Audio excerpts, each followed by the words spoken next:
The Gift of Dreams. By Ogden Kraut. For God speaketh once, yea, twice, yet man perceiveth it not. In a dream, in a vision of the night, when deep sleep falleth upon men, in slumberings upon the bed, then he openeth the ears of men, and sealeth their instruction. Job 33:14-16. Dreams. I dream magic dreams of such wonderful things, of love, and achievement, and life. A life idealistic where harmony rings. Both the tumult of labor and strife. Of things that are fine, and things that are rare. Of love that exalts and ne'er dies. Of paintings, and starlight, and music, and prayer. And of peaks where eternal snow lies. In my dreams I would fly to the suncrest of things. I would spurn all the vulgar and base. I would soar to the heights, on undaunted wings, till I stood on the summits of space. But I wake from my dreams, and the world presses round. And my rose garden rankles with weeds. The peaks are obscured, my feet trudge the ground. And my soul flight is stayed by misdeeds. And my one starlit sky sheds no glamour nor gloss. For harsh daylight is shattered its sheen. And my painting, I find, is mere pigment and cloth. And I find that my dreams are just dreams. But think not that my meteor dream flash was vain. For it lit the rough path where I plod, and I cry out with joy as I stumble again. One step nearer my dream plane in God. O how improvement ERA 3277. Chapter 1. Introduction. The word dream comes from a Teutonic word drogma, which means an illusory picture. People of every nation have considered dreams with various feelings. A German proverb says that dreams are shadows, and a French proverb says dreams are lies. In Greece, dreams were greatly respected, and Aristotle considered them a reality represented as ripples of water that merely needed to be straightened out. Artemidorus, one of the most famous authorities of the ancient world, lived about 180 BD. In Daldis near Ephesus, and compiled a 5-volume work on dreams and other workings of the mind. The Arabs regarded almost every dream as significant, and the nations of Egypt, Babylon, and Mesopotamia were a people of spiritual dream interpreters. In our time, Dr. Freud seems to conclude that every dream has a meaning not in a spiritual sense, but as a creation with a mental or physical cause. His interpretation of dreams was called dreamwork, and he believed dreams were the results of conflicts and desires, more often of sexual excitement.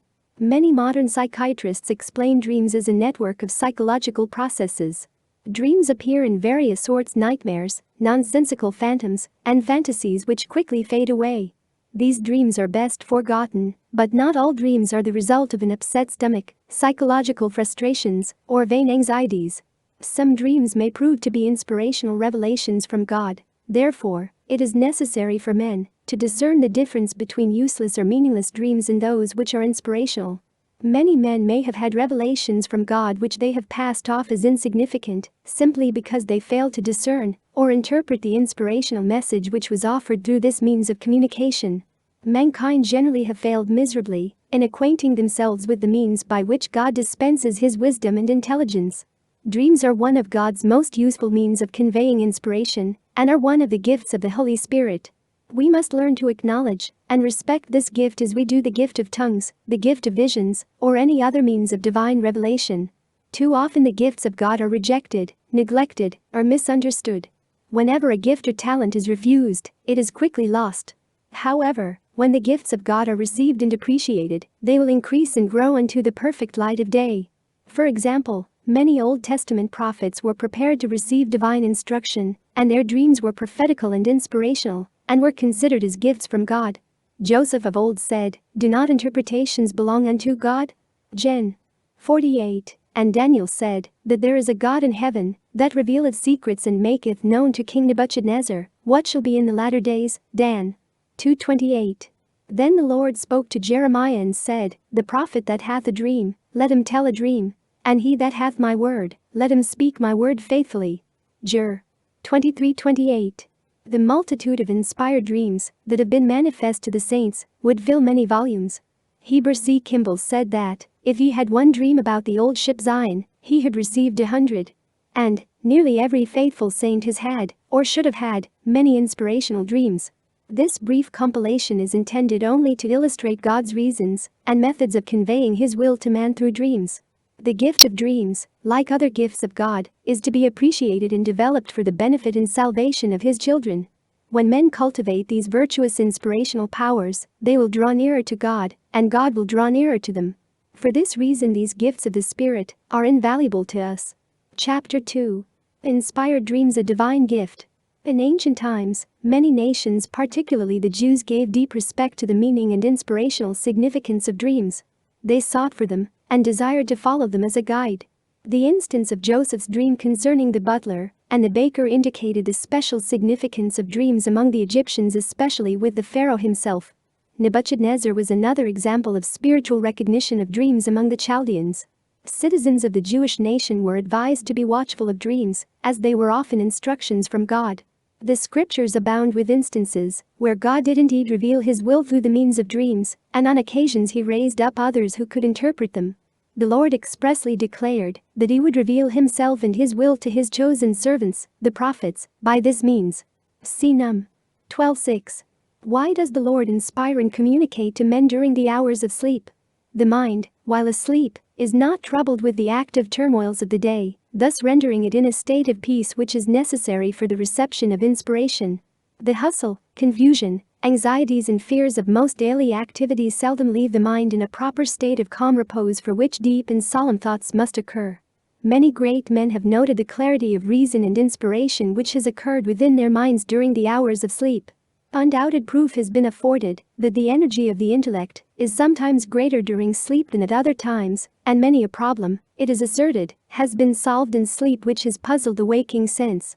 Cabanis tells us that Benjamin Franklin on several occasions mentioned to him that he had been assisted in dreams in the conduct of many affairs in which he was engaged. Condillac states that, while writing his course of studies, he was frequently obliged to leave a chapter incomplete and retire to bed, and that on awaking he found it, on more than one occasion, finished in his head. In like manner, Condorcet would sometimes leave his complicated calculations unfinished, and after retiring to rest would find their results unfolded in his dreams. La Fontaine and Voltaire both composed verses in their sleep, which they could repeat on awaking. Dr. Johnson relates that he once in a dream had a contest of wit with some other person, and that he was very mortified by imagining that his antagonist had the better of him. Coleridge in a dream composed the wild and beautiful poem of Kubla Khan, which had been suggested to him by a passage he had read in Purchas Pilgrimage before he fell asleep. On awaking he had a distinct recollection of between 200 and 300 lines, and taking writing materials, began eagerly to set them down. Unfortunately, he was interrupted before a quarter of the task was done, was called away to attend to some business which detained him an hour, and found when he returned to his writing that the remainder had vanished from his memory. The most remarkable testimony of this kind is perhaps that of Sir Thomas Browne, who declared that, if it were possible, he would prefer to carry on his studies in his dreams, so much more efficient were his faculties of mind when his body was asleep. He further adds that were his memory as faithful as his reason is then fruitful, he would prefer that season for his devotions. Millstar 35-225. During the hours of sleep there is a serenity in which a person is without interruptions. Parley P. Pratt reasoned that this was a most receptive time for communication from our guardian angels, who could communicate to us through the medium of dreams. He wrote, "In all dispensations God has revealed many important instructions and warnings to men by means of dreams. When the outward organs of thought and perception are released from their activity, the nerves unstrung, and the whole of mortal humanity lies hushed in quiet slumbers, in order to renew its strength and vigor, it is then that the spiritual organs are at liberty, in a certain degree, to assume their wonted functions, to recall some faint outlines, some confused and half-defined recollections, of that heavenly world, and those endearing scenes of their former estate, from which they have descended in order to obtain amateur a tabernacle of flesh. Their kindred spirits, their guardian angels then hover about them with the fondest affection, the most anxious solicitude. Spirit communes with spirit, thought meets thought, soul blends with soul, in all the raptures of mutual, pure, and eternal love. In this situation, the spiritual organs are susceptible of converse with deity, or of communion with angels, and the spirits of just men made perfect.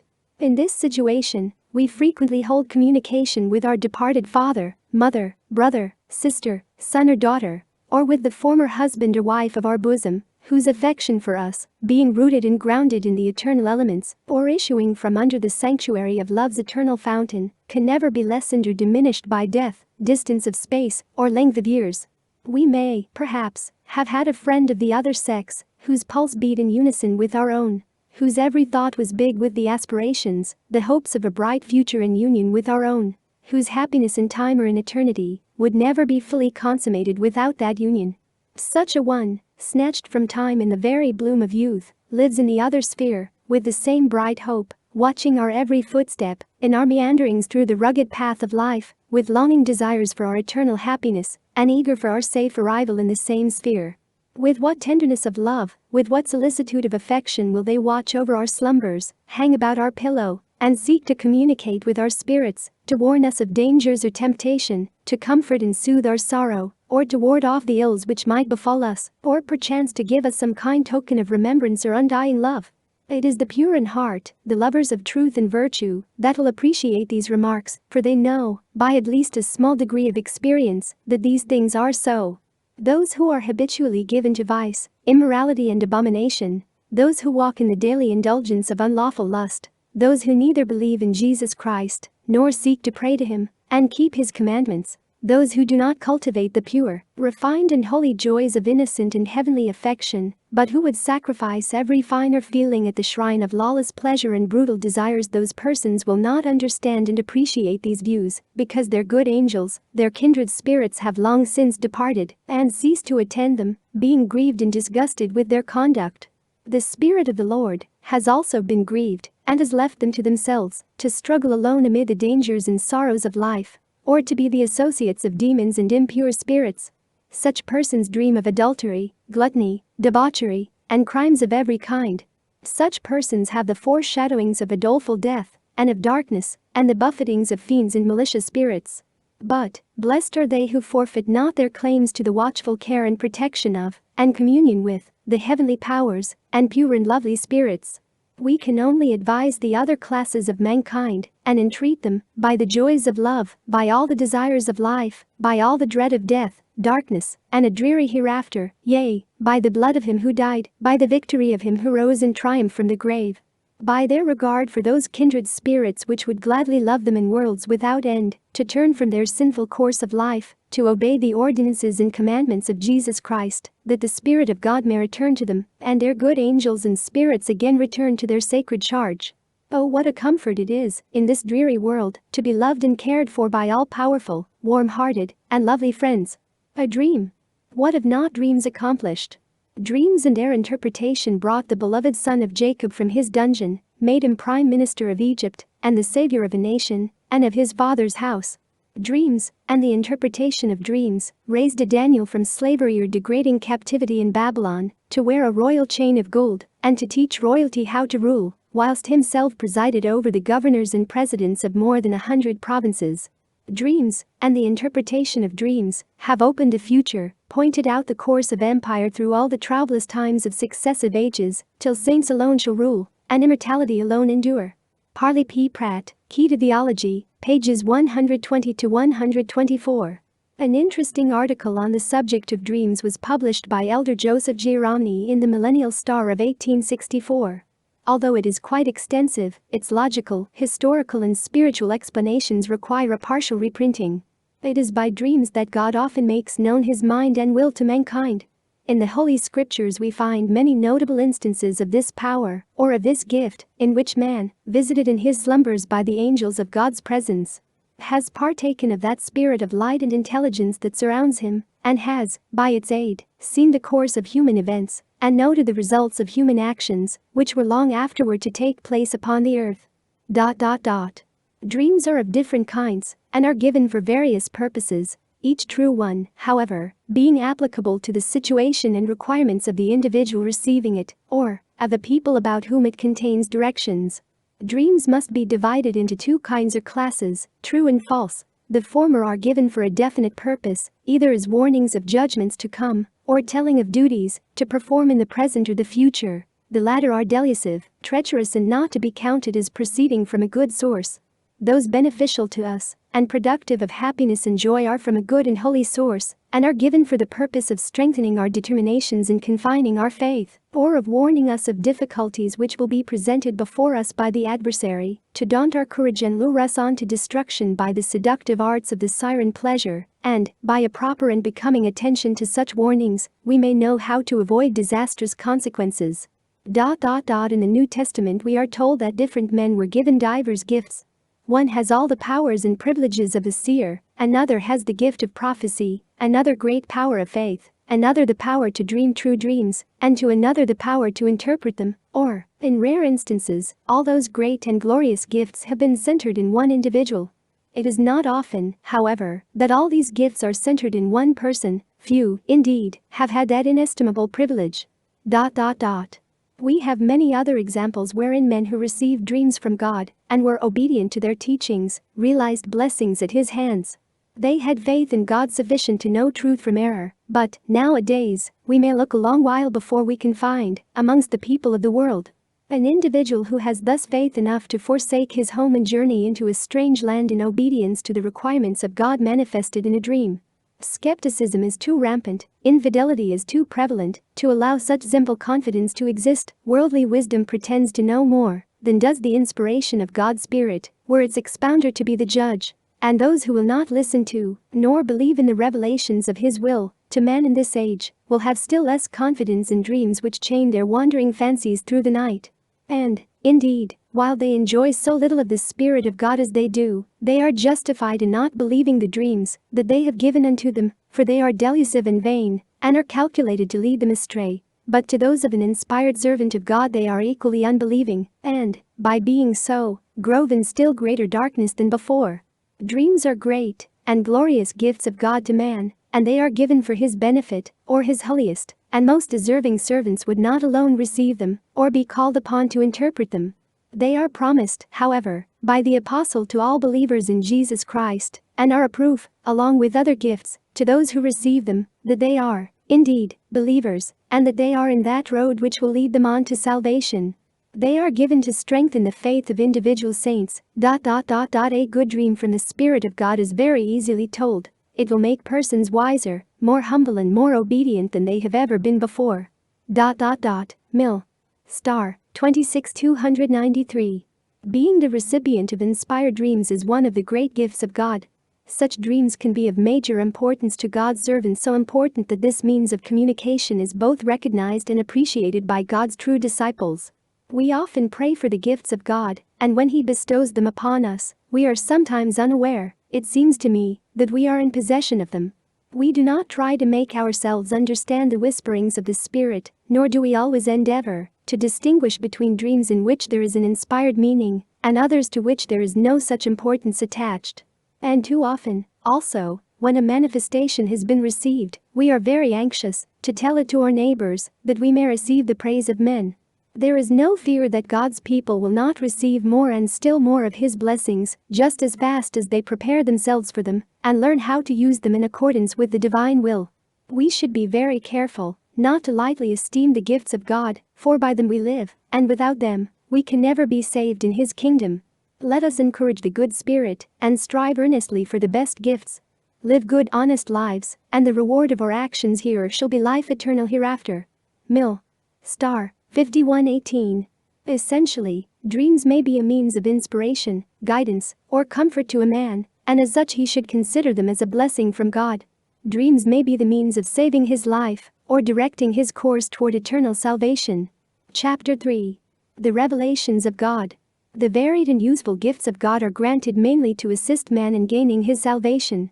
They were never meant for entertainment or exhibition, nor to appease the desire of sign-seekers. As with all of God's gifts, inspirational dreams are for the work of the ministry, the perfecting of the saints, and edifying the Church of Christ. Inspired dreams have often been manifest to the saints of God for their encouragement, guidance, and comfort, but essentially they are the means of communication from God to man. When inspiration is not enough to clearly depict God's message to man, He will often employ a dream to convey His will. When a dream is not forceful enough, He will manifest His will through an open vision. And if that is insufficient, He may send an angel or perhaps even manifest his Son, or on special occasions he will reveal himself. Dreams, then, are one of the stepping stones of communication from God to man. When men are capable of receiving revelations from God, they can then be directed, reproved, comforted, warned, or instructed, and thus have the assurance that they are walking in the path that God wills them to follow. Visions and dreams have constituted a means of communication between God and men in every dispensation of the priesthood. In general, visions are manifested to the waking senses, whilst dreams are given during sleep. In the vision, however, the senses may be so affected as to render the person practically unconscious, at least oblivious to ordinary occurrences, while he is able to discern the heavenly manifestation. In the earlier dispensations, the Lord frequently communicated through dreams and visions, oftentimes revealing to prophets the events of the future even to the latest generations. James E. Talmage, Articles of Faith, page 226.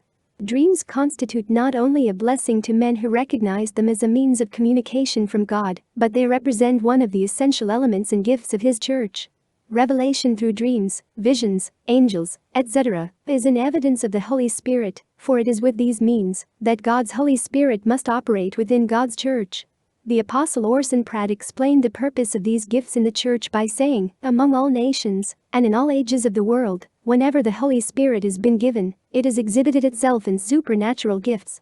These gifts were given, not only for the benefit of the church in this life, but to prepare them for still greater blessings in the world to come.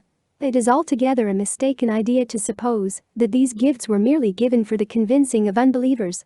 Paul says expressly that the gifts which were given by our Lord after his ascension were intended for other purposes. When he, Christ, ascended up on high, he led captivity captive, and gave gifts unto men. F. 4:8. And he gave some apostles, and some prophets, and some evangelists, and some pastors and teachers. Verse 11. These, together with numerous other gifts, were given, not merely to establish the truth of Christianity, but as Paul says, for the perfecting of the saints, for the work of the ministry, for the edifying of the body of Christ, till we all come in the unity of the faith, and of the knowledge of the Son of God, unto a perfect man, unto the measure of the stature of the fullness of Christ. That we henceforth be no more children, tossed to and fro, and carried about with every wind of doctrine, by the sleight of men, and cunning craftiness, whereby they lie in wait to deceive, but speaking the truth in love, may grow up into him all things, which is the head, even Christ, from whom the whole body fitly joined together, and compacted by that which every joint supplieth, according to the effectual working in the measure of every part, maketh increase of the body, unto edifying of itself in love.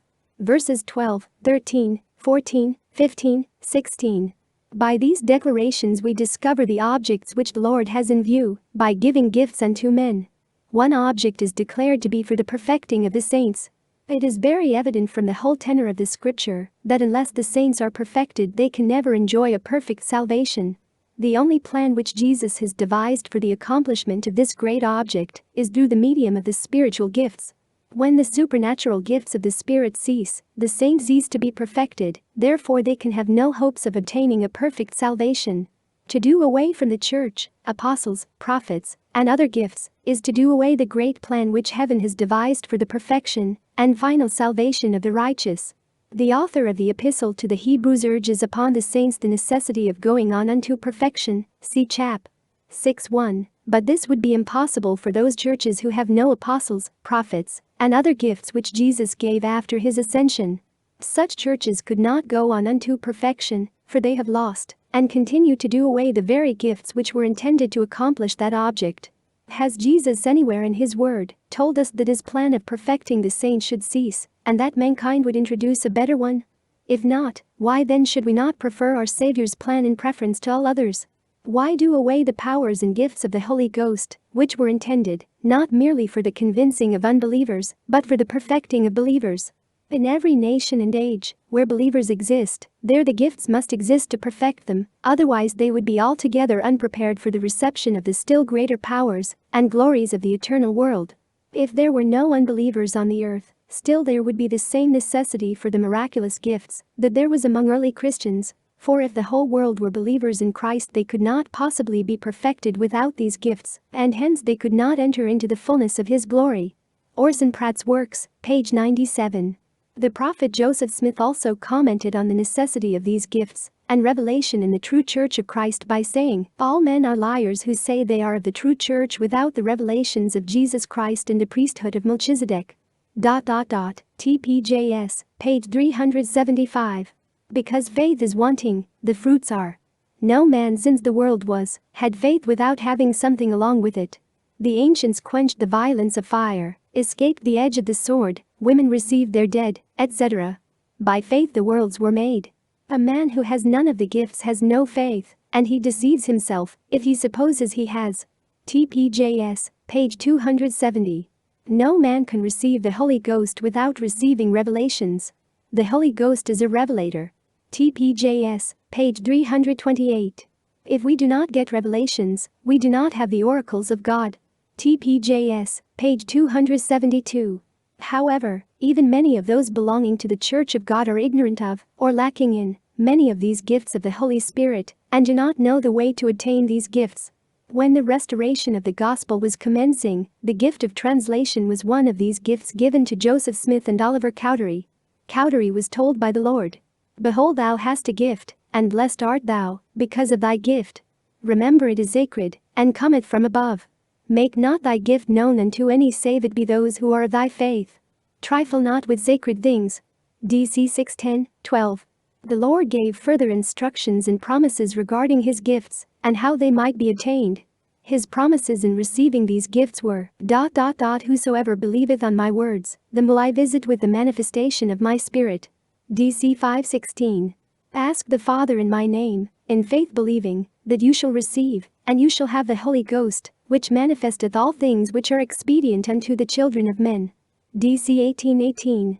Wherefore, beware lest ye are deceived, and that ye may not be deceived, seek ye earnestly the best gifts, always remembering for what they are given. For verily I say unto you, they are given for the benefit of those who love me, and keep all my commandments, and him that seeketh so to do, that all may be benefited that seek, or that ask of me, that ask not for a sign, that they may consume it upon their lusts. DC 46:9-10.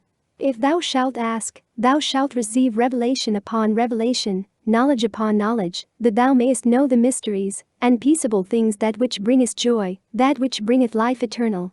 DC 42:61. One of the means of detecting the source of revelation is that its doctrines or principles are consistent with what has already been revealed. Manifestations and gifts are given to direct man in the course that God wishes him to take. They will inspire, enlighten, direct, and give purpose and comfort to a man engaged in the work of the Lord. They also confirm or correct him in his pursuits, but in all instances they will tend to edify and increase his faith in God. The Lord also has revealed the reasons why many lose the gifts of the Spirit after they have received them. For what does it profit a man if a gift is bestowed upon him, and he receives not the gift? Behold, he rejoices not in that which is given unto him, neither rejoices in him who is the giver of the gift. DC 88:33. Your minds in times past have been darkened because of unbelief, and because you have treated lightly the things you have received, which vanity and unbelief have brought the whole church under condemnation. DC 84:54-55.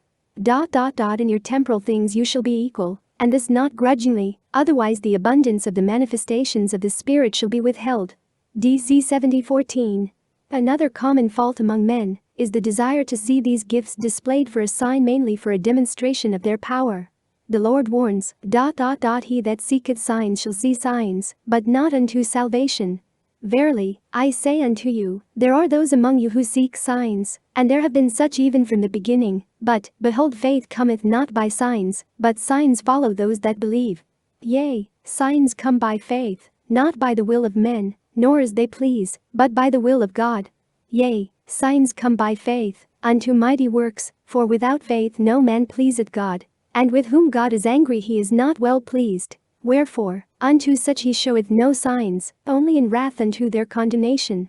Wherefore, I, the Lord, am not pleased with those among you who have sought after signs and wonders for faith, and not for the good of men unto my glory." DC 63:7-12.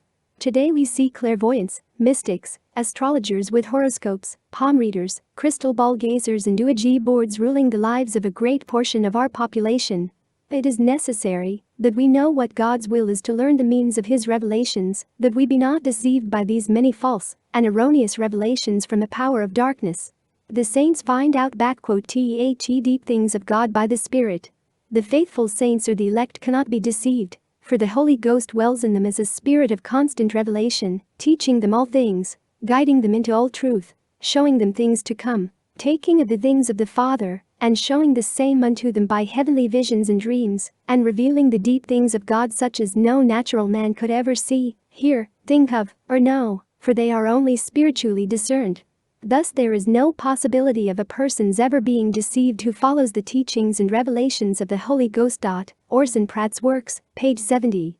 Another prophetical elder, probably Parley P. Pratt, wrote an article depicting the dark spiritual plight of the future. It was entitled The Coming Crisis, and gives excellent counsel in obtaining revelation from God. No man in any age was ever for God or even a friend of God that did not hold intercourse with him personally and receive for himself the revelations of his will. The rock of revelation, by which Peter knew Jesus Christ, is the only basis upon which any man can escape the strong delusion which God will send among the nations through Satan and his mediums and coadjutors. Reader, if you live long, you will be compelled to take a side for God or for Satan. Now, reader, you need present revelation from God to your own dear self in order to help you out of this nasty confused labyrinth and to set your feet firmly upon the solid rock of revelation. Mere flesh and blood cannot help you now. It requires an almighty arm to effect your deliverance. Therefore, put no more trust in man, for a curse rests upon him that will be guided by the precepts of man. I do not ask you to be guided by what I say to you, unless the Lord from heaven shall reveal to you that I speak the truth, even as it is in Christ. Although I know that I am declaring heaven's truth to you, in all sobriety, yet my knowing it does not suffice for you. You also must know it for yourself, and not for another. This is your right and your privilege. For God has made this promise to you, and not to you, readers, only, but to all others whom he calls to repentance. Now, go and get revelation for yourself. If you are penitently desirous with all your heart to get revelation from God to your own self, go to someone whom God has called and ordained to confer the gift of the Holy Ghost upon men, according to his promise in the Acts of the Apostles, and I promise you in the name of Jesus Christ, whose I am both by covenant and by sacrifice, that you shall have the desire of your heart. Now there are several ways in which the pure and obedient get revelations. It will be your privilege in due time to become acquainted with these various ways. One way is through the inspiration of the Spirit. The Spirit is given to every man to profit withal. All men have such a measure of the Holy Spirit as to enable them to make a profitable use of the light and opportunities that they have, and to obey the law under which they are placed. All the different methods of revelation are not probably given to all men now. God dispenseth his gifts severally as he will. The inspiration of the Almighty giveth understanding. Every various method of immediate revelation, however, always accords with the inspiration of the Spirit. If an holy angel talks with a man, what the angel speaks accords with the inspiration of the Holy Spirit. If the Urim and Thummim is consulted, it accords with the teachings of the Holy Spirit. An open vision or a dream, each accords with the inspiration of the Holy Ghost. Mill. Star, 15 273-291. Wilford Woodruff gave the saints counsel to pay special consideration to a dream which may seem to be inspired. We may have dreams about things of great importance, and dreams of no importance at all. The Lord warned Joseph in a dream to take the young child Jesus and his mother into Egypt, and thus he was saved from the wrath of Herod. Hence there are a great many things taught us in dreams that are true, and if a man has the Spirit of God, he can tell the difference between what is from the Lord and what is not. And I want to say to my brethren and sisters that whenever you have a dream that you feel is from the Lord, pay attention to it. Wilford Woodruff, J.D. 22-333. The study of revelation through the medium of dreams is as much an important part of religious education as it ever was. Our lives, even our salvation, may depend upon the particular interest we manifest towards the revelations given to us by God through dreams. Chapter 4. A History of Dreams in Scripture. The inspiration and counsel of God through the gift of dreams is well documented in ancient scripture. From the beginning of man's history, inspirational dreams proved to be one of the divine principles of communication between God and man. But the stories and testimonies of God's gifts are not restricted to the scriptures but rather, wherever the people of God are to be found. It is the belief of the Latter-day Saints that every person who keeps the commandments of God is entitled to inspiration or counsel from heaven for his individual guidance, not only when engaged in the work of the ministry, but also in ordinary occupations. Among other agencies employed, at times, by the Lord to communicate his directing counsel to his people, visions and dreams have been somewhat prominent. They do not belong to any particular age, but have characterized every dispensation which the Lord has established in the earth. Mill. Star, 51:17.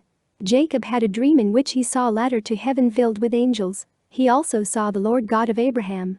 This revelation was given to him of the promise of eternal life.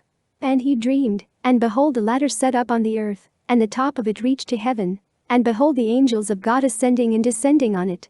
And, behold, the Lord stood above it, and said, I am the Lord God of Abraham thy father, and the God of Isaac. The land whereon thou liest, to thee will I give it, and to thy seed, and thy seed shall be as the dust of the earth, and thou shalt spread abroad to the west, and to the east, and to the north, and to the south, and in thee, and in thy seed, shall all the families of the earth be blessed. Gen.28. Laban had a dream about his befriending Jacob, Gen.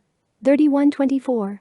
Then Jacob's son, Joseph, interpreted the dreams of the butler and the baker, changing the course of his life. The following account is recorded in Genesis. And it came to pass the third day, which was Pharaoh's birthday, that he made a feast unto all his servants. And he lifted up the head of the chief butler and of the chief baker among his servants. And he restored the chief butler unto his butlership again. And he gave the cup into Pharaoh's hand, but he hanged the chief baker, as Joseph had interpreted to them. Gen. 40. Solomon received promises of rewards, instructions, and counsel from the Lord through a dream. The merits of such a dream may well be appreciated by all who read it. In Gibeon the Lord appeared to Solomon in a dream by night, and God said, Ask what I shall give thee. And Solomon said, Thou hast shewed unto thy servant David my father great mercy, according as he walked before thee in truth, and in righteousness, and in uprightness of heart with thee. And thou hast kept for him this great kindness, that thou hast given him a son, to sit on his throne, as it is this day. And now, O Lord my God, thou hast made thy servant king instead of David my father, and I am but a little child, I know not how to go out or come in. And thy servant is in the midst of thy people which thou hast chosen, a great people, that cannot be numbered nor counted for multitude. Give therefore thy servant an understanding heart to judge the people, that I may discern between good and bad, for who is able to judge this thy so great a people? And the speech pleased the Lord, that Solomon had asked this thing. And God said unto him, Because thou hast asked this thing, and hast not asked for thyself long life, neither hast asked riches for thyself, nor hast asked the life of thine enemies, but hast asked for thyself understanding to discern judgment, behold, I have done according to thy words. Lo, I have given thee a wise and an understanding heart, so that there was none like thee before thee, neither after thee shall any arise like unto thee. And I have also given thee that which thou hast not asked, both riches and honor, so that there shall not be any among the kings like unto thee all thy days. And if thou wilt walk in my ways, to keep my statutes and my commandments, as thy father David did walk, then I will lengthen thy days. And Solomon awoke, and, behold, it was a dream. And he came to Jerusalem, and stood before the ark of the covenant of the Lord, and offered peace offerings, and made a feast to all his servants. 1 Kings 3:5-15. Then Gideon received a promise of victory in battle against the Midianites. Although it was but a dream, he rejoiced and was thankful to the Lord for it. And when Gideon was come, behold, there was a man that told a dream unto his fellow, and said, Behold, I dreamed a dream, and, lo, a cake of barley bread tumbled into the host of Midian, and came unto a tent, and smote it that it fell, and overturned it, that the tent lay along. And his fellow answered and said, This is nothing else save the sword of Gideon the son of Joash, a man of Israel, for into his hand hath God delivered Midian, and all the host. And it was so, when Gideon heard the telling of the dream, and the interpretation thereof, that he worshipped, and returned into the host of Israel, and said, Arise, for the Lord hath delivered into your hand the host of Midian. Judges 7:13-15. President John Taylor commented on the dream that was given to the great King Nebuchadnezzar in Daniel, chapter 2, which dream and its interpretation caused the king to rejoice and praise the Lord. Nebuchadnezzar had a dream in which he saw a variety of things pass before him. By and by the dream was taken from him, and he could not remember it, and he called upon the magicians and soothsayers and astrologers to give unto him the dream and the interpretation thereof. But they said it was too hard a thing for them to do. They could not give the king this information, for nobody can know these things but the gods whose dwelling is not with flesh. They believed, as we do, that there is a being that had spirit and intelligence above the other gods, and that he alone could unravel those mysteries. Finally, the king sent for Daniel, and Daniel knew nothing about it until he prayed unto the Lord, and the Lord showed it to him. For the Lord had given the dream to Nebuchadnezzar, and if he had given it to one, he could to another. He could read it in Nebuchadnezzar's mind, or spirit in the record which he kept. He revealed the same thing to Daniel, who said unto the king, Thou sawest a great image. Its head was of gold, its arms and breast of silver, its belly and thighs of brass, its legs of iron, and its feet and toes part of iron and part of clay. When Nebuchadnezzar heard the dream which he had forgotten, he gave glory to the God of Israel, because he could reveal secrets and manifest things which had been manifested to him. John Taylor, J.D. 1178. The Old Testament abounds with outstanding stories of dreams. The New Testament and the Book of Mormon also contain inspirational stories of faith among the prophets. Elder H. Ricks wrote, The Old Testament relates a number of inspired dreams, and the most of them required inspiration to interpret them correctly. Joseph, the beloved son of Jacob, had 2 prophetic dreams when a mere lad, and when he told them in boyish simplicity to his relations, doubtless without any knowledge of the important meaning they contained, he was rebuked by his father and hated by his brethren. The latter called him the dreamer, and perhaps many other scornful names. They thought too, to evade the possibility of their fulfillment, when they sold him into Egypt. But we may learn from their verification the futility of the efforts of puny man to thwart the purposes of the Almighty. After Joseph was taken into Egypt, he was cast into prison through the machinations of Potiphar's wife, and subsequently the king's butler and his baker were also thrown into prison with him. Each of the latter had a simple dream, and in fulfillment of the interpretation given through Joseph, one was restored to his office in the house of Pharaoh, and the other was hanged upon a tree. Nebuchadnezzar's dream. Kingdoms. Head of gold. Assyrio-Babylonsh monarchy. 671–538 BC. Nebuchadnezzar, Belshazzar. Thou ere this head gold, Daniel 2:38. Belshazzar slain, Daniel 5:30. Breast and arms of silver. Medo-Persian Empire. 538–381 BC. Cyrus and Darius. Darius the Median takes kingdom, Dan. 531. In the reign of Darius, and Cyrus the Persian, Dan. 628. And after thee shall arise another kingdom, Dan. 239. Belly and thighs of brass. Greco-Macedonian kingdom. 331–160 BC. Alexander the Great. And another third kingdom of brass, Dan. 239. Further source reference see Dr. W.M. Smith LLD Bible Dictionary of England, the original 4 volumes, not the revised and condensed one. Volume American edition of 1884. Legs of iron. The Great Roman Empire. 160 BC to 488 AD. Under the Caesars. Divided, Eastern and Western Empire. And the 4th kingdom shall be strong as iron, Dan. 240. Feet and toes, part iron and part clay. Kingdoms of the 10 toes. 496 to 1829 AD, as they originated. 1. Italy 496–6, Portugal 1138. 2. France 752–7, Prussia 1139. 3. England 803–8, Austria 1159. 4. Belgium 806–9, Spain 1179. 5. Holland 922–10, Greece 1829. And as the toes of the feet were part of iron and part of clay, so the kingdom shall be partly strong and partly broken, Dan. 242. In Daniel's later dream, or vision, a similar situation described, and the 10 horns out of the kingdom are 10 kings that shall arise, Dan. 724. Nebuchadnezzar's dream. Behold, the Assyrian kingdom heads the line, the Median Persian scepter ruled the time. And then to Greece who held the day. To Rome we come who mistress was. How stand we now? Down in the feet of iron and clay, frail and feeble. Yet mighty in a worldly way. Not able to control our situation. What will be the next great issue? Why, 'twill be the kingdom of the Lord. Rolling on amid the encircling gloom of earth's sad darkened state, until Christ's coming and eternity. The day of millennial bliss. Pharaoh, the king of Egypt, also dreamed 2 dreams, and I think If they had occurred to some of the people in these days, they would not be apt to attach any importance whatever to them, but they would regard them as wholly unworthy of consideration. Although Pharaoh's dreams were peculiar, or almost ridiculous, they were invested with the utmost importance relative to the prosperity of the people of the times in which he lived, and they were instrumental in pointing out a way of temporal salvation, not only to his own nation, but also to the house of Israel. One of the most important dreams related in the Bible is that of Nebuchadnezzar's, which was interpreted by the prophet Daniel, Dan. I.e. It is now over 2400 years since that great king of Babylon had the dream referred to, and we can trace its fulfillment in the history of the world down through all the succeeding centuries to our day. The last great event represented in this dream refers to the latter times and shows that the God of heaven would set up a kingdom which would break down all other kingdoms and stand forever. This is the kingdom that it was the mission of Joseph Smith, Jun. To establish, and which the Latter-day Saints are laboring to build up. Dreams also characterized the opening of the New Testament dispensation.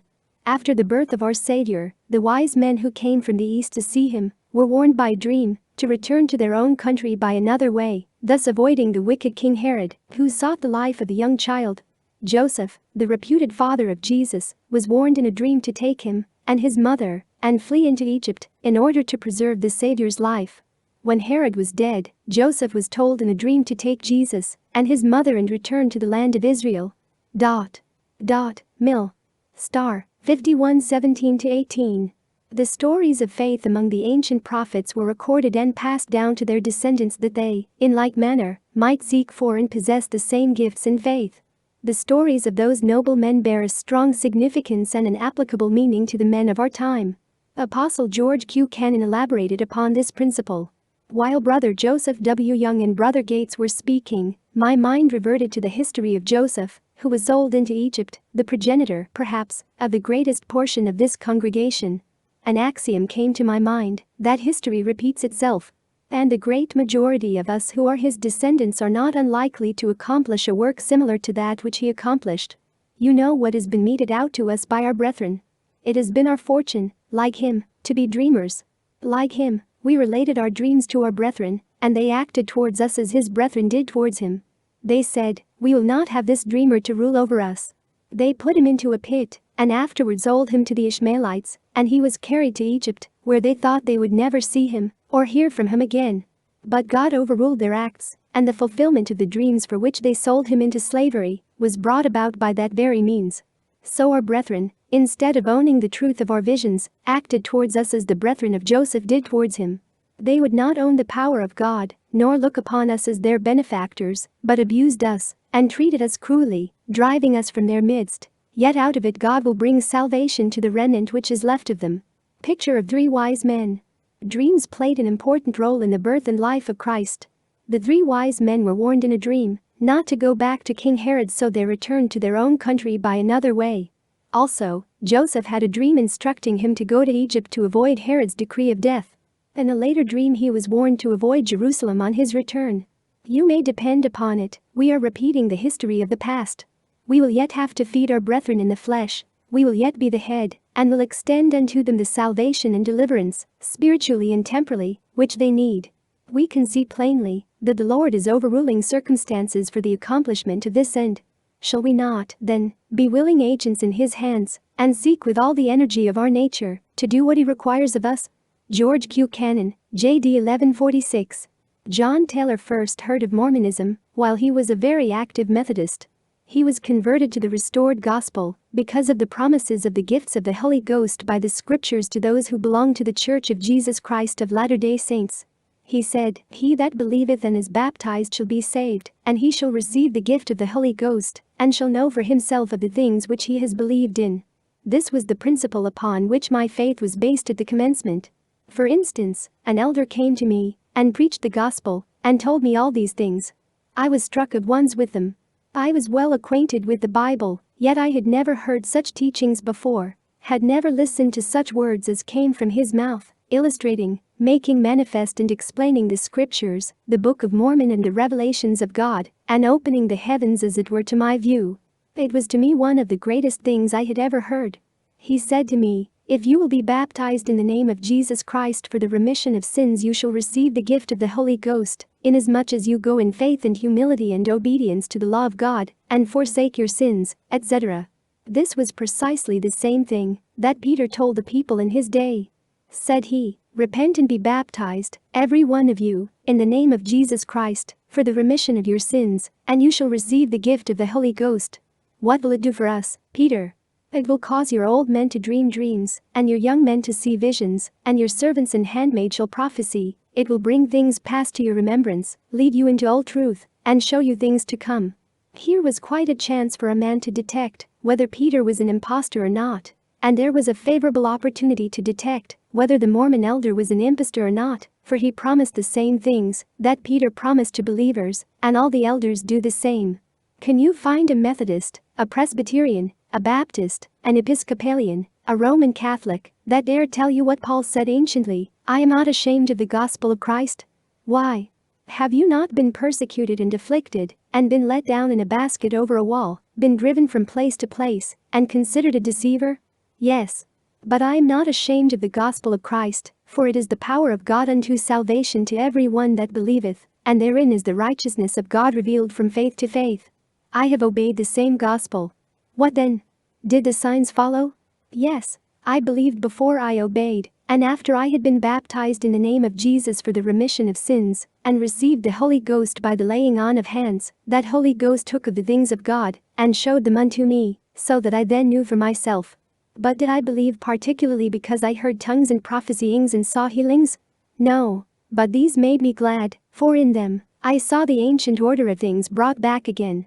It made me rejoice to see the sick healed, the lame to leap for joy, and the blind receive their sight, the deaf to hear, and the dumb speak. This was a certain amount of testimony for the doctrines that had been advanced. But, besides this, there was an inward evidence, an invisible manifestation of the Spirit of the living God, bearing witness with mine, that this was the work of God, that He had established in the last days, and I knew it for myself, and not because anybody said so. At first I believed it on the testimony of others, and then attained a knowledge for myself. If there is no other man under the heavens that knows that Joseph Smith is a prophet of God, I do, and I bear testimony of it to God, angels and men. How did it operate upon others? In the same way, inasmuch as they were sincere and faithful, and diligent in observing the laws of God, and hence, as the scriptures say, you are all baptized into one baptism, and have all partaken of the same Spirit, and that is the Spirit that first commenced to be revealed through Joseph Smith, and the administration of holy angels, and the development and restoration of the holy priesthood. If you do not know in the same way that I know this is the work of God, I would not give a straw for your religion. John Taylor, J.D. 10-129. There is one factor which makes the Church of Jesus Christ different from any other church. It is the principle of receiving the revelations and gifts of God. And, if people do not have these manifestations, they are not the people of God. They will excuse themselves from such a faith by saying that it is not necessary for God to speak to man today as He did anciently. Yet there has never been a time in man's history when men needed to live by the light of God's directions more than they do today. The revelations to Noah to build an ark, or God's manifestations to Moses to lead the children of Israel out of Egypt are not sufficient guides for us in the murky circumstances of our modern society. Men must have guidance through the manifestations of the Holy Ghost today as they did anciently, or they may be deceived or destroyed. Men cannot possess the Holy Ghost without receiving revelations, and they cannot belong to God's kingdom without having the Holy Ghost. God has promised the powers and gifts of the ancients to those of the latter days, if they will conform to the same laws and principles that were lived by the ancients. A history of God's dealings with people anciently is worthless to us if we are not inspired to conform our lives to the same principles by which they lived. If we live as they lived, we will enjoy the blessings they enjoyed. Chapter 5. Discerning and interpreting dreams. The interpretation of dreams, like the interpretation of tongues, is one of the gifts of God. Inspirational dreams without a proper interpretation, or dreams of the imagination with mistaken interpretations, are worthless and possibly dangerous to the dreamer. Many modern psychologists claim that every dream has a meaning, and throughout Babylonian and Egyptian backgrounds the meanings of dreams were always given the same interpretative analysis. Blood meant money, fire meant a wedding dress was death, a raven an adulterer, and a crocodile meant a greedy politician. Discerning which dreams are inspired and which are merely fantasies of the imagination has always been a matter of some concern. And since most people disbelieve in any dream being inspirational, the Lord has had difficulty in giving revelations through this medium. Yet we may conclude with this fact there has never been a prophet who has not received revelations from God through dreams. The Lord himself has made this promise by saying, "If there be a prophet among you, I the Lord will make myself known unto him in a vision, and will speak unto him in a dream." Numbers 12:6. Prophets and inspired men, both anciently and in recent times, have been abundantly blessed with the gift of dreams. The great difficulty has been in getting people to believe in this gift and then to get them to understand which dreams are inspired and which are not. As Apostle Penrose humorously remarked, "Now, dreams are very peculiar things. I have had some recently. They were very clear and plain. I have dreamed several times that I had passed out of the body and was in the other world, and I saw things and heard things that seemed to me to be just as plain and just as clear as if I were actually out of the body, but when I came to wake up and weigh what I had seen, I found it was only a dream. Just what the cause of it was I cannot tell. There are various causes for dreaming. The wise man, as he was called, Solomon, said, 'In the multitude of dreams and words, there be divers vanities, and I have dreamed a great deal, that was nothing but vanity and followed by vexation of spirit.' A lady who was a great believer in dreams came to me once and wanted me to give the interpretation to one of them. She dreamed some very peculiar things, and, 'Brother Penrose,' she said, 'just give me the interpretation.' I did not want to offend her. I saw there was nothing in them of any particular moment, so I said, 'Sister, what did you have for supper last night?' You know, in England, it was in England, they often have very late suppers. 'Well, Brother Penrose,' she said, 'I had some fried pork and onions.' 'Well,' I said, 'that is the interpretation.'" C.W. Penrose, Liehona 2284. The editor of the Millennial Star wrote an article in 1853 in which he described one of the keys of discerning an inspired dream from one which is not. Now, one mark of a dream from God is that it is distinguished for the clearness and simplicity of the impress that it makes upon the mind of him that dreams. A dream from the Lord, being always true in all its legitimate bearings, will be so disembarrassed from error and uncertainty to him that has the spirit of truth and lively exercise, that he will know it perfectly in distinction from all false hallucinations or deceptions of the mind. The Lord does not suffer wicked spirits to foul and blot and mar a dream when he wants to communicate his mind and will in a dream. Foul spirits are rebuked and commanded to depart when God wants to indite the truth upon anyone's mind. The angel of God guards the dreamer till a clear and a distinct impression is made. And that impression is of an unmistakable character. It cannot be misunderstood, any more than the light of the sun can be mistaken for the darkness of midnight. Millennial Star, 15291. A dream which is troublesome, disturbing, or causes the dreamer undue grief may not be from the Lord. Maria Burgess had this revealed to her by an angel, and she wrote about it in her journal. I formed an acquaintance with William Burgess, and about a year later, September 1840, I married him. Soon after my marriage, we settled in Nauvoo, Illinois, and helped build a city in spite of much sickness. The Mobocrats were continually seeking Joseph Smith's life. He and Hiram were finally slain. What a time of trouble! That fall I was so low I told my husband to pray for me. Before he returned to bed he prayed for me. I prayed too, asking the Lord to show me whether I should live. I lay free from pain for about an hour thinking of the situation of the church, having to leave in the spring. I was not asleep. The room shone bright. All of a sudden I saw evil spirits. I was scared and was just going to call my husband when a voice spoke. "I am your ministering spirit." It immediately came into my mind that I had heard the prophet Joseph say while preaching that angels had appeared to him. He said the third time they always answered. I spoke the third time. The spirit then spoke, "If you were to see me, it would scare you. You would not know the things I am going to tell you. You shall be well in the morning. From this time you shall have more faith. You shall have a dream that shall comfort you. When you have a dream that troubles you, you may know it is from the evil spirit. Be careful of your health, and do not do too much hard work. Obtain your patriarchal blessing. This shall be a blessing to you." I asked if Joseph Smith died a true prophet. He spoke, "He died a true prophet. Brigham Young is now the man to lead the church." Diary of Maria Pulsifer Burgess. Inspired dreams may be interpreted in the following ways. 1. Figurative: the seven kine in Joseph's dream represented 7 years. 2. Illustrative: the great image in Nebuchadnezzar's dream was composed of various elements representing different kinds of kingdoms. 3. Literal, a person may see an event just as it will happen. Every detail of the dream will be just as it will occur, or already has taken place. Other indications of an inspirational dream may be that the person will awaken immediately after a dream occurs. This gives him a chance to consider the dream, its meaning, and his position in the matter. Secondly, the ideas and message of the dream will be clear and easily remembered. It will be uncluttered and impressive to the mind. Sometimes a dream may be as easily remembered many years later as when it was first received. Interpreting others' dreams is also a special gift. One who is acquainted with inspirational dreams is often blessed with the gift to interpret them for others, since they are both obtained by the Spirit of the Lord. A humorous incident occurred in the early days of the church when Elder P. Brown attempted to interpret the beasts in John's Revelation.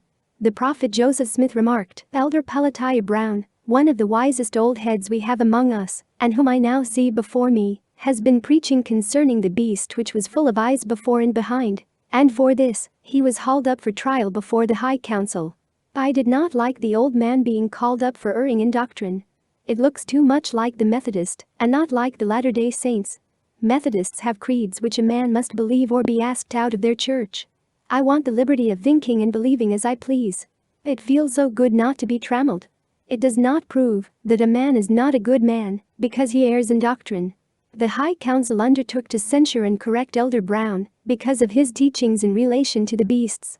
Whether they actually corrected him or not, I am a little doubtful, but don't care. Father Brown came to me to know what he should do about it. The subject particularly referred to was the 4 beasts and 24 elders mentioned in Rev. 5:8, and when he had taken the book, the 4 beasts and 24 elders fell down before the Lamb, having every one of them harps and golden vials full of odors, which are the prayers of saints. Father Brown has been to work and confounded all Christendom by making out that the 4 beasts represented the different kingdoms of God on the earth. The wise men of the day could not do anything with him, and why should we find fault? Anything to whip sectarianism, to put down priestcraft, and bring the human family to a knowledge of the truth. A club is better than no weapon for a poor man to fight with. Father Brown did whip sectarianism, and so far so good, but I could not help laughing at the idea of God making use of the figure of a beast to represent his kingdom on the earth, consisting of men, when he could as well have used a far more noble and consistent figure. What? The Lord make use of the figure of a creature of the brute creation to represent that which is much more noble, glorious, and important, the glories and majesty of his kingdom? By taking a lesser figure to represent a greater, you missed at that time, old gentleman, but the sectarians did not know enough to detect you. When God made use of the figure of a beast in visions to the prophets, he did it to represent those kingdoms which had degenerated and become corrupt, savage and beast-like in their dispositions, even the degenerate kingdom of the wicked world. But he never made use of the figure of a beast, nor any of the brute kind to represent his kingdom. DHC 5341. When a dream occurs and the person does not understand it, he should pray for the interpretation. If he does not receive any interpretation, then he should consider it to be without any merit.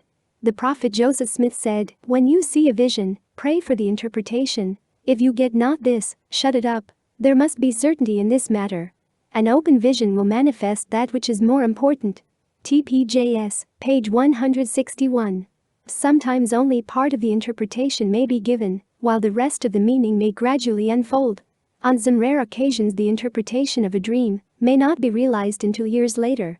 The people of the Jewish nation were counseled to ask the Lord for the interpretation to their dreams.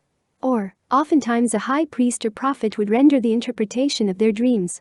Heber J. Grant related a very unusual story about a dream and its interpretation which concerned the deaf apostle Orson Pratt. I was out in Tuel at a quarterly stake conference. The patriarch of the stake, Brother John Roberry, had told me many years before of having had a dream, as I remember it, 30 years before, in which he was on a great vessel, and every once in a while somebody fell overboard, and he finally fell overboard himself. When he struggled through the water, he came out into the most beautiful country that he had ever seen, and he met Brother Orson Pratt there. He asked Brother Pratt, "Where am I?" And Brother Pratt said, "You are in heaven, Brother Roberry." Brother Pratt happened to be out in Tuel at that particular time, visiting the various wards in that stake. Brother Roberry told him of this dream, praying to the Lord that Brother Pratt would not ask him who the man was that he met in his dream. He did not want to tell him that he, Brother Pratt, had to die first. Brother Pratt said, "I will pray about it, and if I get the interpretation, I will give it to you." Just before leaving, he was there several weeks, Brother Pratt said. "Well, I prayed about your dream, Brother Rowberry, and I got the interpretation. The people on that vessel represented the people of the world. You said that the majority of the people who fell overboard you did not know. If you will write down a list of those you did know in the order in which they fell overboard, I promise you that they shall die in that exact order, and I promise you that, when you shall go to heaven, you shall meet the identical man that you met in your dream, and when you meet him tell him that the dream was from the Lord, and the interpretation was also from the Lord through Brother Orson Pratt." And Brother Rowberry said, "Brother Pratt, I will tell him." While I was still in 2L as president of the stake, I received a telegram to the effect that Brother Orson Pratt was in a very serious condition of health and requested that we hold a prayer meeting in both Grantsville and 2L for his recovery. We did so, and as we were going into the prayer circle room in 2L, Brother Rowberry said to me, "Heber, do you remember my dream?" I told him, "Yes." He said, "Well, it is Brother Pratt's turn next." And indeed, that proved to be Brother Pratt's last illness. Some years later I was out in 2L at a stake conference at which Brother Rowberry was one of the speakers. He was in very good health, although he was an aged man at the time. He spoke with a great deal of power and vigor, and expressed his gratitude for the gospel. After the meeting he said, "Brother Grant, do you remember my dream?" I said, "Yes." He said, "The people have died in the exact order in which they fell off the vessel. They are all gone, and it is my turn next, and I am the happiest man in all 2L County. I am anxious to meet Brother Pratt, and to meet your father and other men and women I have loved with all my heart. By the way, I will tell your father, Brother Grant, that you are doing very well as an apostle." The next time I went to 2L he had passed on. Improvement Era, 41-712. The interpretation of dreams can best be appreciated by reading the stories of Nebuchadnezzar's dream, Den. 2:1-49, Joseph's dreams of the sheaves, Gen. 37:5-11, and of his 7 kine and 7 cornstalks, Gen. 41:1-23. From the scriptures and inspired men we can learn the value of understanding God's inspirational guidance to men anciently, and also in modern times. Dreams are a most effectual means of communication from God. It is imperative that we become acquainted with the methods of determining inspirational dreams from those of common occurrence, and also learn the way to interpret them. Once a person has improved this talent and wisely used it, God will bestow more and greater gifts upon him. Chapter 6. Inspired Instruction. As for these 4 children, God gave them knowledge and skill in all learning and wisdom, and Daniel had understanding in all visions and dreams. Daniel 1:17. God speaks, or is willing to speak, to men today just as he did anciently. If men were more diligent in their search to know the will of their Father, they would become better acquainted with the many means of communication he has provided for them. Dreams are one of the more common types of divine revelation. They are intended to teach us in every principle and theory pertaining to life and salvation. Wilford would have explained, What I wanted to say in regard to these matters is that the Lord does communicate some things of importance to the children of men by means of visions and dreams as well as by the records of divine truth. And what is it all for? It is to teach us a principle. We may never see anything take place exactly as we see it in a dream or a vision, yet it is intended to teach us a principle. Wilford Woodruff, J.D. 22-333. Lucy Mack Smith, mother of the prophet, was troubled about which religion she should join. She prayed that her husband would find the right gospel and that his heart would be softened to receive it when it came. She said that she retired for the night and soon fell asleep and had the following dream: the 2 tall trees. I thought that I stood in a large and beautiful meadow, which lay a short distance from the house in which we lived, and that everything around me wore an aspect of peculiar pleasantness. The first thing that attracted my special attention in this magnificent meadow was a very pure and clear stream of water, which ran through the midst of it, and as I traced this stream, I discovered 2 trees standing upon its margin, both of which were on the same side of the stream. These trees were very beautiful. They were well proportioned and towered with majestic beauty to a great height. Their branches, which added to their symmetry and glory, commenced near the top and spread themselves in luxurious grandeur around. I gazed upon them with wonder and admiration, and after beholding them a short time, I saw one of them was surrounded with a bright belt that shone like burnished gold, but far more brilliantly. Presently a gentle breeze passed by, and the tree encircled with this golden zone bent gracefully before the wind and waved its beautiful branches in the light air. As the wind increased, this tree assumed the most lively and animated appearance and seemed to express in its motions the utmost joy and happiness.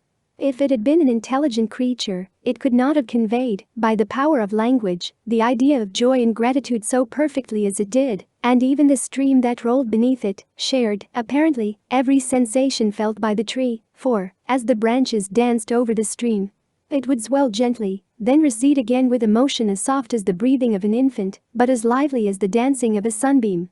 The belt also partook of the same influence, and, as it moved in unison with the motion of the stream and of the tree, it increased continually in refulgence and magnitude until it became exceedingly glorious. I turned my eyes upon its fellow, which stood opposite, but it was not surrounded with the belt of light as the former, and it stood erect and fixed as a pillar of marble. No matter how strong the wind blew over it, not a leaf was stirred, not a bough was bent, but obstinately stiff it stood, scorning alike the zephyr's breath or the power of the mighty storm. I wondered at what I saw, and said in my heart, what can be the meaning of all this? And the interpretation given me was that these personated my husband and his oldest brother, Jesse Smith, that the stubborn and unyielding tree was like Jesse, that the other, more pliant and flexible, was like Joseph, my husband, that the breath of heaven, which passed over them, was the pure and undefiled gospel of the Son of God, which gospel Jesse would always resist, but which Joseph, when he was more advanced in life, would hear and receive with his whole heart, and rejoice therein, and unto him would be added intelligence, happiness, glory, and everlasting life. History of Joseph Smith, by Lucy Smith, page 44.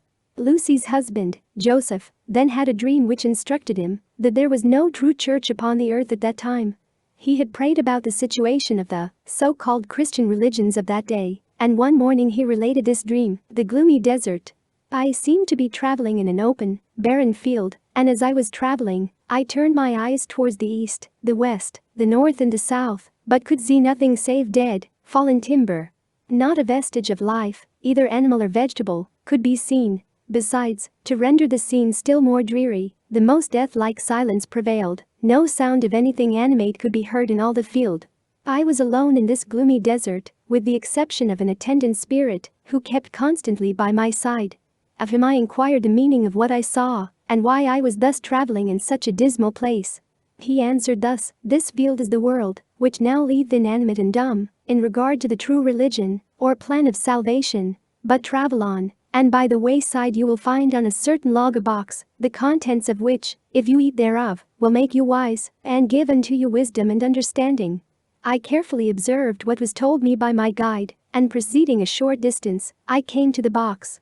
I immediately took it up, and placed it under my left arm. Then with eagerness I raised the lid, and began to taste of its contents, upon which all manner of beasts, horned cattle, and roaring animals, rose up on every side in the most threatening manner possible, tearing the earth, tossing their horns, and bellowing most terrifically all around me, and they finally came so close upon me, that I was compelled to drop the box and fly for my life.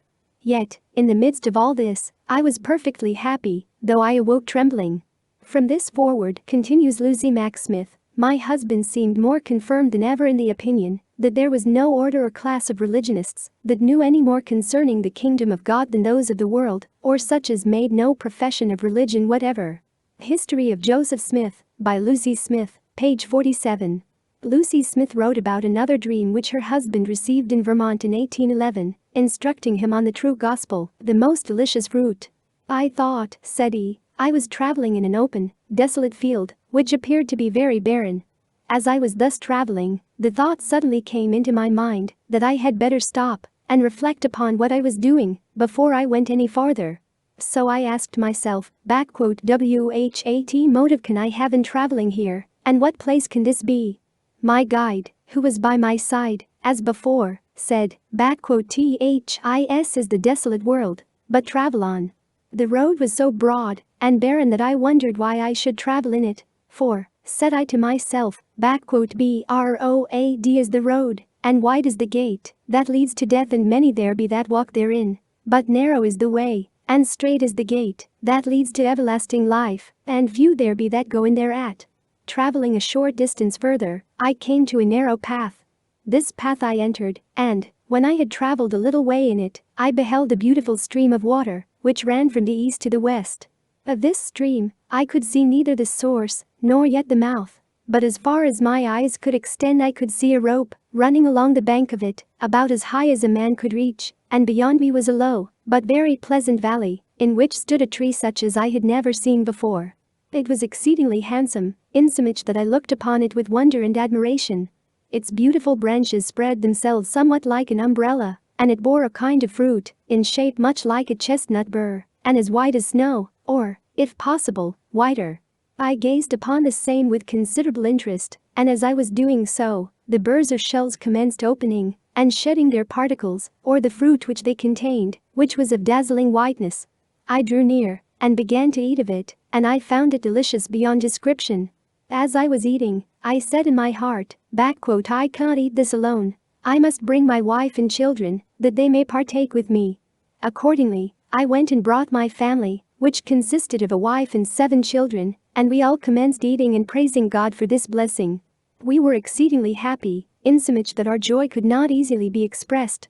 While thus engaged, I beheld a spacious building standing opposite the valley which we were in, and it appeared to reach to the very heavens. It was full of doors and windows, and they were all filled with people, who were very finely dressed. When these people observed us in the low valley, under the tree, they pointed the finger of scorn at us, and treated us with all manner of disrespect and contempt. But their contumely we utterly disregarded. I presently turned to my guide, and inquired of him the meaning of the fruit that was so delicious.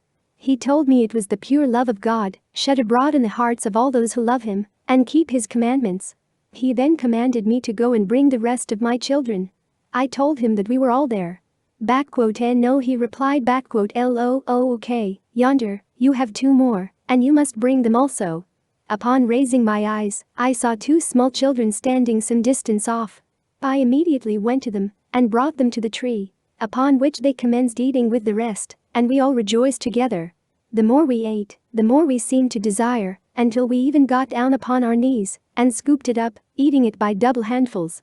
After feasting in this manner a short time, I asked my guide what was the meaning of the spacious building which I saw.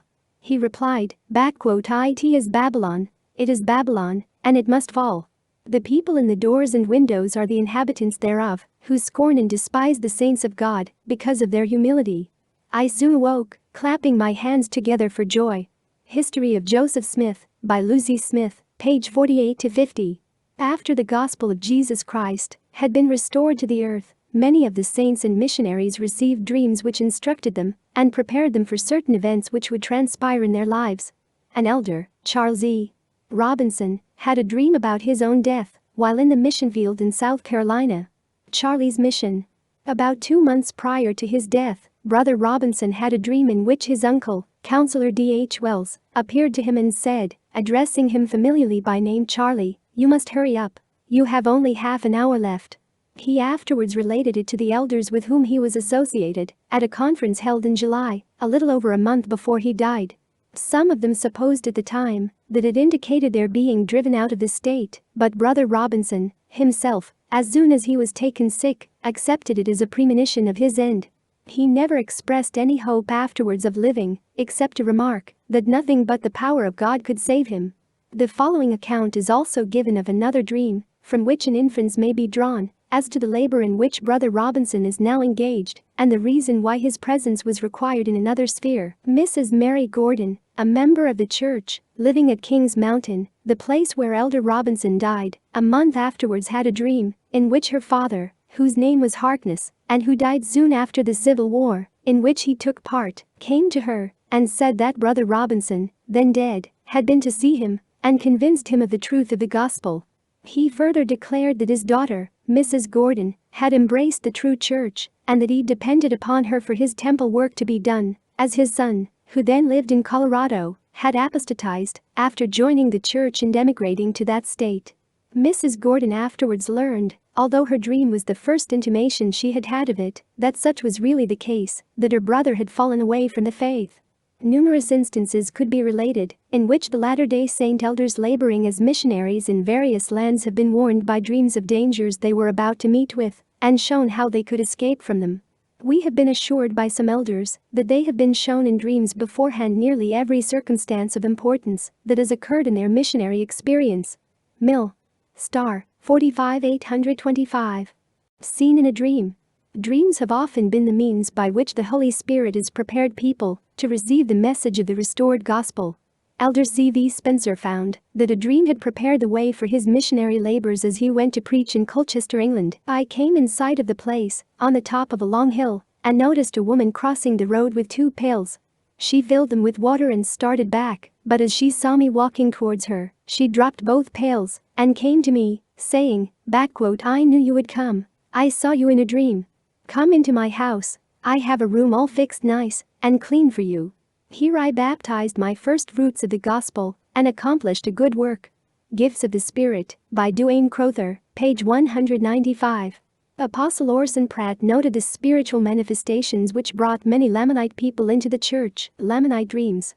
Now, after so long a period has elapsed since God brought forth this wonderful sign, He has begun to work among the remnants of the house of Israel, the American Indians, upon this continent, by His own power.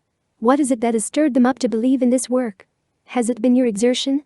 Not altogether. Yet, no doubt, you, in some small degree, as far as your faith would permit, have helped on the work among these wild tribes. Your hearts have been almost discouraged so far as your own labors were concerned.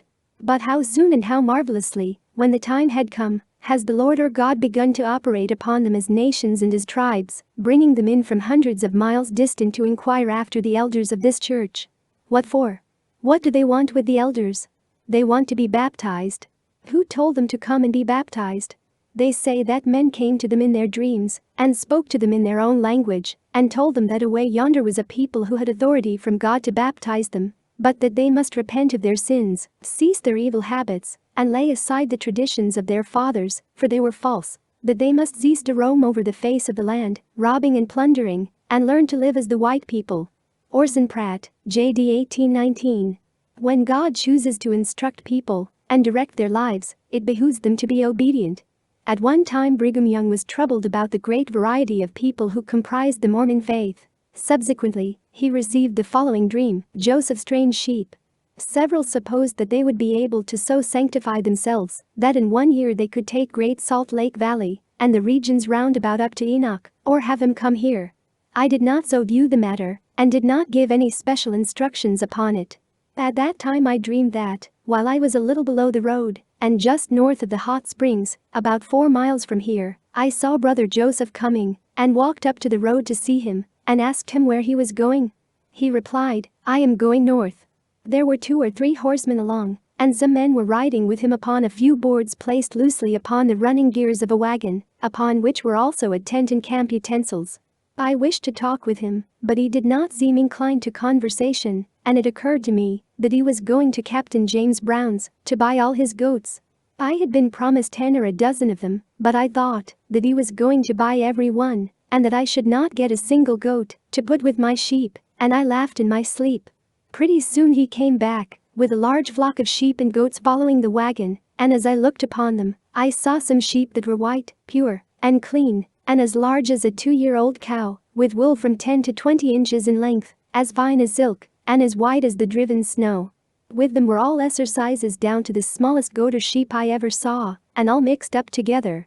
I saw some sheep with hair like that of goats, and goats of all colors, red, black, white, etc., mixed with the sheep, and their sizes, colors, and quality of fleeces seemed to be almost innumerable. I remarked to Joseph that he had got the strangest flock I ever saw, and looked at him slyly and laughed, and asked him what he was going to do with them. He looked at me in his usual shrewd manner and replied, "They are all good in their places." On awaking I at once understood the dream, and I then said, "Go to California, or where you please, for goats are as good in their places as sheep, until the time for them to mingle is over. And in striving to guide and improve the flock we sometimes have to cry out, 'Shoo,' and at other times, to draw them nigh by calling, 'Sheep, sheep.' We are trying to train the flock, and to turn the goats into sheep, and the spotted, ring-streaked, and speckled into beautiful white, and how shall we succeed? Perhaps we shall see rather a curious flock at last, but we will do the best we can." Brigham Young, J.D. 321-22. Elder James W. Lesueur explained how the way was opened to him to preach the gospel. The drifting boat.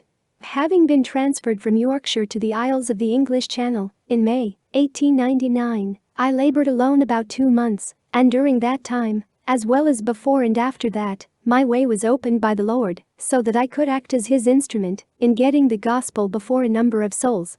One instance I will relate. Having finished tracting St. Sampson's Parish, Guernsey Isle, I was intending to visit some investigators there on the 10th of January, 1900. While on the road, I was impressed to go into a certain house just past. Not knowing why, I kept going on. Again the impression came, this time, with double force. Turning about I walked back, knocked on the door, and was invited inside. Sitting down, I conversed on general topics with an intelligent woman. Suddenly a thought came forcibly to her mind, and she exclaimed, "What an odd dream I had the other day." It might have been a vision, for I am quite sure I was awake. Picture of woman in a boat.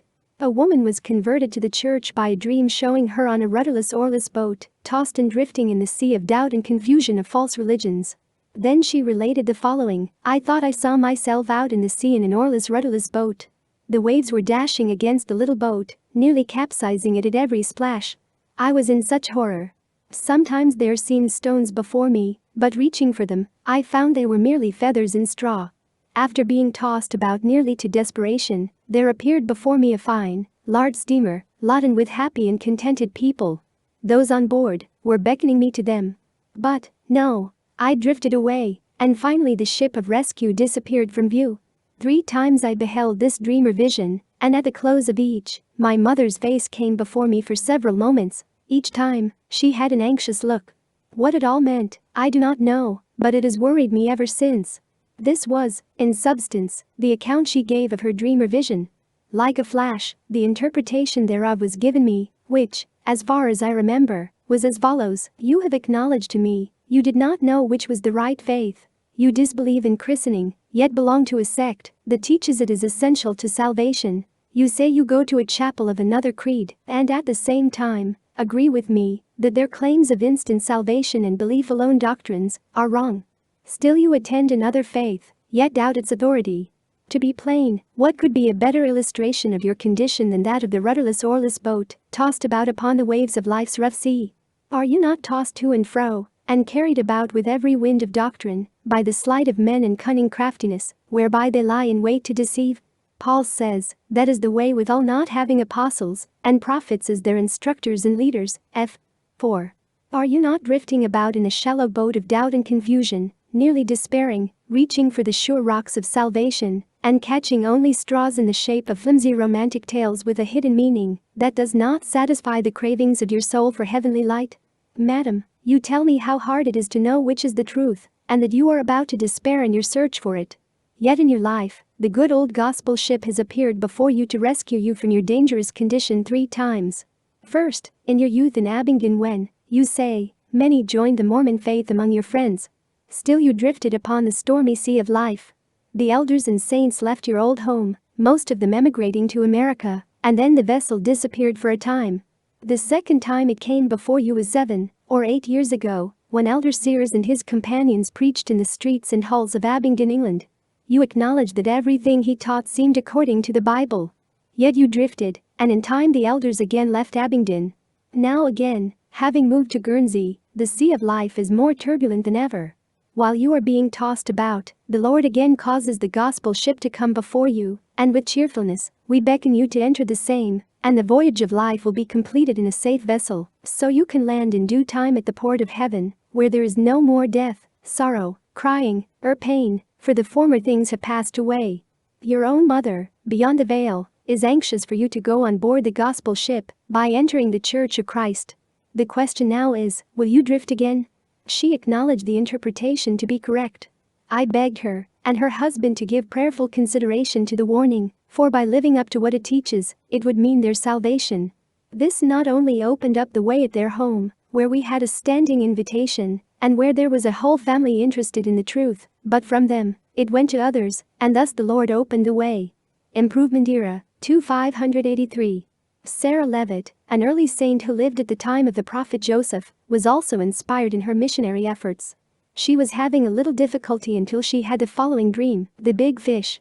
We had only been in the church a short time, perhaps 2 months. About this time I had a dream. I dreamed there was a deep hole in the place that looked very black and muddy, but there were lots of fish in the hole, if by any means we could catch them. It was such a filthy-looking place that it would be a job to get near enough to put a hook in, but I thought I would try. So I got a hook and line and bait and went, and after much trouble I got near enough to throw in my hook. There was a shark in the hole that took the bait every time. I saw that it was of no use to try to catch fish until the shark was out of the way, and so I went to fishing for the shark, and I soon caught it. It was a savage-looking creature. Then I could catch fish. I caught many fish which pleased me well. Sarah Levitt Journal, page 10. The shark was a man who finally believed the truth of the gospel. Her work eventually was the means of converting many souls to the restored gospel. W. J. Kohlberg wrote about 2 dreams into prophecy. Dreams of introduction. While on a Wisconsin train bound for my native Illinois home, anticipating a happy meeting with my parents, brothers and sisters, after a first and lengthy absence, I fell asleep just before reaching the junction, where I was to change cars, dreamed of home, and did not awake until the train was near the boundary line of Iowa, and I, further away from home than ever. I got off at the first station with the intention of taking a train back, but before doing so, I met a man who was instrumental in leading me to the place where, for the first time, I attended a Mormon meeting. That meeting later resulted in more than I had anticipated my mountain home among the saints. After hearing awful tales about the Mormons and reading for 2.5 years all that I could find for and against the church, I determined to know things for myself, bade my pleading parents, friends and relatives goodbye, and left my home in tears with a promise of converting either myself or some of the Mormons. I arrived in Salt Lake City on New Year's morning, 1903, an absolute stranger. The first residence I entered was that of Solomon F. Kimball at 274 6th Street, where to my surprise I was greeted and welcomed as one he had seen before. I had never seen Brother Kimball before, and I wondered, till he said, "I saw you in a dream 3 days ago." This statement, together with a subsequent prediction of my conversion to Mormonism and my accomplishment of a great work, almost overcame my surprise because of my skepticism concerning Mormon dreams and prophecies, but his further telling me of my past experience in the East and my reason for coming west turned my surprise into greater wonder. When I expressed myself as thinking Brother Kimball a good mind reader of past and present and a possible guesser of the future, I was boldly told of the glorious victory that would take place within me by coming faith and evidence. Oh, how I hoped it true! Faith and evidence, one way or the other, was what I had long been looking for, and now, oh happy thought, to have them come to me. When I remembered the pangs I had endured in Doubting Castle, I not only hoped their coming, but I prayed for them in tears and looked till both came and conquered unbelief. On a sunny morning, the second day in the beautiful month of May, 1903, faith and evidence led me to the waters of baptism.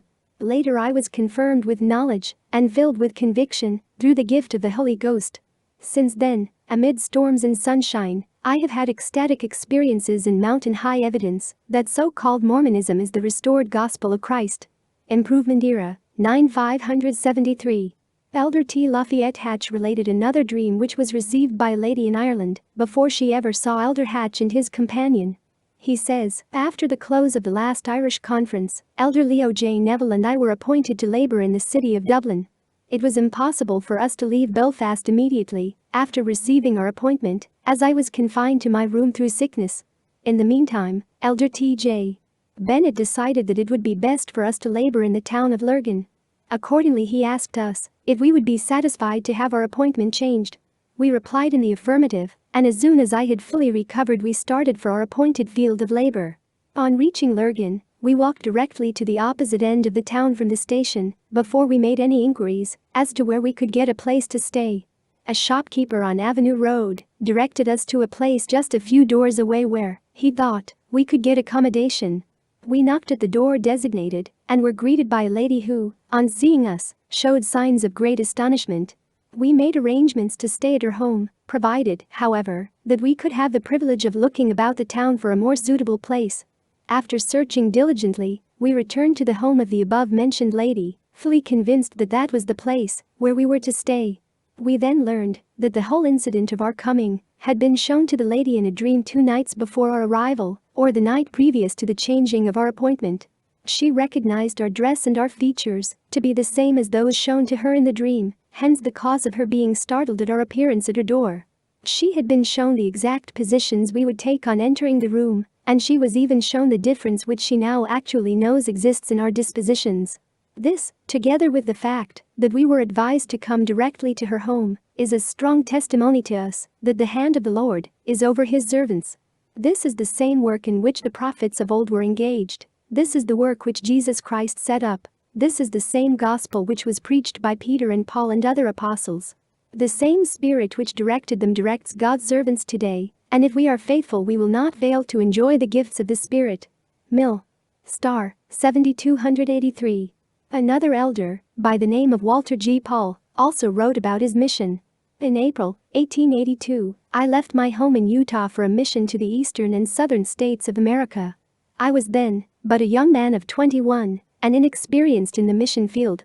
On arriving at my destination, Nashville, Tennessee, I was appointed to labor in and around Rochester, Butler Company, Kentucky, to which locality I was sent with a letter of release for Elder John W. Taylor by Elder John Morgan, president of the mission. Elder Taylor spent a week with me before he left. I felt extremely weak and timid, but my companion in his prophetic vein predicted that I would soon be able to explain intelligently the principles of the gospel, and therefore, I was somewhat comforted. I preached my first discourse in a log cabin, 10 by 12 feet, located in a dense wood. There were 10 people present, and I talked 2.5 minutes. This cabin was built by and for the Latter-day Saints, but unfortunately it extended on to the possessions of one who was unfriendly to us, and we were ordered to move it. Nothing was to be done but to put all hands to the task, and with a long pole and a strong pole we moved the meeting house a distance of 6 feet off the enemy's ground. We then named the cabin Liberty. One spring morning, not long after this, while I was walking through the woods, I met a gentleman with grip and umbrella. On seeing me he exclaimed, "Hello, Brother Paul. I know you. I dreamed about you last night." We were soon fast friends, as I discovered him to be Elder Lewis A. Kelsch, who had walked 75 miles to meet me. He told me that for months past a Baptist preacher's wife of Grayson County, Kentucky, had been dreaming all about me. She knew my name and could describe me accurately. She says, explained Elder Kelsch, that she will not be satisfied until she sees you. She claims that she will know you even among 1,000. This lady had been told that there was no elder in the mission by my name or answering to the description which she gave. Not only that, but the elders said they knew no one in Utah by my name. Well, the lady had said, "There is, and I am going to see him." I was therefore told to get ready for the 75 miles walk, which I did. We walked 40 miles the first day, 20 the second, and finished the journey on the third. It made me very footsore and tired.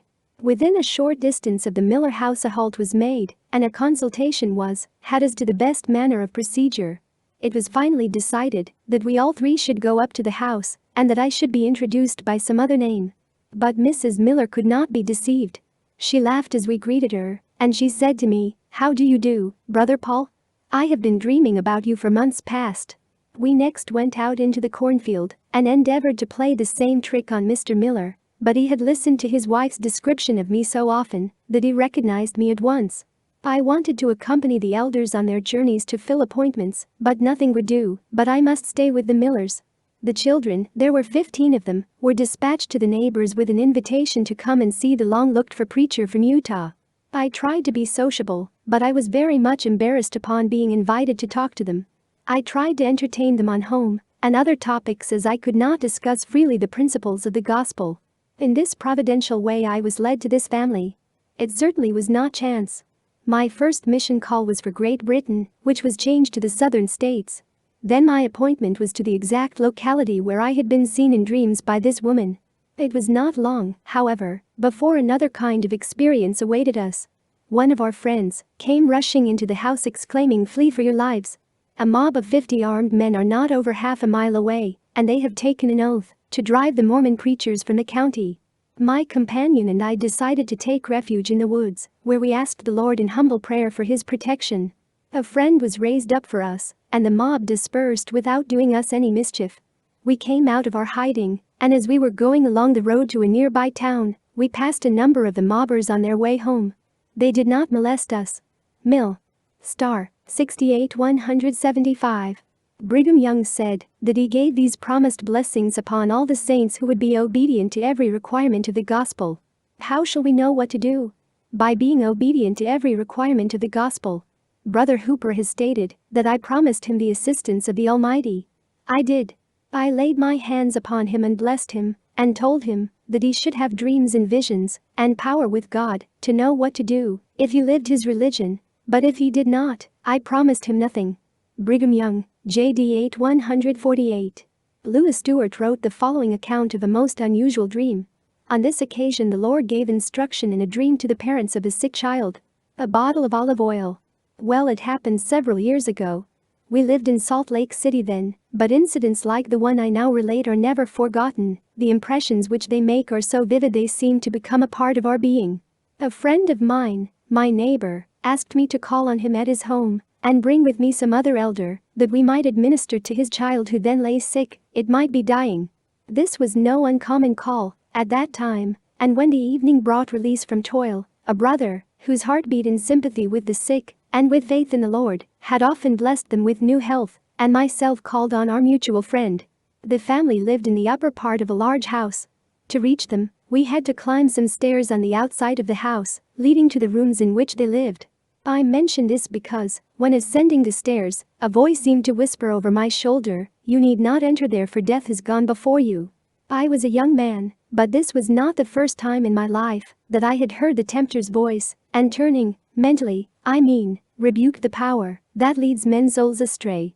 On going into the rooms, however, my heart first throbbed with fear, and then it seemed almost to stop beating, for there I saw, lying on its mother's lap, the little child. Disease had blanched its little cheek, and oh, its eyes were sunken and glazed. Surely that was death. But rousing myself, the thought that duty called me there, and doubts and fears, though common enough, never yet helped mortals to bear their burdens, nor helped to move those burdens from off the shoulders of weary, struggling souls, stirred me to action. We blessed the baby, and the great physician heard our prayers. It seemed to me that even while our hands were on the little head, sickness left and life and health, taking its place, flowed like a fountain through all the little veins, carrying to the limbs strength, and to the features beauty. Before we left the house, the little pet, fully restored to health, stretching its little hands toward us, smiling and cooing, expressed its joy in happy baby language. Salt Lake City, that night, contained few happier hearts than those assembled in that little room. Now, it seemed to me, although it is no uncommon thing for the sick to be healed through the laying on of hands and the blessings of our God, yet every time we see it done we wonder while we praise, and simple though my story is, the recollection brings forth again the thoughts of wonder and gratitude. But hear the sequel of my tale. Some time after the baby was healed, the father asked me if I remembered the circumstance, and on my assuring him there was little likelihood of my forgetting such an incident, he said, "As near as I can recollect, you know the baby had been sick for some time, and we had doctor's help. We gave it the medicine prescribed, and watched and nursed it day and night. I would tend the baby from evening until 3 or 4 o'clock in the morning, then waking my wife from her too short sleep, would lie down to get a nap before going to work. In this way we worked until we were nearly worn out, as you know. One morning I laid down, with my clothes on as I always did, and while sleeping had an interesting dream. The Lord's prescription. The Lord prescribed olive oil for a child's illness, as shown in a dream. The father called for the elders, who prayed and administered the olive oil, and the child was healed. I thought that I was going to ZCMI drugstore to get medicine for the baby. I got a bottle, wrapped in white paper and tied with a red string, the way drugstore goods are usually fixed up, and returning home untied the string, and removing the paper found a bottle of what seemed to be olive oil. I awoke, and thanking God for the lesson, asked you brethren to call, with the happy result we witnessed. Lewis Stewart, contributor, 16616. Brigham Young received a dream instructing him to teach the saints to get the Spirit of the Lord, and to keep it. George Laub records this incident in his journal, A Dream of Joseph. Conference, April 6, 1847, at winter quarters. B. Young was teaching the people to get the Spirit of the Lord, and to keep the Spirit of the Lord, for he had seen Joseph in a dream, and he told him to tell this people to get the Spirit, and to keep it, and that he told him again and again, and to try all spirits, that they may know good spirits from evil ones, and not to bar their hearts against any, but cleave to the good, for this is the way to try the different spirits. Journal of George Laub. George Q. Cannon was instructed in a dream about the power of prayer and faith, raising the anchor. There were 10 of us, of whom I was the youngest, windbound in the Bay of San Francisco, and we had been thus delayed for nearly a week near the Golden Gate in consequence of headwinds. I dreamed one night that this party of brethren were heaving at the windlass, having a rope attached to it reaching forward to the anchor at the bow of the vessel. We were working with all our might endeavoring to raise the anchor, but seemingly we made but little progress. While thus engaged, I thought the prophet Joseph came from the after part of the vessel dressed in his temple clothes, and tapping me on the shoulder, told me to go with him. I went, and he climbed onto the forecastle, which was higher than the main deck, and on a level with the bulwarks, and there he knelt down, also telling me to kneel down with him. He prayed according to the order of prayer which is revealed. After prayer, he arose upon his feet. "Now," said he, "George, take hold of that rope," the rope we had been pulling on with all our might. I took hold of it, and with the greatest ease, and without the least effort, the anchor was raised. "Now," said he, "let this be a lesson to you. Remember that great things can be accomplished through the power of prayer and the exercise of faith in the right way." George Q. Cannon, JD 22-289. Another dream of instruction was given beautifully portraying the value and example of prayer. The Angel's Tablet of Prayers. I was recovering from a severe illness of many weeks and was well enough to sit at an open window in my easy chair, and as our house stood in a pleasant garden in the suburbs of London, the first roses of the year scented the soft breeze that fanned my pale cheeks and revived my languid frame. The bells of the parish church were just beginning their chimes, and the familiar sound awakened in me an intense longing to be with my family once more, a worshipper in the house of God. I took up my Bible and prayer book which had been placed on the table beside me, intending to read when the hour of 11 o'clock service should be announced by the ceasing of the bells, and in the meantime closed my eyes and soothed my impatient wishes by picturing to myself the shady avenue of blossoming limes that led to the church and the throngs that would now be entering it for the public worship of the day. All at once I seemed to be walking in the beautiful churchyard, yet prevented from gratifying my eager wish to enter the church by some irresistible though unseen hand. One by one the congregation, in their gay Sunday dresses, passed me by and went in, where I vainly strove to follow. The parish children, in two long and orderly trains, defiled up the stairs into the galleries, and except a few stragglers, hurrying in, as feeling themselves late, I was left alone. Suddenly I was conscious of some awful presence, and felt myself addressed by a voice of sweet solemnity in words to this effect: "Mortal, who, by divine mercy, hast been permitted to return from the gates of the grave, pause before thou enterest God's holy house again. Reflect how often thou hast profaned his solemn public worship by irreverence, or by inattention, which in his sight is irreverence. Consider well the great privilege, the unspeakable benefit and blessing of united prayer, lest by again abusing it, thou tire the patience of thy long-suffering God, and tempt him forever to deprive thee of that which hitherto thou hast so little valued."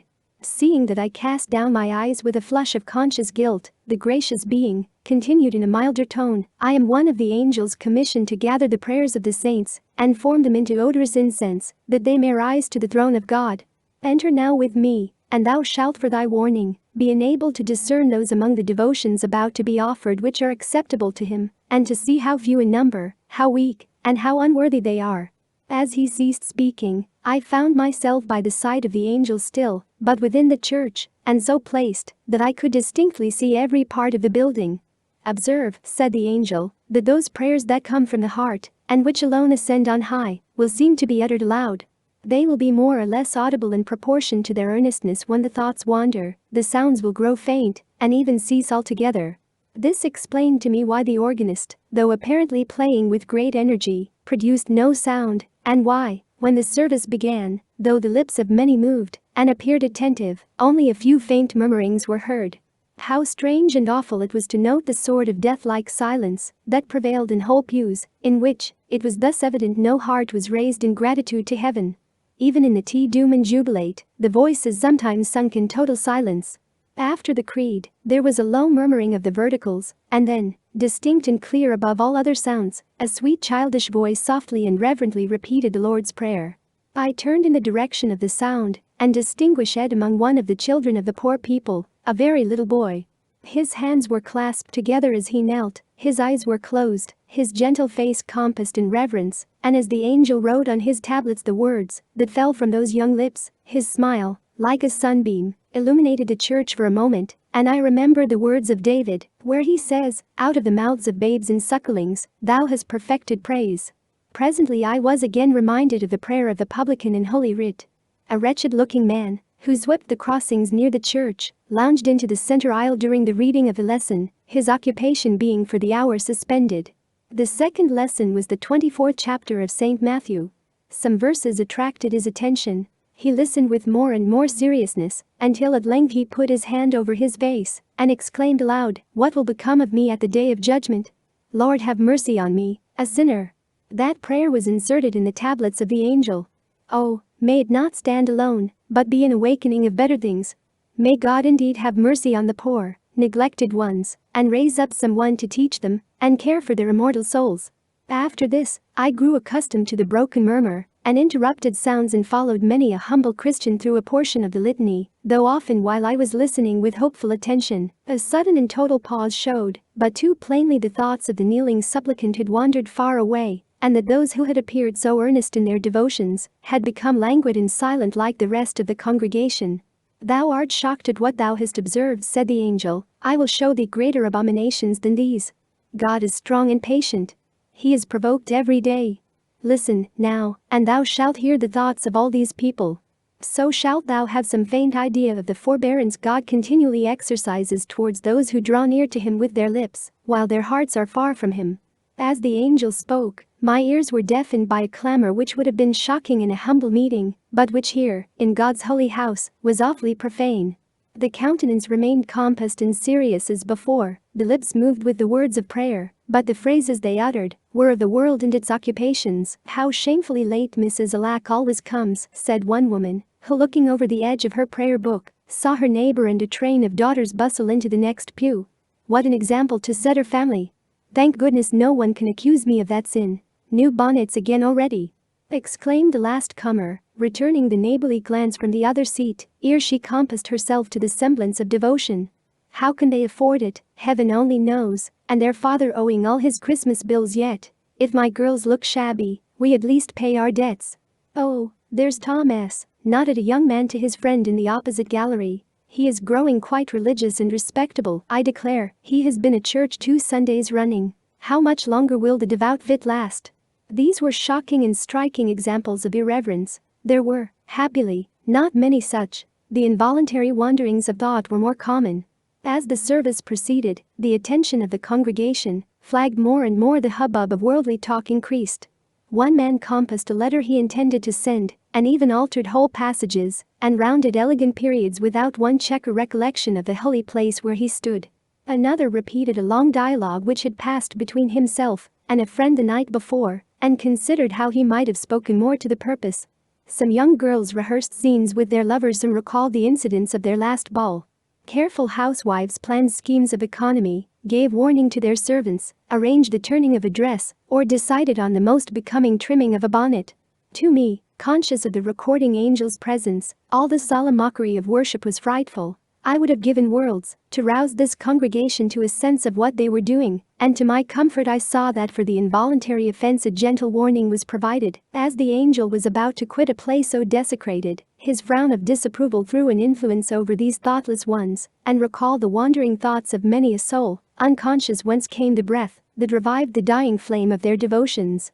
Then self-blame and remorse, of which those kneeling nearest knew nothing, wrung the heart, shocked at its own careless ingratitude, wondering at the forbearance of the Almighty, while more devotional thoughts, and I trust more fervent prayer, succeeded to the momentary forgetfulness. In spite of all these helps, the amount of real devotion was small, and when I looked at the angel's tablets I was shocked to see how little was recorded therein. Out of 300 Christians, thought I, assembled after a week of mercies, to praise and bless the giver of all good, are these few words the sum of what they offer? "Look to thyself," said the angel, reading my thoughts. "Such as these or such hast thou long been. Darest thou, after what has been revealed to thee, act such a part again? Oh, could thy immortal ears bear to listen to the songs of the rejoicing angels before the throne of the Almighty, thou wouldst indeed wonder at the condescending mercy which stoops to accept these few faint wandering notes of prayer and praise. Yet the sinless angels veil their faces before him in whose presence man stands boldly up, with such mockery of worship as thou hast seen this day. Remember the solemn warning, lest hereafter it be counted to thee as an aggravation of guilt." Suddenly the sweet solemn voice ceased, the glorious angel disappeared, and so oppressive seemed the silence and loneliness that I started and awoke. My watch pointed to the hour of 11. It must have been the stopping of the bells that interrupted my slumbers, and all the solemn scene had passed before my mind in the short space of a few minutes. May the lessons I learned in those few minutes never be effaced from my heart, and if this account of them should recall one wandering thought in the house of prayer, or teach any to value more highly and cultivate more carefully the privilege of joining in the public worship of our God and Father, it will not have been written in vain. Contributor 6141. The principles of the laws of health were clearly portrayed in a dream to another Latter-day Saint. He wrote, "The word of wisdom. Dear sir, permit me to trouble you with a dream of mine, which, if worthy of a place in your paper, is at your disposal. A few evenings ago, I was reading the news when my eye rested on the word of wisdom, together with your remarks, etc. to the saints. You must know, I have been one of the best customers to the storekeepers for tea, coffee, etc., and I could not help thinking what I should do in this matter, and asked myself why it should come out at this particular time. I went to bed still deeply impressed with the question, not being able to solve it, when sleep came over me, and I dreamed that I was taken to a high hill, where I could see the nations of the earth before me. I beheld a great commotion, the people mourning and crying, and all seemed in great distress. I looked round, and beheld a man standing by my side. I asked him why this distress amongst the people. He answered that the destroying angel was abroad in the shape of the cholera, that he was taking his thousands from the people, and but few could escape. I inquired if the saints would be taken. He said, "Look," and I looked and beheld the mountains of Deseret, with their snow-capped tops. I beheld the valleys covered with grain, and the lowing of the cattle, and the bleating of the sheep on the hills, was music to my ear. I beheld that health and prosperity dwelt in their midst, and I rejoiced and gave thanks to God that his people were protected from the destroyer. My companion asked me to go down with him to the city where the saints dwelt. I did so, and entered their habitations. They were clean, and I beheld that every man, woman, and child wore homespun clothes. The sound of the weaver's shuttle, the women's spinning wheel, and the song of the maiden while at work, was melody equal to the harp of David when he dispelled the evil spirit out of Saul. Their gardens round their houses were like paradise, and the morning glory grew in loveliness round their windows. Peace and prosperity dwelt in every habitation, and wisdom flowed from their lips. The children looked healthy, and their eagle eyes and noble forehead showed that there was a race springing up like unto the firstborn sons of Adam. In our meanderings through the city we chanced to go into one house, where there were many people gathered together. I asked the reason, when I was told that it was a party of strangers who were going to the old mines, together with some of the brethren. I beheld that the table was covered with all the luxuries of life. The bell rang, when all sat down. I saw that the tea and coffee were very profuse, but the saints drank cold water. I was astonished at it, and was about to ask my companion why they abstained from the tea and coffee, when he pointed to one end of the table, where I beheld a man drop down on the floor. The cry of the cholera was immediately heard throughout the room. Soon after, I heard another cry, and then another, and I beheld that the destroyer was doing his work.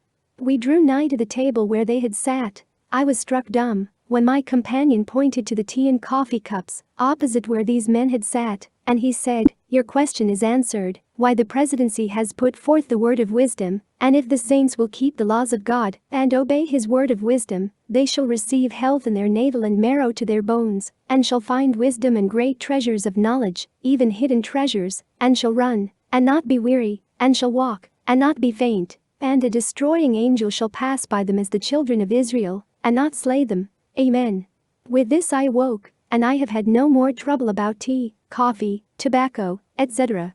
Hoping that the brethren who keep large parties will profit by this dream, and show an example by having their tables beautifully ornamented with tumblers, and the clear spring water sparkling in them, which invites us to drink of the waters of health freely, and by that means wisdom may flow from the lips of all the saints, and that our children will rise up and call us blessed. I subscribe myself respectfully yours, Homer. Deseret News, January 25, 1851. By simple means the Lord is able to bring about his wonders among men. As men prepare their hearts for the instructions of God, he then can write upon them. Thus the weak and humble of the world can accomplish mighty and powerful things. It is when we ask that we shall be given, and when we knock that it will be opened to us. Saved by a dream. Elias Howe, inventor of the sewing machine, spent every cent he owned and could borrow trying to perfect a working model. But always one problem thwarted him, where to put the eye in the needle so the machine would stitch. Placing it at the heel, as with the ordinary sewing needle, didn't work. After long months of experimenting, the discouraged and funless young Howe was on the verge of abandoning the whole project when he was saved by a dream. In the dream, he was prisoner of a savage king in a strange country, and as his waking problem was the perfection of a sewing machine, so it was in the dream. Savages danced about, chanting as he sweated at his task. The king advanced to the beat of tom-toms and gave Howe 24 hours to finish the machine. Either that, or he would go to make a cannibal dinner. The hours spun past, yet the machine would not sew for lack of a proper needle. Howe finally had to give up. But as he was being led to the place of execution, he noticed the warriors' spears were pierced near the point. Frantically he pleaded for more time. Now he knew how to make his machine sew. As the savage king paid no attention, he raised his voice louder and louder and woke up yelling. It was 3 a.m. Still trembling but wide awake, Elias Howe hurried to his workroom. When the sun rose, he had finished the first model of a needle with the eye near the point. At last, the sewing machine worked. Mary Alcus Cornet, November 1949. Chapter 7. Dreams of Comfort. And the angel of God spake unto me in a dream, saying, Jacob. And I said, Here am I, Gen. 31:11. Dreams often convey a divine message or provide comfort to the recipient. Such messages of inspiration may be comforting to someone who suffers from poverty, sickness, death, or a host of other distressing matters. The greatest comfort obtained from such dreams is to know that God is mindful of our sorrow. For example, Lehi and Nephi were comforted by the Lord in a dream of the tree of life. I Nephi 8:2-4-36. Such dreams give comfort at the time of sorrow and also render consolation in the future.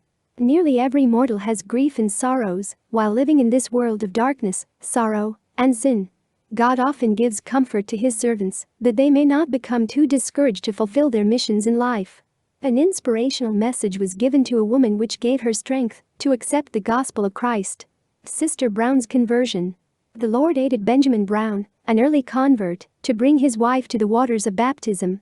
For a year and a half following Brother Brown's entrance into the church, his wife had opposed the work, saying that the church was poor and had a bad reputation among her acquaintances. Then the following manifestation was given to her, together with the revelation of godly knowledge to her husband. She dreamed one night that a large company of visitors had come to her house, for whom she had to prepare supper. On going into her buttery to procure the necessary food to cook, she could only find a small potato, about the size of a robin's egg, lying on a wooden trencher. However, with small stock she commenced, and by some wonderful means converted this little affair into a splendid preparation of pies, puddings, etc. When they were ready she stood still, wondering how it had all been done, for, as may be supposed, it puzzled her sorely to conceive how, from a small potato, and that on a wooden trencher, she had produced such an elegant entertainment. Just at this moment, while she was thus marveling, I was awakened from my sleep, with a command sounding in my ears, that I was to say to my wife, Don't you remember hearing, that you should not despise the day of small things? I was to speak at once, without waiting. So I awoke her, and without any preface, did as I was bid. The wonderful concurrence of these words with her dream, and the self-evident interpretation of it, referring as it did to her past conduct, for one of the principal reasons of the opposition she felt to my joining the church was that she considered it disgraced her to have her husband belong to a church that was so poor and everywhere spoken against, so impressed itself upon her mind, with other confirmations, that she was baptized and has remained firm to the church ever since. Gifts of the Spirit, by D. Crowther, page 89-90, and Gems for Young Folks, page 63-64. Another early saint was comforted by a dream that helped him in his financial matters. Financial help through a dream. In the fall of 1861, I was called upon to furnish a team outfit for Dixie. I was not very flush in means, and secured a yoke of oxen and a wagon on credit, which I started off for the southern country. As the time approached for me to pay for it, I was still more embarrassed, and myself and family were quite exercised about it, and made it a subject of prayer. One night, after retiring, I saw in my sleep the oxen and wagon coming down the Bingham Canyon with a load of wood as plainly as I ever had seen them when awake. I was intending to send my mules and hired man the next morning to plow my farm, but when I arose I told the hired man my dream and sent him to borrow a saddle, and, after breakfast, we both started to hunt for my outfit, which I could not now believe was on the way south. We rode until noon and came home to lunch. The hired man finished eating first and went to the barn. When I went out, he was just about to hitch the mules on a wagon to go down to the farm and plow, saying, "I thought you had chased a dream long enough, and I would go and plow till late, and you would not lose much." I told him to take off the harness and I would prove to him that the dreams of the saints amounted to something. We started out again on our search. About 3:30 p.m. I noticed a sloping roofed shed with the front shut up close with new boards. And on stopping our mules, I saw the end of a wagon tongue sticking out from under the bottom board. I alighted and went around to the back part of the shed, got in and found my wagon that I had sent to Dixie. I took it home and the next day had the man in whose charge the outfit was placed before Bishop E.D. Woolley. The result was that I received my oxen and the entire outfit as I furnished it for Dixie. It was proven that it had been hauling wood from Bingham just as I saw it in my dream. At the close of the investigation, I asked the bishop what I should do with the outfit. He replied, "You do as you like with it." With it I paid my debts and was relieved of my anxiety, and my prayer was answered. By CVS, Juvenile Instructor 1995. A man by the name of James Ward was shown where he could find a box of money to help him in his financial difficulties. A box of dreams worth $8,700. When James Ward, a 40-year-old janitor from Des Moines, Iowa, had a recurrent dream in which he saw a shoebox full of dreams on fire, he had no idea that his dream was a precognitive warning which was about to come true. On the morning of April 6, 1962, after he had had that same dream the third night in a row, James Ward heeded the warning and found $8,700. On the day it happened, James was awake earlier than usual, sitting alone in his kitchen, staring absently into space. When his wife, Charlene, entered and saw him, she knew at once what was bothering him. "Jim, you had that funny dream again, didn't you?" "Yes," he said hollowly. "I dreamed it again. But I sure would be relieved if I could figure out what it means. I know it's some kind of a warning because I keep dreaming it every night. I see myself down at the dump burning trash, and when I throw this big old shoebox in the fire, I see all my dreams burning up too. It sure bothers me, that dream." James, who at the time was trying to negotiate a second mortgage loan on his house in order to buy a truck for $3,000 with which he hoped to go into the hauling business for himself, had more than one reason for being worried. He was worried if he would be doing the right thing by giving up a steady job he had held for 10 years. He knew that he would never get anywhere in life if he didn't better himself. If he did not take the plunge now, at age 40, he knew he would never do it and would remain a janitor for the rest of his life. Moreover, he was anxious about his loan application. He did not know if the mortgage company would give him the money. Then too, he was worried about going into debt and paying off the loan. If he failed, if his business venture did not work out, there was the chance he would lose his house. He did not like the idea of borrowing money to risk it on a business venture, but what else could he do? At 8 o'clock that morning, James' employer, who had just acquired an abandoned warehouse, sent him there to clean up the place and burn the trash. The man wanted the building neat and clean so it would be attractive when he offered it for lease. He told James that if he did the cleanup job in one day he could have anything of value he might find in the building. "Just get that place in shape today," he told James, "and anything that isn't nailed down is yours." The building, which had been used by a previous tenant as a household goods storage warehouse, was in an indescribably messy condition. The floors were strewn with rubble. Huge piles of trash and empty cardboard cartons were everywhere. But, accustomed as he was to such dirty jobs upon occasion, James went to work without complaint. He swept up and carried the waste paper and boxes out back to a vacant lot, where he lit a fire and began to burn them. By 11 o'clock the building was cleared of trash. As James was about to toss a big pasteboard box containing a quantity of empty smaller boxes inside it into the fire, he stopped abruptly, recalling his dream. He had an eerie feeling that everything which he had pictured in the dream was suddenly coming true, happening just as he had known it would. He put the big carton down and poked around inside it, examining with curiosity a shoebox that looked oddly familiar. Of course it was the shoebox full of dreams. He opened it and blinked in amazement. Now he understood the warning of his recurrent dreams. Inside that box was a large bundle of banknotes, $8,700. Had it not been for his inexplicably recurring dream, he would not have looked inside that box and the money would have been burned.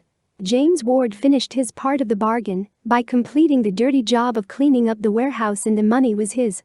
With the money he bought his truck and went into business. He prospered, and today he often speaks of his box full of dreams which came true. ESP Forewarnings, by Robert Trallins, page 5-6. Through the instructions given in a dream, Elder Thomas Phillips was provided with a new hat. A new hat for Elder Phillips. I was traveling in the towns and villages in a part of the county of Surrey, England, preaching the gospel as revealed from the heavens through the ministry of holy beings. Under these circumstances, food and raiment were sometimes hard to obtain. Consequently, at one time I had a hat that was very much the worse for wear. In a village called Hersham in that county, lived a brother by the name of William Hobbs, whose house I sometimes visited and received food and lodgings. One night Brother Hobbs dreamt that a personage came to him and told him that Brother Phillips would be at his house on a certain day, naming the time, which I think was 4 or 5 days from the time he dreamt. He was further told that he must get a new hat for Brother Phillips, for the one he wore was very shabby. This dream was very much impressed on the mind of Brother Hobbs and troubled him sorely, for it found him without money and some miles from any town where he could buy a hat. Brother Hobbs was the overseer of a small number of men whose work was to keep some miles of railroad in repair for the safety of the trains. Then the day came that I was to be at his house in the evening. He went to his work very low-spirited, not having attained a hat. While at work on the track, a long train of cars came along, and when passing the place where Brother Hobbs and his hands were at work, a hat, suitable for the finest gentleman in the land, flew out of one of the windows. Brother Hobbs shouted, "That's the hat for Brother Phillips. Thank God." When Brother Hobbs came home in the evening, I was there, it being the time specified in the dream. He walked up to me and said, "Brother Phillips, I was to give you a hat, and here it is." To our surprise, it fitted me well. As a matter of course, I was anxious to know who was so thoughtful of an elder of the Church of Jesus Christ of Latter-day Saints, and in answer to my questions, Brother Hobbs told me the dream. String of Pearls, page 64, and Gifts of the Spirit, by D. Crowther, page 185. Apostle Matthew Cowley bore testimony of an unusual occurrence which took place on his mission to the East. The dreams he received gave him comfort and strength in his duties as a missionary. Letters of financial aid. Elder Henry W. Barnett and myself left Salt Lake City, February 24, 1878, for the South, with instructions to spend some time in Graves County, Kentucky, among the relatives of Elder Samuel R. Turnbow of this city, and from whose nephew B.R. Turnbow, the elders had received an invitation to visit. If we found no encouraging field of labor there, we were to proceed to the state of Virginia. We spent 1 month in Kentucky and held a number of public meetings and gospel conversations. My companion felt impressed that we should go to Virginia and started for that field about April 1st. Not having a very liberal supply of money, we traveled by steamboat instead of rail from Paducah, Kentucky, to Nashville, Tennessee. From thence we proceeded by rail to Chattanooga, where we found ourselves in a strange city without sufficient means to pay our way to Big Lick, our railroad destination in the state of Virginia. We had enough, however, to pay for lodging a few days and obtain a little food each day. We had addresses of members of the church in Kentucky and Virginia and concluded to write them for means as loans to help us to our field of labor. We did so, but in every instance failed to procure assistance, and in some instances, received no response to our letters. In the meantime, the little money we had was well nigh exhausted until we had to get trusted for our lodging, and for food expended sometimes 5 cents, sometimes 10 cents a day each for a few crackers and a little cheese or a bowl of bread and milk. While in this straitened situation, I dreamed that I was housed up in a room where there was no air, and in struggling for breath I would turn to the north, then to the east, then to the south, but in vain, until I turned my face to the west, when it seemed that an opening was made in the enclosure, and I breathed with freedom. Upon awakening I felt very depressed, for it seemed to me that the dream meant that while we had friends north of us in Kentucky, east in Virginia, and south in Georgia, the only hope was to write home for money, and this I fought against with a strong resolution. Again I slept and dreamed that I received 2 letters from home in the same mail. One was a pale, cream-colored envelope, the other, the old-fashioned deep yellow, and addressed to me in my mother's handwriting. When I awoke in the morning I was still depressed, for while the dreams were clear to my mind as having a decided importance, it was against my inclination to write home for money, so I held out for several days and did not tell my companion the dream. In a few days, however, Elder Barnett made a remark to me, which impressed me, that it was my duty to write for means, which I did, And when the answer came, there were 2 letters instead of 1. One was contained in a pale, cream-colored envelope, the other a deep yellow, addressed to me in my mother's handwriting, in all particulars just as I had seen it in my dream, and containing means for our assistance. During a 6-week sojourn in Chattanooga without friends and short of means, I also had a dream which was given to me more than once, and which many elders also experience, and that was that I was home from my mission before my time. And any elder who has such a manifestation knows what remorse and sorrow rests upon him while in the dream, and what joy and peace fills his soul when he awakes and finds himself still far away from home and kindred, where duty casts his lot. In one of these dreams I saw President John Taylor, and was very fearful of meeting him lest he should chide me for being home too soon. But when he spoke, he smiled and in terms of kindness said, "Well, you're home, are you? You can prepare to go to Georgia now." I finished my mission, was honorably released, and was home a little less than 6 months when I was called again to the southern states. Having been so greatly blessed in Virginia, having so many friends there, I naturally inclined to go there on my second mission, but President Morgan did not want me to return to that field, but assigned me to the state of Georgia to labor with Brother John W. Taylor, thus fulfilling my dream, though President Morgan knew nothing of the dream until after its fulfillment. To some these manifestations may appear childlike and simple. Suppose they do, we are all children of a larger growth. The prophet Joseph Smith said if the Lord should speak to a child he would speak as a child, that the child might understand. The lessons I learned by my experience of trial and dreams in Chattanooga were very useful. The experience taught me that, while a doctrine is true and designed to be continuous, such as the injunction to travel without person's scrip, no man can carry it out by his own strength. It must be done by the help of the Lord, or it cannot be done at all. It is one thing to know the truth of a doctrine in theory. It is another thing to know how to rightly apply it. The manifestation of being home before the right time so filled me with chagrin and sorrow that I was constantly buoyed up with courage to discharge my duty and be contented in my field of labor until honorably released to return to my mountain home. M.F. Cowley, Improvement Era 264. The comfort given in a dream to Elder A. Hinckley is a most impressive story. It illustrates the Lord's concern for his servants. The elder's happy family. Elder Alonzo A. Hinckley was called on a mission to Holland in 1897 and left behind a wife who was expecting her second child. When the time for the arrival of the child drew near, Elder Hinckley grew very apprehensive and was filled with anxiety concerning the well-being of his loved ones. Yet he was blessed with a dream concerning his family and was able to write the following letter to them. November 18, 1897, I have never received better news than I have received from you this morning. I am so happy and relieved of anxiety that I actually am beside myself. I cannot keep from laughing when I meet anyone and tell them of my good fortune. I am the most thankful man in Holland, and I tell you, it did not take me long to get on my knees and pour out my heart in gratitude to God for his mercies unto us. I have had such a lovely dream. I have been with you all, seen you, my dear wife, and the little newcomer, and all those kind ones who have surrounded you. I saw you made comfortable and happy. It seemed that I was in a hurry to get off again for Holland. But I first thanked all, with my heart so full of love that I gathered you all in my arms and embraced you, and then took one more peek in the door at Rose, his wife, and the children, and then landed back in Holland. Was this not a beautiful dream for one in my mood? Gifts of the Spirit, by D. Crowther, page 89. Also in Faith of Our Pioneer Fathers, page 234. One of men's greatest fears is death. This fear is implanted within the breast of every man, that he might cling on to life, and thus fulfill his mission in mortality. God gives this fear of death, thus, he can also live comfort when necessary.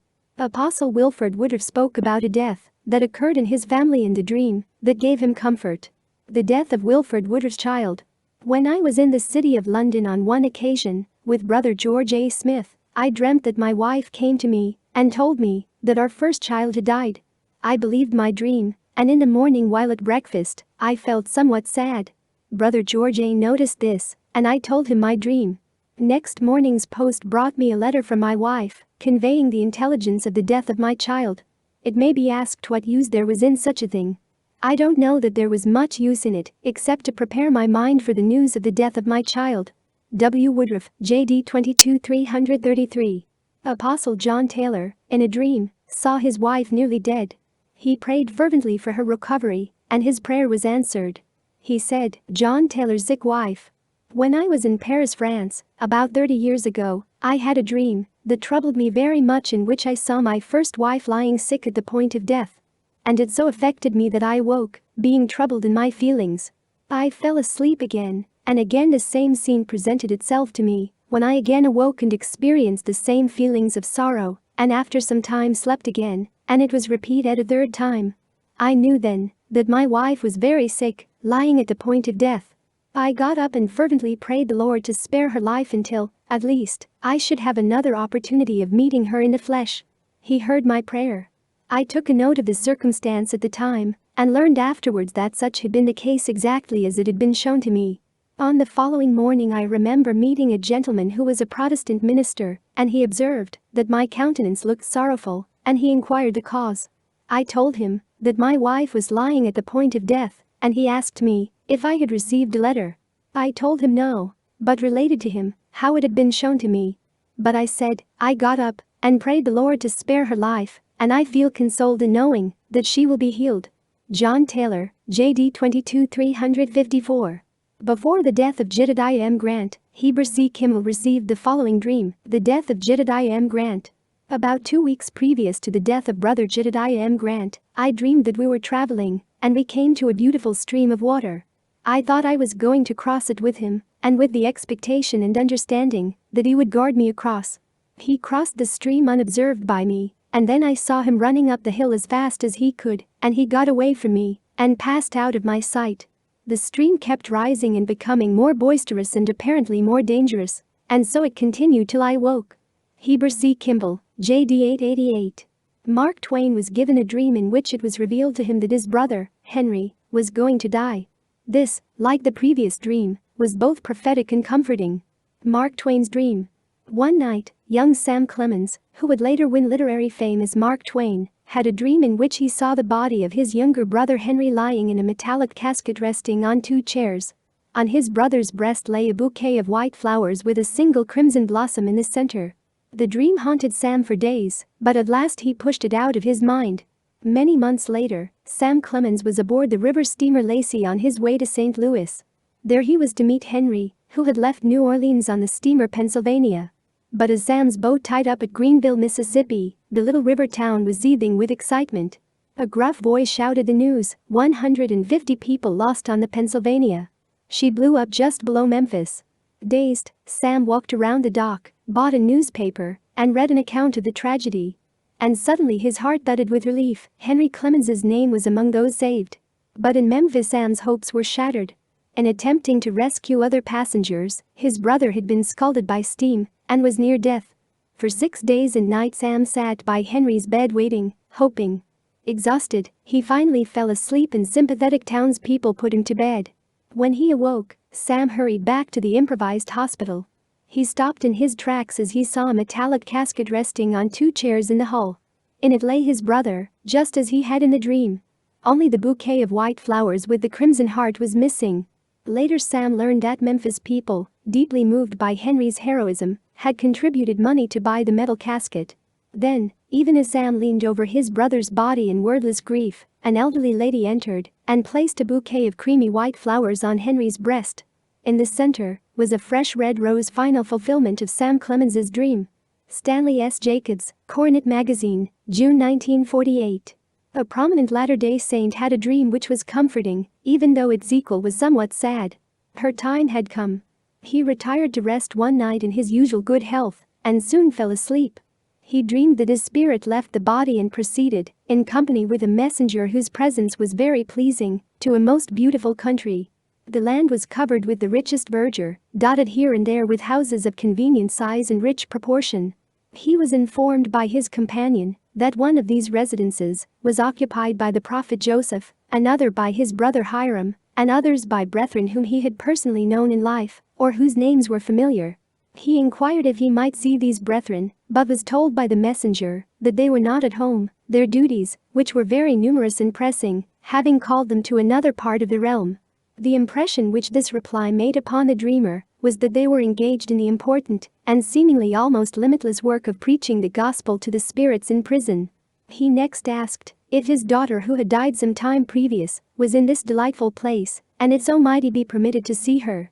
That she was here he was assured, and groups of children engaged in some instructive amusement was pointed out to him, in whose company she was, but the father would not be permitted to see her now. The disappointment did not last more than a moment, for in this heavenly place naught but joy can endure. As the dreamer was standing on a street corner he saw two ladies approaching him, one of whom he recognized as a young lady who lived not far from his earthly home. He expressed surprise at seeing her, but learned that her present visit, like his, was merely temporary, though he learned that she would soon make this her permanent home. After a visit, the length of which was great, when the sights he had beheld was considered, but so short, that it lasted only part of one night, his spirit returned to its earthly tabernacle. He wakened his wife, and told her that the young lady whom he had met in the other sphere was destined soon to die. Several weeks later our brother was called to visit this same young lady. She was very sick, and apparently had no desire to recover her health. After the visitor had administered to her, she indicated that she desired to speak to him, and he placed his ear close to her mouth when she whispered, "You remember having met me some weeks ago in the other sphere? Well, I am now going there to remain." Shortly thereafter she quietly and peacefully passed away, and without doubt, went to that delightful place which our dreamer saw, that was not lighted with sun or artificial means, but was made bright by the presence of the Father. Mill. Star 58 823 and Contributor 1741. When a man suffers in pain, grieves over a disaster, or mourns from a death, his soul can be heavily burdened. He may cry to God through tears of sorrow, pleading to the Father to consider his woes. God is mindful of man's every concern, and will give aid and comfort in those hours of darkness. He may bestow a message in the night through the communication of a dream, and that dream may become a source of inspiration and comfort throughout a man's life. Everyone should live so that his Creator may guide and comfort him in every time of need. John Huss, a Czechoslovakian theologian who lived in the 13th century, wrote and preached the truths which later inspired Martin Luther to finalize the work of the Reformation. Huss is considered to be one of the morning stars of the Reformation, and his labors were inspired by the gift of dreams. To a friend he once wrote, "I dreamed of the Pope's evasion before it took place, and after the event being related, I heard, in the nighttime, the Savior John say, 'The Pope will return to you.' I have dreamed of Master Jerome's captivity, but not in what way it should occur, and likewise of the different prisons to which I should be conducted, such as they were afterwards assigned to me, but without any particular details. A multitude of serpents often presented themselves before me, rolled into a circle, the head forming the tail. I have seen many other things besides." John Hess, Great Voices of the Reformation, page 62, by Harry Emerson Fosdick. Chapter 8.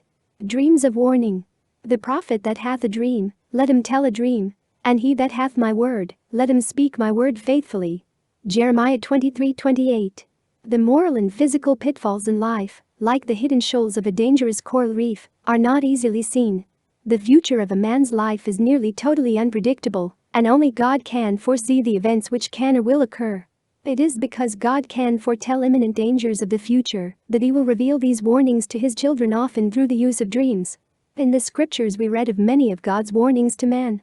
God came to Abimelech in a dream by night and made it known to him that he would commit a sin if he took Sarah from Abraham, because she was his wife. Gen. 23. Then God came to Laban, the Syrian, in a dream by night, and warned him against attempting to bring vengeance on Jacob. Gen. 31:24.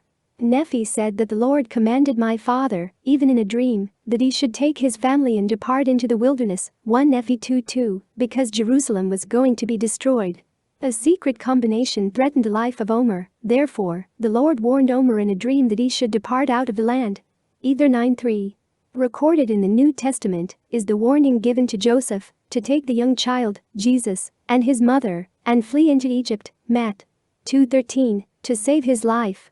Joseph was also warned that he should not go to Jerusalem on his return. Being warned of God in a dream, he turned aside into the parts of Galilee. Matt. 2:22. Also the wise men being warned of God in a dream that they should not return to Herod, they departed into their own country another way. Matt. 2:12. Pilate's wife tried to warn her husband and said, "Have thou nothing to do with that just man, for I have suffered many things this day in a dream because of him." Matt. 27:19. From these accounts of dreams recorded in scriptural history, we learn that often dreams are given by God for a guide or warning. It is therefore necessary that these kinds of dreams should be carefully regarded because of their importance to our safety from physical or spiritual dangers. A most remarkable dream revealing the work which God had begun in these last days was given to an elder by the name of R.L. Mills. He wrote his manifestation in the pages of the Millennial Star, perhaps as a warning to the wicked who would reject the light of the restored gospel. The restored gospel. After the evening's meeting, I walked over to Melksham with Brother Ellis, where we sang several hymns, took supper, and offered up thanks to God for our preservation through the day. It was about 11 o'clock when we retired to rest. I soon fell asleep, and as I slept I dreamt I was in a very large field wherein were a great multitude of people. Immediately a man, the very man that I am now laboring with, Brother Rees, whom I had never seen before in my life, came to me as I stood alone in the field, for the multitude were a great way off, though in the same field, for the field was very large. The multitude were walking towards the east. I and my companion walked north for the purpose of being alone, as we were both desirous of making ourselves acquainted with each other and where we were going. He said he was here for the purpose of making known to the people the work which God had begun in these last days, a work with which he supposed I was some little acquainted. I told him I should like to know who that multitude of people were. He said he did not know, but said that we should pray to God to make it known to us. This we did, and after praying, we understood and became satisfied in our own minds that they were an oppressed and downtrodden people, seeking deliverance from the bondage and thraldom of their masters. Just at that time the multitude came towards us, and we turned to meet them. As we were walking towards each other, a few very large drops of rain fell, and all stood gazing, being astonished to see the drops of rain fall, while not a cloud could be seen. All this time the light was very bright, but there was no sun. The rain ceased.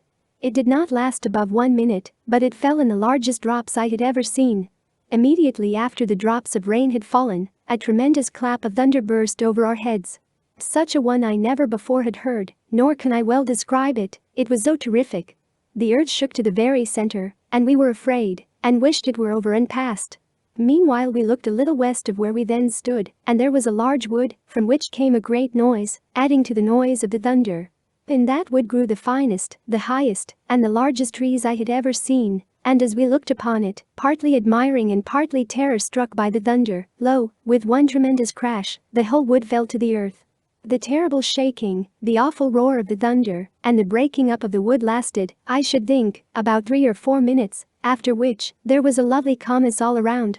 It filled my heart with joy to think, too, that not a soul of all the multitude, nor either of us, was hurt.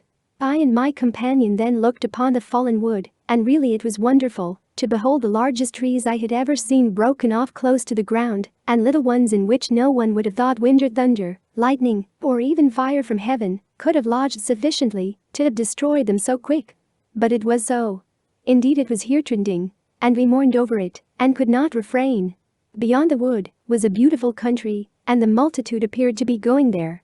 It was a long way off, for the wood was very large, and I thought, if ever they crossed that awful scene of devastation, it must be by the same omnipotent hand that had destroyed it. This was westward, but our attention was now drawn eastward by a cloud that was ascending very gradually beyond the lofty hills that stood in the distance in that direction. This cloud was very black, although at first not larger than a man's hand. It continued to ascend until it got about the height that the sun gets in 2 hours after it rises. Here it stood still and increased in size until it appeared in our view as large as a good-sized field. By that time its darkness became so intense that the earth was darkened by it. The heavens also appeared black as far as we could see. In the midst of the cloud there now appeared a white spot, which increased until it became as large as a small doorway. In the midst of the white spot there stood a child of very ordinary appearance. The child grew, and as it grew, I saw several tokens that it manifested of a superior intellect it had to any other child I had ever seen. The child grew till it became twice as large as an ordinary man. The white spot increased, and continued to absorb the black cloud. As this work of absorption was going on, the child, or rather the man, exhibited a lion, which he took from behind him. The lion appeared to be conscious of what was going on, and was very affectionate. The man now took the lion up in his arms, and held it up, extending his arms towards us. He then addressed us as follows: as the wood is broken up and torn in pieces, so shall the Gentiles be broken up and torn in pieces, if they repent not and receive not the gospel. For the Lord God will send the lion through among them, and it shall tear them in pieces and destroy them, even as the wood is destroyed. And if they do not repent of their wickedness, and obey the gospel, not one of them shall be delivered. The lion was then put into his own place behind the man, and he ceased to speak.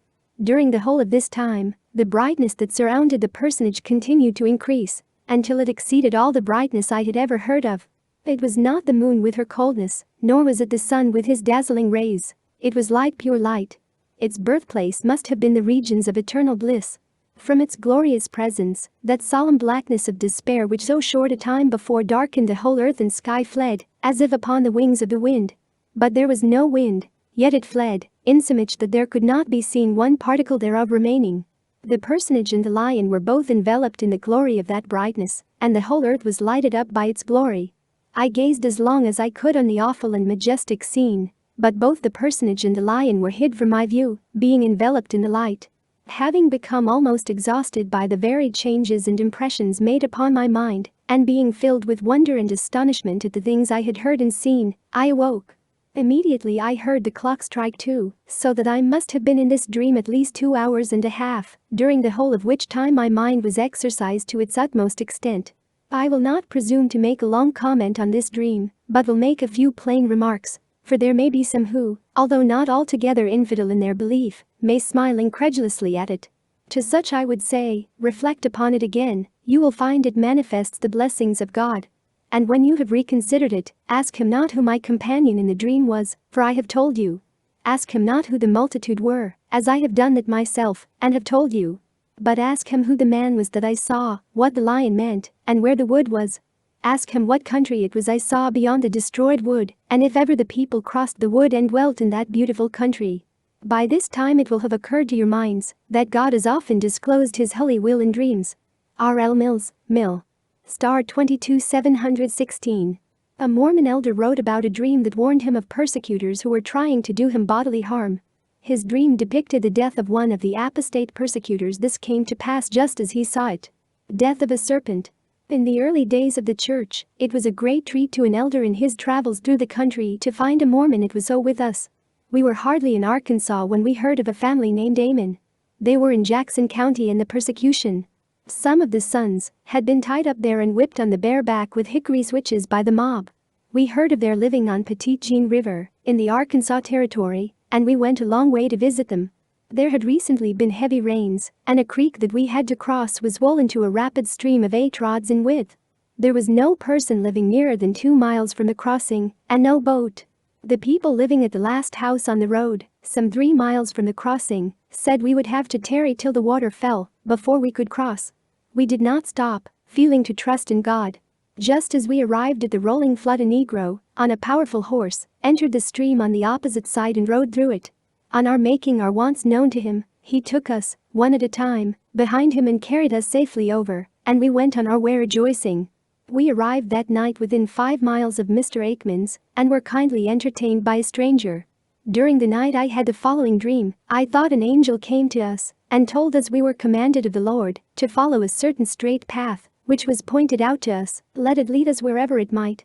After we had walked in it a while, we came to the door of a house, which was in the line of a high wall running north and south, so that we could not go around. I opened the door and saw the room was filled with large serpents, and I shuddered at the sight.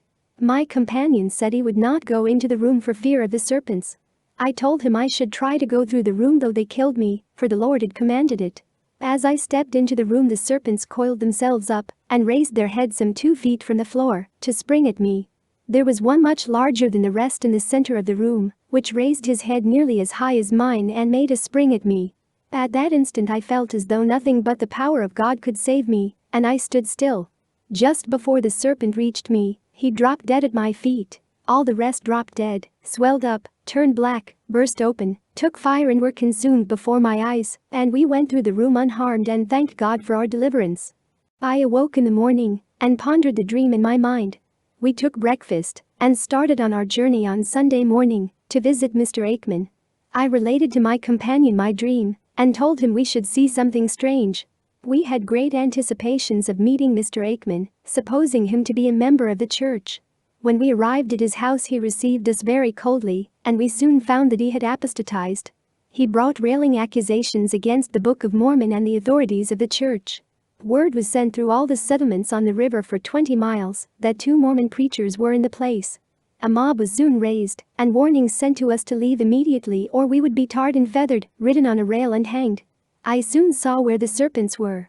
My companion wanted to leave. I told him no, I would stay and see my dream fulfilled. There were an old gentleman and lady, named Hubble, who had read the Book of Mormon and believed. Father Hubble came to see us and invited us to make our home with him while we stayed in the place. We did so and labored for him some 3 weeks with our axes, clearing land, while we were waiting to see the salvation of God. I was commanded of the Lord by the Holy Ghost to go and warn Mr. Aikman to repent of his wickedness. I did so, and each time he raged against me, and the last time he ordered me out of his house. When I went out he followed me and was very angry. When he came up to me, about 8 rods from the house, he fell dead at my feet, turned black and swelled up, as I saw the serpents do in my dream.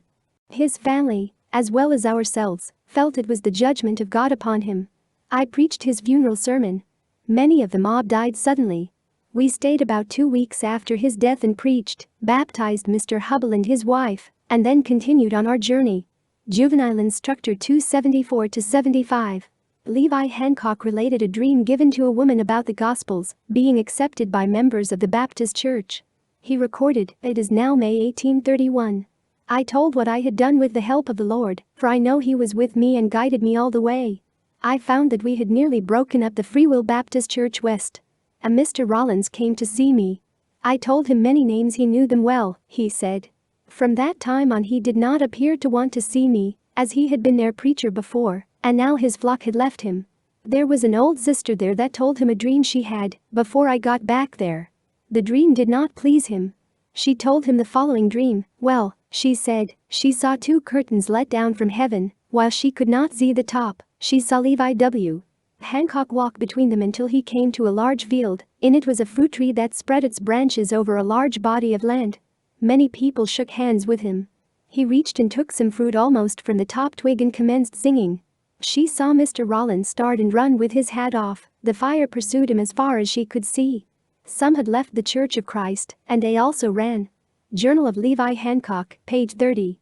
It is often difficult to understand why certain events in life seem destined to happen. Death is one condition which is often foreseen or forewarned. Such a dream was given to President Abraham Lincoln. We can only speculate as to why this should occur. Perhaps it was a warning as well as being prophetic in its nature. It is interesting to note that about this time President Lincoln had written a letter in which he announced his contempt for Mormonism. He had already signed a political bill of law against a Mormon ecclesiastical law, and he had just declared further political designs against the Mormon people. In the light of such a spotted background, the Lord may have manifested this dream to him as a warning. Nevertheless, his life was to end as he had dreamed. Death prevented further stains upon the hands of this great American. Lincoln's dream of death. President Abraham Lincoln, assassinated 106 years ago last April 14, dreamed of the event about 3 weeks before John Wilkes Booth fired the fatal shot in Ford's Theater in Washington. Lincoln believed his dreams to be prophetic, and this one so troubled him that he became deeply depressed. In the dream, Lincoln heard mourning sobs in the White House and was told by a soldier stationed by a casket that the president had been assassinated. This little-known story of Lincoln's extrasensory perception was recorded by Ward Hill Layman, a federal marshal who was close to the president. It later appeared in the 6th volume of Carl Sandburg's Lincoln biography. Layman, who was responsible for Lincoln's safety, made many notes, none of which he published himself, but which were published some years later by his daughter and others. The Lincoln Dream story also appears in the Civil War Treasury of Tales, Legends, and Folklore, published by Random House. Layman wrote that Lincoln considered his death dream a bad omen and became increasingly melancholy because of it. When Mary Todd Lincoln questioned her husband about his dark mood, Layman, who was present for the conversation, wrote that Lincoln told her of the ominous dream he had about 10 days earlier. He had been waiting up late at night for dispatches from the front in the waning days of the Civil War, and I soon began to dream, Lincoln related. I thought I heard subdued sobs, as if a number of people were weeping. I thought I left my bed and wandered downstairs, the president said. There the silence was broken by the same pitiful sobbing, but the mourners were invisible. I went from room to room, no living person was in sight, but the same mournful sounds of distress met me as I passed along. Where were all the people who were grieving as if their hearts would break? I kept on until I arrived at the east room, which I entered. There I met a sickening surprise. Before me was a catafalque, a stand holding a coffin, on which rested a corpse. Lincoln dreamed of his assassination 3 weeks before it happened. President's friend Ward Hill Layman. Lying in state, this is eyewitness drawing of Lincoln's coffin in East Room, White House.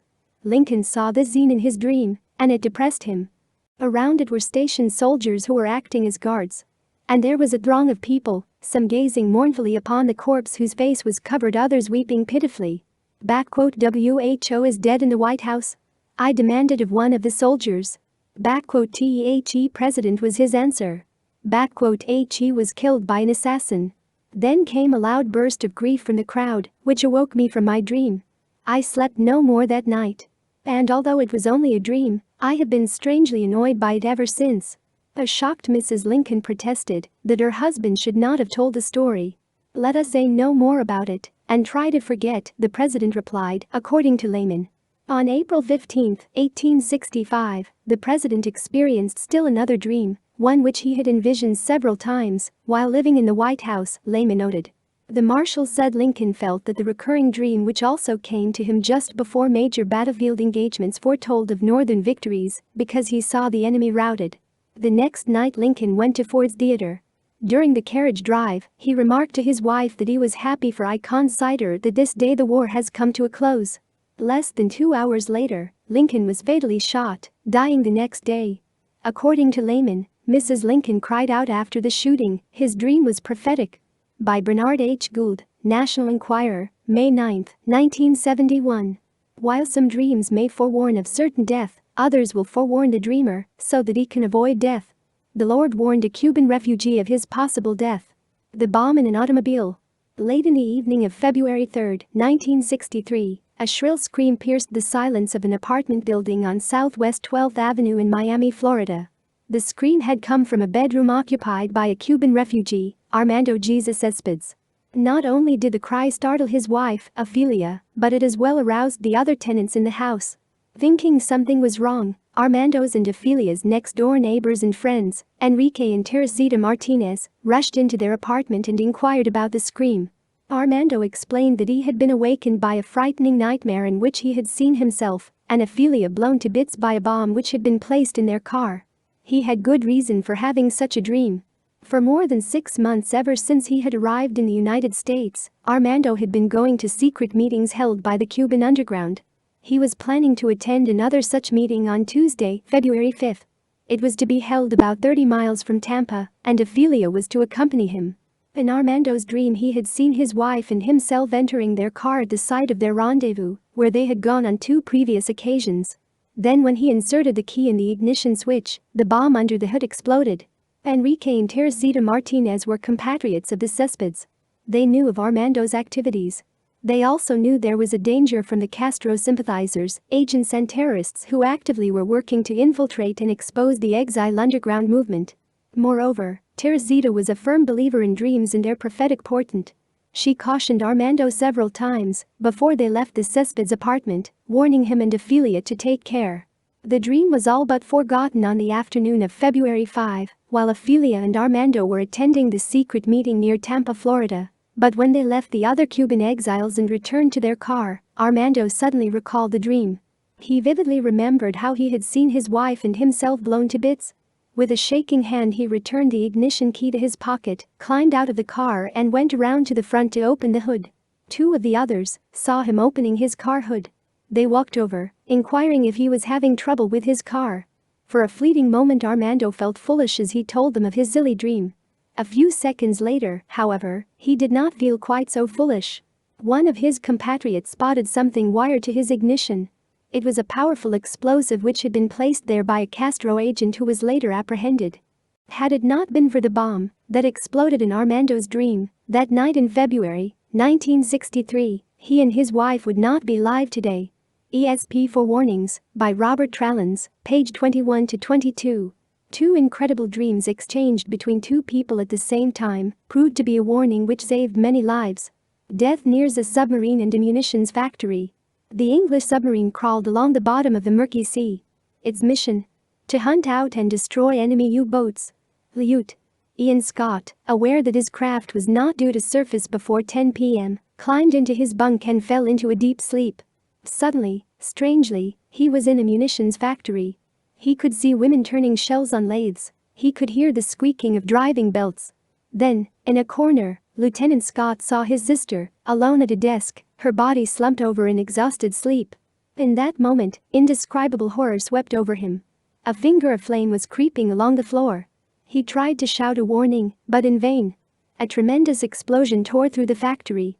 Scorching timber rained down on the workers and Scott awoke from his terrible nightmare. Gasping, he looked around the silent sub.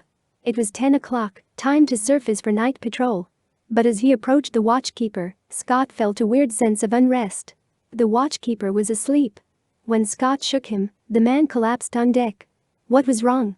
And then, for the first time, Scott detected the odor of gas. The men were not sleeping, they were near asphyxiation. By dousing the inert figures with water, he managed to rouse 3 men. Working mightily, they finally brought the submarine to the surface. There above, instead of inky night, was bright daylight. It was 10 o'clock the following morning. The sub had been submerged 25 hours, and all that time gas fumes had been leaking from an open vent. Had not Scott been roused by a nightmare, the crew would have perished. When the sub reached port, Scott found a letter from his sister. It told of a disastrous explosion in the munitions factory where she worked. On the same day the gas almost wrote finis to Scott's crew. I escaped without a scratch, she wrote. I had dozed off at a desk in another building and was having a terrifying dream about you. I saw you and your crew lying motionless in your submarine. I tried to wake you, but I simply couldn't. The munitions explosion shattered my dream and woke me. Had I not fallen asleep where I was, I too would have been blown to pieces. The explosion occurred at 10 in the morning. By Lawrence Elliott, Coronet Magazine, August 1952, page 29. At 3 o'clock on the morning of August 17, 1966, Burton Klein, a GI serving in Vietnam, awoke from a disturbing dream about his wife, Janice, who was in an automobile accident. His dream saved her life. The burning automobile. He clearly saw Janice in their car driving along US 301 approaching Washington, D.C. He instinctively knew that she was returning from a visit to her mother. Then, as she approached a dangerous curve in the narrow 2-lane highway, he saw a huge tractor-trailer truck crossing the solid white line in the center of the road. The truck was on a collision course for Janice's car. Burton, his eyes squeezed shut, screamed. As if he had somehow told her what to do, Janice wrenched the steering wheel to the right. Her vehicle narrowly missed the speeding truck, but rode up upon the shoulder of the road, then plunged down and turned over and over until it bounced to a stop in a ravine. At once the car burst into flames from the ruptured gas line. Burton saw Janice struggling to get out of the car, but she was unable to open either door. He then saw that the rear window of the vehicle had been popped out as a result of the tumbling of the car during its downward plunge into the ravine. He knew at once that Janice would burn alive if she didn't crawl over the seat and climb out through the rear window. He also knew that she was too terrified to think of turning around to see if the window was intact or not.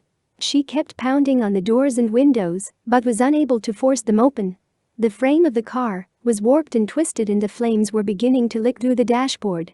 Burton began to cry out, telling Janice to hold her breath and try not to breathe in the smoke, and then he told her to be calm and climb over the seat and out through the rear window. She seemed to hear him. She became calm at once, then she crawled up over the seat, then across the back seat and out through the window. Just as she reached the trunk, several motorists who had seen the accident were sliding down the embankment toward her. One man gave her a hand and dragged her clear. They then started up the embankment to get out of the way of the flames which were leaping higher and higher. Scarcely a few moments later the entire vehicle was bathed in flames. At this, Burton collapsed upon his cot, unmindful of his buddies whom he had unintentionally awakened. When he finally recovered his wits he told them of what he had just envisioned. They laughed and said he had imagined it all, that he had had a nightmare. Several days later, however, they learned the truth. Everything that had happened in his dream took place exactly as he had dreamed it. They read the proof of it in the airmail letter from Janice Klein. And darling Janice wrote, I heard your voice warning me, and I knew it was outlandish to think such a thing at a time like that when I was about to be burned alive. So when I unfastened my seatbelt I knew it was our *THING again, and you were there by some mystic power helping me. I heard your voice, and I knew you were there with me. I did as you said, and I at once became calm, and the panic left me. I climbed over the seat and out through the rear window, and just as I reached the top of the trunk a man gave me a hand and told me to hurry. The car looked as if it was about to explode. He asked me if anyone else was in the car with me, and I had a tight moment of hesitation, thinking you were there, before I told him, no. Then just as we got out of the way the car blew up. Janice Klein's letter also confirmed that the accident had taken place exactly at the moment when her husband was seeing it 9,000 miles away. ESP for Warnings, by Robert Trellens, page 14-15. It is strange that some dreams may provide minute details to aid the dreamer and warn him of future dangers. The following 3 stories illustrate these unforeseen hazards. Escape from a bull. A few years ago, a doctor now residing in Glasgow dreamt that he received a summons to attend a patient at a place some miles from where he was living, that he started on horseback, and as he was crossing a moor, he saw a bull making furiously at him, whose horns he only escaped by taking refuge on a spot inaccessible to the animal, where he waited a long time, till some people, observing his situation, came to his assistance and released him. Whilst at breakfast on the following morning, the summons came, and, smiling at the odd coincidence, he started on horseback. He was quite ignorant of the road he had to go, but by and by he arrived at the moor, which he recognized, and presently the bull appeared, coming full tilt towards him. But his dream had shown him the place of refuge, for which he instantly made, and there he spent 3 or 4 hours, besieged by the animal, till the country people set him free. The doctor declares that, but for the dream, he should not have known in what direction to run for safety. Mill. Star 10107. Dangers of the Indians. Probably you, children, have all had dreams. To dream correctly is a gift from the Lord. There are many people in the world in these days, however, who laugh at dreams and call people fools who believe in them. They seem to think that dreams did very well in old times, but now they can do without them. But we have found them very useful in these days. We lately read an account of a dream which pleased us so much that we thought we would write it for our little juveniles. There is a sawmill a few miles from Scipio, or Round Valley, Millard County, Utah. 2 men were working at that mill by themselves. One of them, Brother Goff, dreamed one night that he must go away from there, or he would be scalped. The dream made a deep impression upon him. In the morning, being thus warned, he persuaded the brother who was working with him to leave there too. They both started for Deseret City, their place of residence upwards of 40 miles distant. They took the road which led directly to their home, and did not call it Scipio. The very morning they left the mill, a band of wicked Indians came down the canyon and stole a number of horses and cattle belonging to the people of Scipio. Besides stealing the cattle and horses, they killed and stripped a man and a boy whom they met. When the men of Scipio followed the trail of the cattle, they found the bodies of the 2 whom the Indians had murdered. Not finding the 2 men at the mill, they supposed they were also killed by the Indians. This caused the report to spread that 3 men and a boy were missing. But Brother Goff's dream had saved himself and companion. They knew no more about the Indians coming than the people of Scipio did. Now, children, do you not think it was better for Brother Goff and his partner to believe in dreams than to call them foolish? By believing that God could warn them of danger in a dream, they escaped. But if they had said, "Oh, dreams are not to be trusted, we will not be so silly as to believe in a dream and leave our work," they would, very likely, have been killed. The Lord speaks to his people and shows them things in many ways. Sometimes he gives them visions, sometimes dreams, sometimes he whispers by his Spirit to their minds. Children ought to have their minds open to receive the teachings and warnings which the Lord may give them. When they do this constantly, they will never be caught unawares. Every important thing which they should know will be revealed to them. They will also be able to know which are good dreams that can be trusted and which are not. Mill. Star 28502. The Lady of Disrepute. I have often thought that, if the 5th part of the lives of our missionaries could be embodied in a history, it would form the most interesting, and probably the most romantic reading ever offered to the public, and, perhaps, as trying to the belief of this generation as the creation of the world, the account of Jonah or other histories accepted as orthodox in King James translation of the Bible. and life's experience has solidified as a fact that truth is stranger than fiction. I am going to offer you a singular, yet a perfectly truthful, illustration of the foregoing remarks. In the early years of missionary labors, elders were charged not to court women, and married elders were forbidden to engage women, to be sealed to them when they got home. I went on my mission to Europe in 1850, as a single man, and religiously obeyed counsel, formed no engagements, and got into no entanglements. Judge of my surprise, then, and realize what a comfort and encouragement it was to my faith, when after being there nearly 3 years, a prominent man of the English mission paid me a visit, and in sleeping with me one night called my attention to 2 young ladies who had come to conference, and asked me why I did not spark one of them. He remarked, I would if I had not so many on my hands, naming at the same time 5 as engaged to him. You can probably imagine my feelings at hearing this. But there came a time when the revelation on plural marriage was to be made public, and the late Elder Joseph W. Young and myself were counseled to marry in Europe. In my conference was a young lady whom I thought would be pleased to have me. In considering the subject of marriage, I made up my mind to go to London and get me a new suit of clothes, make all preparations, and, when I returned, solicit her hand, and, if accepted, be married at once, thus giving no chance for gossip to saint or sinner. Now I come to my illustration. I went to London and stopped with Sister Haslam, now in Salt Lake City. While asleep, I dreamed I saw my future first wife, her father, mother and some other relatives, in the same old sleigh, the same horses and outfit altogether, that he used to own in the States, before we were Mormons. Snow was on the ground, as it used to be in our country. The persons were driving down a road that led past where myself and the girl I was going to ask to be my wife were standing.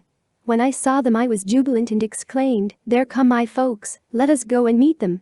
But as they drove past, they made no halt, but all stood up and pointed their hands at us too and cried, "Shame, shame, shame," and vanished out of sight. 3 times before 2 o'clock in the morning was this dream repeated without variation. I got up and dressed, got the latch key, and went out, and walked the streets of London until about 8 o'clock. When I returned to the house, I stopped at the doorstep, carefully cleaned the dust from my boots and said, "Father in heaven, thank you, it is enough, I will mind the warning." I returned to my conference, and after some few months it was proven that the girl of whom I had thought as my wife had been for quite a time the kept mistress of the richest dry goods merchant of that city, and that her acts of attention and kindness to me were part of a plot to bring the work of God in disrepute and disgrace on me as a Mormon elder. Juvenile Instructor, 18367. The author of this book has had the privilege of receiving a few inspired dreams, one of which was a warning. This dream was given in clear reality of something that was about to happen. Protection on the highway. I dreamed that I was alone driving my car down a road at night. The lights of the car showed the road to be clear and in good condition. Strangely, the car seemed to be gaining speed. Suddenly a voice spoke to me and said, "Slow down." I could see no danger in the road, but the voice repeated the same words twice more, as though it was a serious warning to me. In an instant everything seemed to vanish into blackness and I woke in terror. There didn't seem to be any interpretation, so I soon dismissed it and went back to sleep. The next evening I was visiting some friends who lived in the country. It was quite late in the evening when I left. They lived on a high hill, and as I was driving down the hill, the car began to gain speed. Suddenly I recognized everything exactly as I saw it in my dream, alone in my car, driving at night, the lights on the clear road, and my car was gaining speed. Immediately I slowed down, not waiting for the strange voice to tell me to do so. At the bottom of the hill there was a little rise in the road. As I went over this rise, there was a herd of black cows in the middle of the road. I would have crashed into them if I had not been warned of that danger in that dream. Heber C. Kimball related a dream which portrayed the influence of the Gentiles upon the Mormon community. The country full of hogs. You will remember that, when those commissioners came to make peace with us, we came up from the south to see them, to find out what they wanted. The night we arrived in the city, I dreamed that there was an awful flood, and that the floodwood had stopped up the stream. I watched it, and after a while the floodwood gave way, and it came down Emigration Canyon, and went in a southwesterly direction. I then looked round to see what the effects were, and all at once this whole city and adjacent country became full of hogs. I spoke to the president and the brethren who were with him, and said the country is full of hogs, and they were frothing at the mouth just like mad hogs do, and I saw them running after the brethren, who got on the walls and fences in different directions, and they were jumping up at them. But their mouths were full of froth, and I was pleased to see that there was not one of those hogs could bite any of the brethren. By and by our attention was called to other business, and when I had a little leisure I looked round and said to the brethren, "Where are those hogs gone?" We looked around us, and lo and behold, there was not a hog to be found in the country. But while they were here, did they not froth at the mouth? They did, and they jumped and made a terrible stew, but I do not know that they have ever hurt anybody. They have not had the power to meddle with or hurt anybody except those who wanted to be meddled with. Now I consider that those men and women who have suffered themselves to be overcome by these hogs are no better than the hogs themselves. H.Z. Kimball, JDA 250-251. Apostle George A. Smith also commented on this dream and its interpretation. The dream related by Brother Kimball, describing the multitude of hogs that were in the city, was so perfectly illustrated at the time the town was so tremendously full of soldiers, teamsters, gamblers, and camp followers, and they floated off so suddenly that it could almost be said it was dreamed awake. That is the best way to dream. A man can many times dream wide awake straighter than when asleep. I remember once, when in Zion's camp, I was very thirsty, hungry, and tired, that I dreamed when I was walking on the road, I could see a loaf of bread, a bottle of milk, and a spring of water. It was one of the pleasantest dreams in the world, and I dreamed it while walking along the road. At the same time, a great many dreams, as men consider, are no more nor less than open vision, and a great many dreams are the result, perhaps, of fatigue, of overexercise, of overeating, before retiring to rest, or some other cause.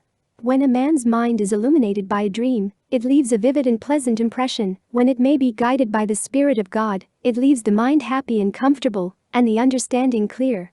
G. A. Smith, JDA 225. Joseph Lee Robinson had a similar dream in which the apostates took upon them the worst of human forms. The ragged apostates. And now, while we are narrating some items of Nauvoo times, it might be interesting to relate some remarkable dreams that I had in the early days of Nauvoo. James Blakely, as I have heretofore mentioned, was the man who did so much preaching in the state of New York, where I first became acquainted with him.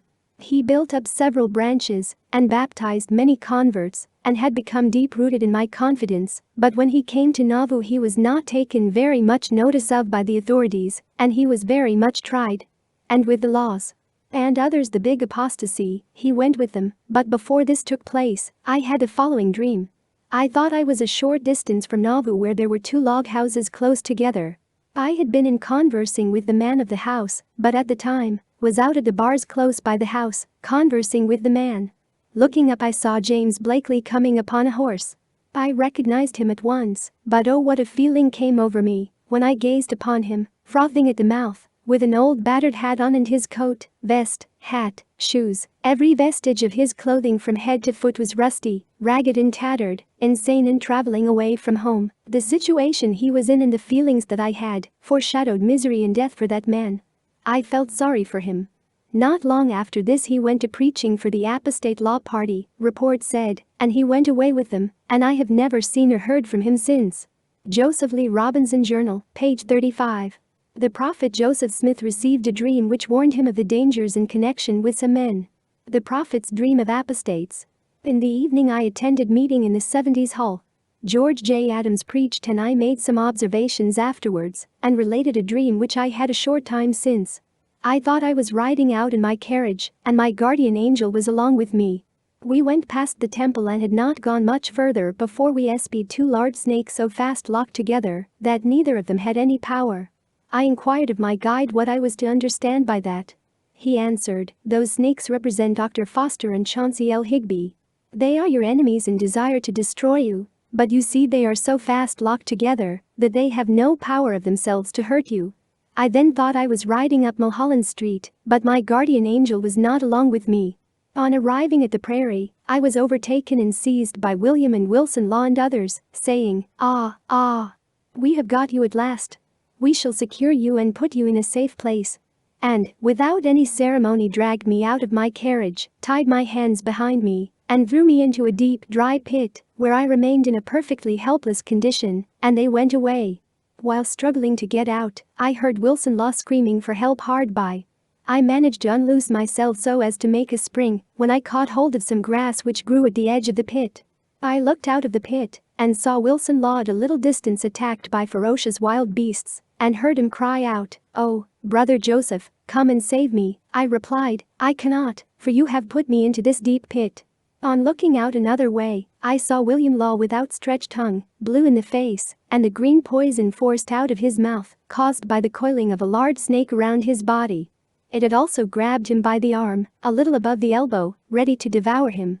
He cried out in the intensity of his agony, "Oh, Brother Joseph, come and save me, or I die." I also replied to him, "I cannot, William. I would willingly, but you have tied me and put me in this pit, and I am powerless to help you or liberate myself." In a short time after, my guide came and said aloud, "Joseph, what are you doing there?" I replied, "My enemies fell upon me, bound me and drew me in." He then took me by the hand and drew me out of the pit, set me free, and we went away rejoicing. June 13, 1844. DHC 6461-462. The editor of the Millennial Star also made mention of this dream by the prophet Joseph Smith. This dream would seem to have had its fulfillment in the actions of those two men, for all who are acquainted with their proceedings know that they plotted against the prophet and did all they could to overthrow his authority, and, finally, by apostatizing, they put themselves where it was no longer possible for him to help them to their salvation. I have given this dream, as near as my recollection serves me, it being now several years since I read it. Mill. Star 26293. Mortality presents a variety of blessings and disasters, all of which may greatly change a man's course in life. Only by the utmost care and consideration can a man avoid the disasters and accept the opportunities which are for his eternal welfare. The character which we mold for ourselves in mortality is carried with us into the eternities. Our forefathers are closely watching over us from the spirit world, and they are deeply concerned about what we do with the heritage they bestowed upon us. That they may be proud or ashamed of how we have treated their name is beautifully portrayed in a dream of George Albert Smith. Your Good Name. By President George Albert Smith. A number of years ago I was seriously ill. In fact, I think everyone gave me up but my wife. With my family I went to St. George, Utah to see if it would improve my health. We went as far as we could by train, and then continued the journey in a wagon, in the bottom of which a bed had been made for me. In St. George we arranged for a tent for my health and comfort, with a built-in floor raised about a foot above the ground, and we could roll up the south side of the tent to make the sunshine and fresh air available. I became so weak as to be scarcely able to move. It was a slow and exhausting effort for me, even to turn over in bed. One day, under these conditions, I lost consciousness of my surroundings and thought I had passed to the other side. I found myself standing with my back to a large and beautiful lake, facing a great forest of trees. There was no one in sight and there was no boat upon the lake or any other visible means to indicate how I might have arrived there. I realized, or seemed to realize, that I had finished my work in mortality and had gone home. I began to look around to see if I could not find someone. There was no evidence of anyone's living there, just those great, beautiful trees in front of me and the wonderful lake behind me. I began to explore, and soon I found a trail through the woods, which seemed to have been used very little, and which was almost obscured by grass. I followed this trail, and after I had walked for some time and had traveled a considerable distance through the forest, I saw a man coming towards me. I became aware that he was a very large man, and I hurried my steps to reach him, because I recognized him as my grandfather. In mortality he weighed over 300 pounds, so you may know he was a large man. I remember how happy I was to see him coming. I had been given his name, and had always been proud of it. When grandfather came within a few feet of me, he stopped. His stopping was an invitation for me to stop. Then in this, I would like the boys and girls and young people never to forget. He looked at me very earnestly and said, "I would like to know what you have done with my name." Everything I had ever done passed before me, as though it were a flying picture on a screen. Everything I had done.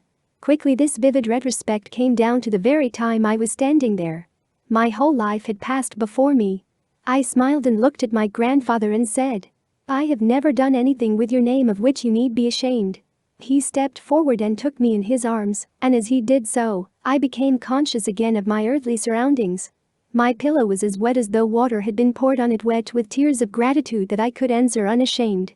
I have thought of this many times, and I want to tell you that I have been trying, more than ever since that time, to take care of that name. So I want to say to the boys and girls, to the young men and women, to the youth of the church, and of all the world, honor your fathers and your mothers. Honor the names that you bear, because someday you will have the privilege and the obligation of reporting to them and to your Father in heaven what you have done with their name. Improvement Era, 1947, page 139. Heber C. Kimball's dream of earthen pots representing people too weak for the fire of the gospel. According to a dream of Heber C. Kimball, some people, like earthen vessels, were stretched thin, and although they were made of good material, they were unable to take the fire and the difficulties that the gospel would require of them. I dreamed that I was working at my old trade of making pots, that I had a kiln, and that brothers Brigham, Grant, and others were there. The kiln was full of earthen vessels, and we had burned wood in the arches until it became red hot, but the blaze was coming out of the flues. But when I began to look around, I saw a great many vessels, off in one side, that were not good for anything. They would not stand the fire, and began to fall, and when nobody was touching them, a whole tier of them fell in at a time. Said I, why have you made these vessels so thin? You have made them 2/3 larger than they ought to be, with the amount of clay that is in them. Their skin is too thin, you have stretched them too far, and not given them the thickness in proportion. Do you understand that dream? The elders or somebody else had stretched those vessels too much. They had got the big head, that is, their heads were larger than the substances would sustain, and they fell and the vessels fell in. The clay was good, but the vessels were made too big in the start. We must not stretch them too much. Potters always work according to the amount of clay in hand. If it is a small lump, they make a small vessel and make it all the way of a thickness, as near as possible. Heber C. Kimball. JD 3-162. Chapter 9. Prophetic Dreams. I will pour out my spirit upon all flesh, and your sons and your daughters shall prophesy, your old men shall dream dreams, your young men shall see visions. Joel 2:28. The gift of prophecy or foretelling the future is perhaps the most predominant gift of the Spirit. Such manifestations from God are evidences of God's influence and powers of communication with mortals. It is written that the testimony of Jesus is the spirit of prophecy, and that spirit may be manifest in many ways. Paul the Apostle said we should follow after charity and desire spiritual gifts, but rather that ye may prophesy. I Cor. 14:1, and also wherefore brethren, covet to prophecy. I Cor. 14:39. Such a gift can be the means of spiritually guiding an individual through his life, and perhaps such an inspired prophetic gift can be used for the benefit of many people. Hence the prophets are the world's greatest benefactors. Because of the tremendous influence that a prophet may have, many false leaders and uninspired men often claim revelations from God. Such claims are made by false prophets and the spiritually weak, so that they can gain influence and support from the people. Because of the dangers in following such spiritually dead impostors, the Lord spoke through the prophet Jeremiah saying, Behold, I am against the prophets, saith the Lord, that use their tongues, and say, He saith. Behold, I am against them that prophesy false dreams, saith the Lord, and do tell them, and cause my people to err by their lies, and by their lightness, yet I sent them not, nor commanded them. Therefore they shall not profit this people at all, saith the Lord. Jer. 23:30-32. Every man should live by the gift and power of the Holy Ghost, and not become dependent upon another for God's direction. Every man has the right to earn these gifts for himself. However, some men may go through life without ever knowing the influence of such spiritual gifts. The following article, published in the Latter-day Saints Millennial Star, offers further assurance that numerous prophetical dreams have been given to men in all walks of life. Some very remarkable instances have occurred in which dreams have come to pass in the manner revealed to the dreamer. According to the London News, on the occasion of the terrible railroad accident, from which Charles Dickens narrowly escaped with his life, there was in the same train a lady and gentleman just landed in England after their return from India. Just before the accident, the lady said to her husband, I see the great wave rolling, it is close to us, and then the crash came and she was killed. The husband was unhurt, and at a later time, explained the strange words of his wife. Ever since they set out from India, she had been haunted in sleep by the dream of a vast silvery wave, and always as it was about to break on her, she had wakened in terror. This was the wave which she recognized immediately before the accident which caused her death. Professor Hedge relates that Andre, in a visit to friends in Derbyshire, before his embarkation for America, was introduced to a certain Mr. Cummington. That gentleman recognized in him the original of the countenance of a man whom he had seen in a dream, arrested in the midst of a forest, and afterwards hung on a gallows. The subsequent death of Major Andre, in the manner indicated in the dream, was a remarkable point in its fulfillment. During the American Civil War, many instances occurred in which men were forewarned in dreams of their own death or that of their comrades. A week previous to the Battle of Fair Oaks, a New York volunteer dreamed that in just 1 week there was to be a great battle in which he would be killed while charging across a field, that 2 sergeants of his acquaintance would be killed in the woods, one shot in the breast and the other in the groin, and that a large number of others would be killed. The soldier appeared so depressed in spirits the next day that his companions rallied him about being homesick, and he reluctantly told his dream. In just a week the battle took place, and the dreamer was killed in full sight of his regiment, and the 2 sergeants were killed 20 minutes after, in the woods, one shot through the breast and the other in the groin, just as had been foretold in the dream. More than 50 men, it is said, were witness to the truth of this statement. The night before the cavalry fight at Brandy Station, a trooper, who slept as he jogged along in the column, dreamed that a certain captain in his regiment would be unhorsed in a fight the next day, and while rising from his fall, would be wounded in his left knee. He told the captain his dream, but was laughed at for his credulity. But in the very first charge the next day the captain was unhorsed by the breaking of the girth, and was pitched heels over head into a patch of briars. While he was struggling out his horse, was killed by a shell. A fragment mashed the captain's left knee, so that he had to have it amputated. 3 days before the engagement at Kelly's Ford, a corporal in the 6th Michigan Cavalry dreamed that a brother of his, who was sergeant in another company, would have his horse killed in the action, and would almost immediately mount a dark bay horse with a white nose. Within 5 minutes both horse and rider would be killed by a shell. This dream was related to more than a score of comrades fully 2 days before the fight. Early in the action the sergeant's horse was struck square in the forehead by a bullet and dropped dead in his tracks. It was scarcely 3 minutes before a white-nosed horse, carrying a blood-stained saddle, galloped up to the sergeant and halted. He remembered the dream and refused to mount the animal, and soon after picked up a black horse. The white-nosed animal was mounted by a second corporal in another regiment, and horse and rider were torn to fragments by a shell, in full sight of 4 companies of the 6th. In the last instance, apparently, the life of the sergeant was saved by heeding the admonition of the dream. The writer who narrated this and other similar instances adds that there was a time when a soldier's dream saved Gen. Kilpatrick's life, when a dream changed Custer's plans for 3 days, when a dream prevented Gen. Talbert's camp from a surprise and capture, and when a dream gave Gen. Sherman more accurate knowledge of Early's forces than all the scouts. Numerous other instances of prophetic dreams might be narrated, but enough has been adduced to show that there is something worthy of considerate attention in some dreams, however trivial the greater part of them may be. The prophetic revelations made through dreams in ancient times are perhaps sometimes repeated in these modern times. Mill. Star 83-317. The prophet Joseph Smith holds the keys of this last dispensation, and all the work of the restored gospel is still under his direction. Evidence of this has been manifest to several of the leaders of the church. President Wilford Woodruff received an interesting dream in which he was given prophetic instructions from Joseph Smith. Joseph Smith.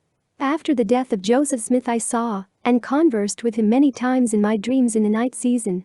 On one occasion he and his brother Hiram met me when on the sea going on a mission to England. I had Dan Jones with me. He received his mission from Joseph Smith before his death, and the prophet talked freely to me about the mission I was then going to perform. And he also talked to me with regard to the mission of the 12 apostles in the flesh, and he laid before me the work they had to perform, and he also spoke of the reward they would receive after death. And there were many other things he laid before me in his interview on that occasion. And when I awoke many of the things he had told me were taken from me. I could not comprehend them. Wilford Woodruff, J.D. 21-317. During the Crusades against the Mormon people by the U.S. government, President John Taylor appointed a special mission for Charles O. Card to find a place of refuge in Canada for the Mormon people to gather. As he and his small group were camped by Lee's Creek, near where Cardston is now located, he received a dream which indicated a place for the gathering of the saints in that country. The settlement was made and a temple was built there through his inspiration. Thus, after exploring the Waterton and Belly Rivers, Lee's Creek, and the St. Mary's River areas, a choice of location was made. On record is a dream that Mr. Card told wherein he saw bees swarming to a hive. He interpreted the dream to mean saints gathering to the Lee's Creek site. There can be little doubt, but that the leaders felt it was the mercy of God that directed them to this site.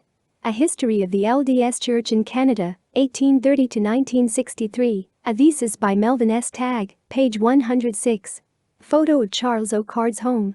The home of Charles Oakard, who had a dream pertaining to the location of the settlement of Cardston, Alberta, Canada. A Mormon elder had a prophetical dream while traveling across the sea to England and was thus warned of an impending disaster. Danger on ship. While crossing the Atlantic somewhat over 2 years ago to fill a mission here in Great Britain, the writer had a little experience that was interesting to him and taught him to take notice of forewarnings that may be given. One night he dreamed that he was standing on the deck of the vessel with one of the other passengers, Elder Joseph Nelson. There was a very heavy sea, and the ship was rolling dangerously. Suddenly his companion lost his footing and shot across the deck to the edge of the vessel, but seemed to catch one of the upright bars of the railing, and this saved his falling into the sea. The writer rushed to him, drew him up and helped him back. A peculiarity about the dream was that when the writer bent over his companion, one of those strange transformations, so common in dreams, occurred. The prostrate figure seemed to be someone else. The dream was so impressive that on rising the writer went to the door of Elder Nelson's cabin and related it, with a warning that he should be careful. The young man was just ready to go on deck, and as the sea was very rough, he promised to take care. He had been gone only a few minutes when he returned to the cabin, pale as death, saying that the dream had not needed to wait long for an interpretation. On reaching the deck he had taken pains not to expose himself to any danger. A young lady, less watchful, however, had lost her footing on the wet deck, slipped partly under the railing at the vessel's edge, but had caught herself exactly as had been seen in the dream. Elder Nelson quickly rescued her from the dangerous position and brought her back to safety. What would have happened had the warning not been observed? No one, of course, can tell.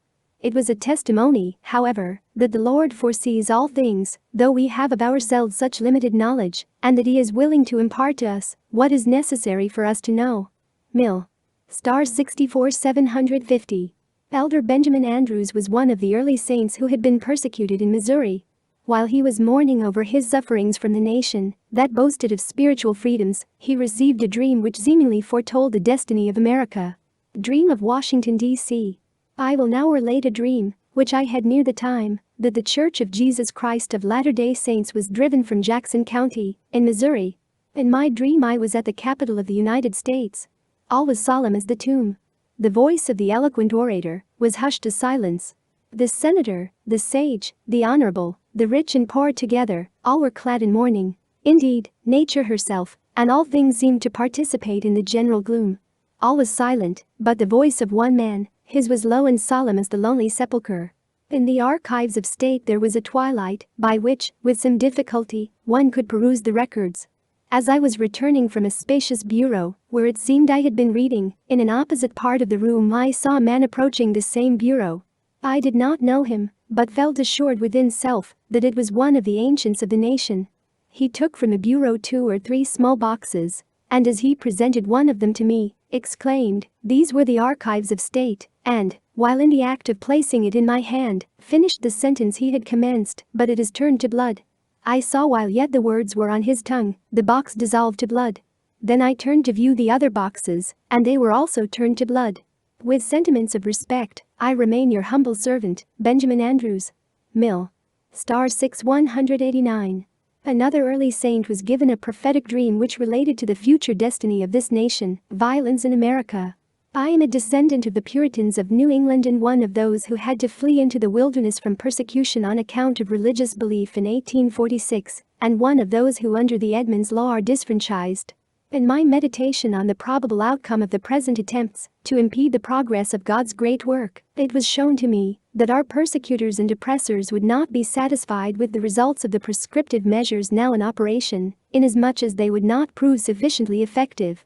The Mormon question would be at least temporarily dropped, and the sectarian priestly mobbers would turn their attention to the Roman Catholic Church which, in consequence of its rapidly increasing political power and influence in the United States, will be likewise feared and assailed. The Roman Catholics also would be made to feel the iron hand of oppression, as would also the Jews who will remember the prophecy that they will return to and build up Jerusalem. It was also shown to me that there would be a great conflict between capital and labor that would result in the destruction of both life and property. Violence and crimes of all descriptions will increase in the land, and life become very insecure. The elements will become angry, and storms and tornadoes will increase to a fearful extent. Political dissension will become more intense and bitter, and at the next election for president, it was shown to me that between the two parties, being so nearly equal, a terrible struggle and conflict would ensue, much blood being shed. In the midst of this struggle for the supremacy, the Indians would commit depredations on the frontiers, and great uneasiness would be felt by the people of the frontier territories and states. In the midst of the confusion, the Mormons shall have almost been forgotten, but their union, organization and powers give the peace-loving portion of the nation hope and trust, and with the assistance of these persecuted and almost forgotten people, the Constitution and the government will be saved. BFS, Benjamin, September 7, 1882. Mill. Star 44663. A rather lengthy and detailed dream, which depicted national calamity, was published nearly 100 years ago. This dream portrays an apparently chemical or biological warfare brought against the American nation. Warfare against America. The present time seemed to be more than usually prolific of prophetic dreams among the Latter-day Saints. In nearly every settlement the people have been warned of events soon to occur, and visions of the future glory of the kingdom of God upon this earth have passed like a panorama before many of those who love God and obey His commandments. Some 2 or 3 years ago, I had retired for the night when suddenly a glorious messenger appeared at my bedside and awoke me from my slumber.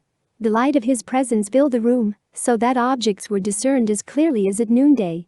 He handed me a book, saying, "Look, and see what is coming to pass." I took the book in my hands and, sitting up in bed, examined it carefully and read its contents.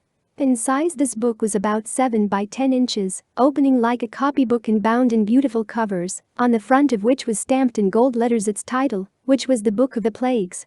The leaves were printed only on the front side of each and were compassed of the very finest quality of pure white linen, instead of paper. The typography throughout was in the finest style of the printer's art. Each page was compassed of a picture printed in colors as natural as art can copy nature, which occupied the upper half of the space, below which was the printed description of the scene represented. On the first page was a picture of a feast in progress, with the long table set upon a beautiful lawn, over which were interspersed clumps of fine shrubs and towering trees. In the background through the foliage could be discerned a stately suburban villa, adorned with all the ornaments of modern architecture. The landscape presented the appearance of midsummer. The sky, and indeed the whole atmosphere, appeared of a peculiar sickly brassy hue, similar to that which may be observed when the sun is wholly eclipsed, and the disk is just beginning again to give its light. Throughout the atmosphere small white specks were represented, similar to a scattering fall of minute snowflakes in winter.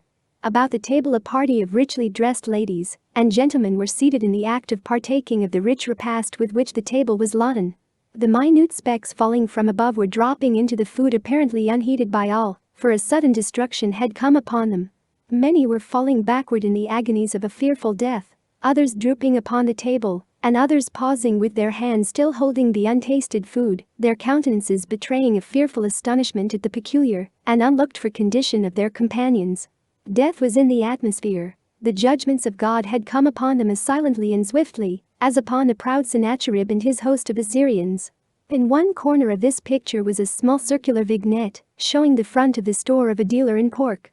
The wide sidewalk was covered by an awning supported on posts at the outer edge, and on this walk were shown barrels of pork, long strings of sausages, fresh slaughtered hogs, piles of smoked bacon and head cheese, and along the edge of the walk, next to the store, beneath the front windows, leaned a number of large hams and pieces of side meat, reaching across the whole front, except a small space at the doorway. There were 12 of these pieces, and on each piece was painted a large letter, in order to make as a whole the word abominations. Below this scene was the description, a feast among the Gentiles, commencement of the plague. And in smaller type below, a note saying that the particles of poison, though represented in the picture, are so small as to be invisible to the naked eye. On the next page was another picture. It was a street scene in a large city. In the foreground were the residences of wealthy city merchants. The character of the buildings gradually changed along the view, and in the distance were shown the great buildings of trade and commerce in the heart of a large metropolis. On the sidewalks throughout the long vista, the busy, throbbing, rushing crowd had been cut down like grass before the mower. Again it was a midsummer scene. The same atoms of poison were falling through the air, but their work was done. The same sickly brazen atmosphere that seemed thick with foul odor laid upon the earth, in which no breeze stirred a leaf of the foliage.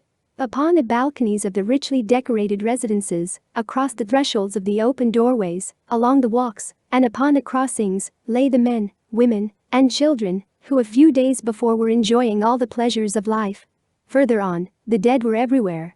Houses of business that had been thronged with customers stood with open doorways, frowning upon streets covered with the dead.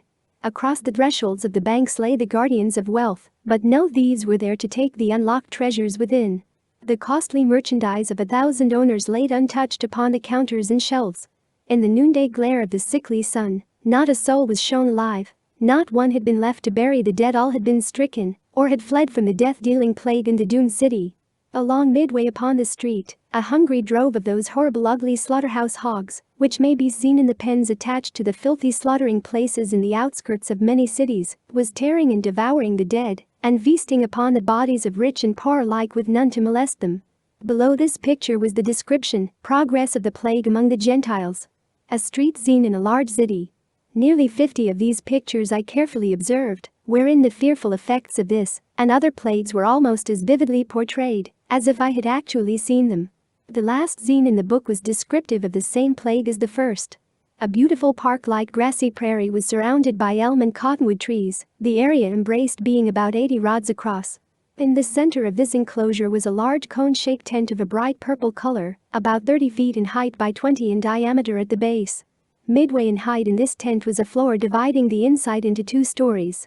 Near this tent was another, a round-wall tent, about 30 feet in diameter, and nearly as high as the first. This was clean and white.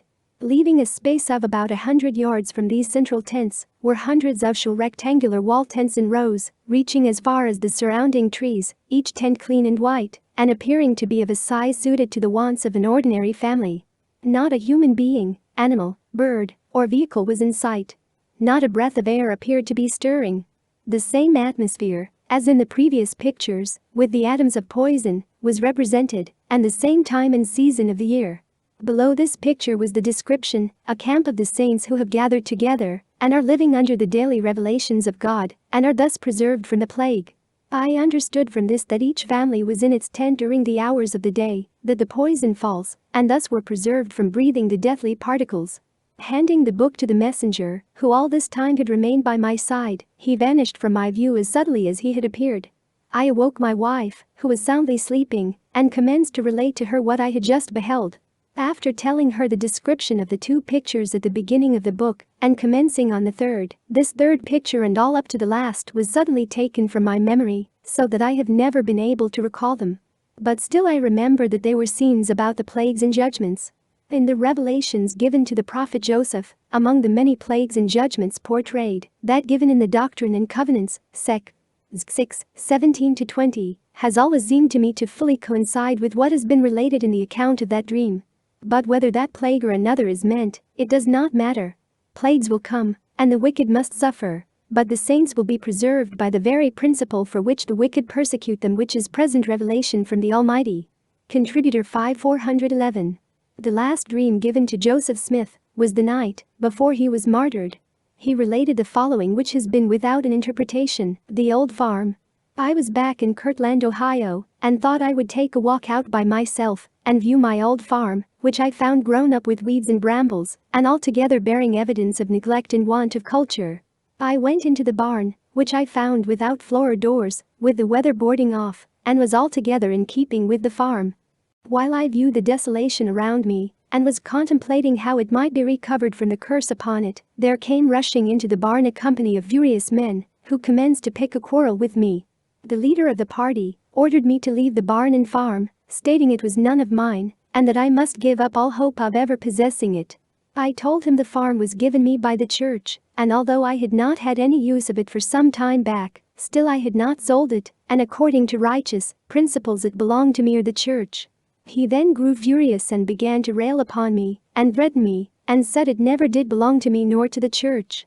I then told him that I did not think it worth contending about, that I had no desire to live upon it in its present state, and if he thought he had a better right, I would not quarrel with him about it, but leave. But my assurance that I would not trouble him at present did not seem to satisfy him, as he seemed determined to quarrel with me, and threatened me with the destruction of my body. While he was thus engaged, pouring out his bitter words upon me, A rabble rushed in and nearly filled the barn, drew out their knives, and began to quarrel among themselves for the premises, and for a moment forgot me, at which time I took the opportunity to walk out of the barn about up to my ankles in mud. When I was little distance from the barn, I heard them screeching and screaming in a very distressed manner, as it appeared they had engaged in a general fight with their knives. While they were thus engaged, the dream or vision ended. TPJS, page 393. Picture of Salt Lake Temple. The Salt Lake Temple, constructed of granite stone, was seen in a dream by Wilford Woodruff many years before the saints came west. Wilford Woodruff saw the Salt Lake City Temple in a dream many years before the saints entered the valley, the Salt Lake Temple. When in the western country, many years ago, before we came to the Rocky Mountains, I had a dream. I dreamed of being in these mountains, and of seeing a large vine-looking temple erected in one of these valleys, which was built of cut granite stone. I saw that temple dedicated. And I attended the dedicatory services, and I saw a good many men that are living today in the midst of this people. And I saw them called of God, and sent forth unto the United States and to Babylon, or what is called the Christian world, to bind up the law and seal up the testimony against the nations of the earth, because they had rejected the testimony of Jesus, and of the establishment of the kingdom of God upon the earth. When the foundation of that temple was laid, I thought of my dream and a great many times since. And whenever President Young held a council of the Brethren of the 12, and talked of building the temple of adobe or brick, which was done, I would say to myself, no, you will never do it, because I had seen it in my dream, built of some other material. I mention these things to show you that things are manifested to the Latter-day Saints sometimes which we do not know anything about, only as they are given by the Spirit of God. Wilford Woodruff, J.D. 21-299. There is one peculiar, little-known incident in Mormon history that concerns the financial aspect of the church. At one time, near the turn of the century, the church was in very heavy financial bondage. It was through a dream that the Latter-day Saints were delivered from their financial difficulties. The story of this dream is about Jesse Knight and his Eureka mine. Jesse Knight. When he was 5 years old, with his mother and her family of 7 children, he arrived in Utah, a settlement 3 years old, 1,000 miles from the nearest town. His father died a few days' journey westward from the Missouri River. The homes in Utah at that time were improvised shelters, there were no public and few private schools, and the needs of home were never satisfied. With these surroundings he grew to manhood and fatherhood. He tasted life from every angle that could fall to a boy and a man under such surroundings. He had not been an ardent church member. While he was recognized as a Mormon, he had not been classed as a Latter-day Saint. He had not had a testimony. In other words, he had not been convinced as to the truth of the religion of the Church of Jesus Christ of Latter-day Saints, and the truth that Joseph Smith was a prophet of God. In a dream or vision, there was revealed to him that Utah was for the Mormons, that the doctrine of the Church of Jesus Christ of Latter-day Saints was true, that Joseph Smith was a prophet of God, also, that if he went to a certain place, indelibly imprinted on his mind, that he would find a great vein of rich mineral, a mine. He followed the instructions given him in his dream, which took him to the now well-known Eureka mining district. There, away up on the mountain, he found the spot he had seen in his dream, and he uncovered the vein which led to a vast mineral body, which was opened up only by much hard labor and many vicissitudes. Many times, for the lack of provisions, he would have to stop his work, but he never lost faith in his dream, and would return and continue his labor. At last the mine yielded the long-sought precious mineral that made him a large fortune, which has multiplied and been added to. Jesse Knight. His dream led him to a mine which contained a vast fortune of ore worth over $10 million. The Humbug Mine. When Jesse Knight told of his dream, the response was humbug. But his dream became a reality, and his wealth saved the credit of the Mormon Church. Knightsville. The boom town near Eureka, Utah, at the turn of the century. It was the only town in Utah where saloons and liquor were forbidden. Before his dream came true, and while he was laboring, as only one can who has faith, to take from Mother Earth her treasure, he met Wilford Woodruff, then president of the Church of Jesus Christ of Latter-day Saints, who prophesied that he, Jesse Knight, would save the church's credit. Not long afterward, the mine began to yield. The church had outstanding notes upon which the interest was nearly due. The country was in a panic and money almost impossible to get. The first car of ore came from the mine and gave much greater value than was expected. When the miners and debts incidental to the production of ore had been paid, there was $10,000 remaining, which amount Mr. Knight gave to President Woodruff, who paid the interest on the church's notes, and its credit was saved. From thence on, he knew the truth of dreams, visions and prophecies, that Joseph Smith was a prophet of God, and that the Church of Jesus Christ of Latter-day Saints was the restoration of God's church on the earth. There are many pages in the history of Mr. Knight's life that forces one to believe that the hand of providence guides our way. Pioneers and Prominent Men of Utah, page 8. A few years after Jesse Knight opened his Eureka mine, another man commenced operation of a mine that was to become known as the Dream Mine. This unusual mine was operated by Bishop John H. Coyle of Spanish Fork, Utah. For over 50 years he labored and directed in the burrowing of miles of tunnels and the construction of an elaborate mill. All of this work was accomplished by this bishop who claimed divine guidance through dreams.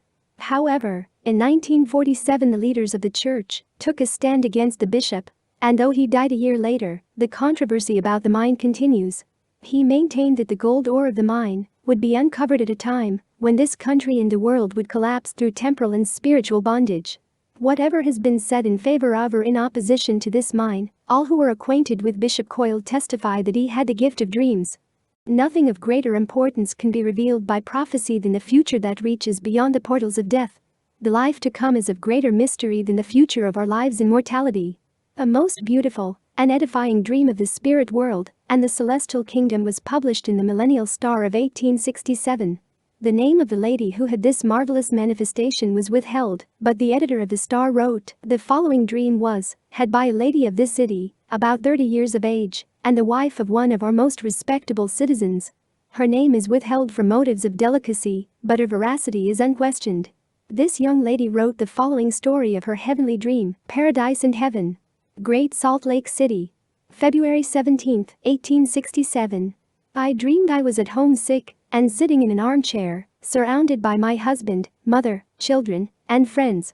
I was told, or rather felt, I was going to die. And after confiding the care of my children especially to my mother, she agreeing in accordance with my urgent solicitations to come and live with them and bidding goodbye and pressing hands with those present, I felt sensibly the first approach of death, by a feeling of coldness and numbness commencing at my feet and thence to my body, until it reached the region of my heart, whereupon I became speechless and felt as though I was approaching the unconscious state of sleep.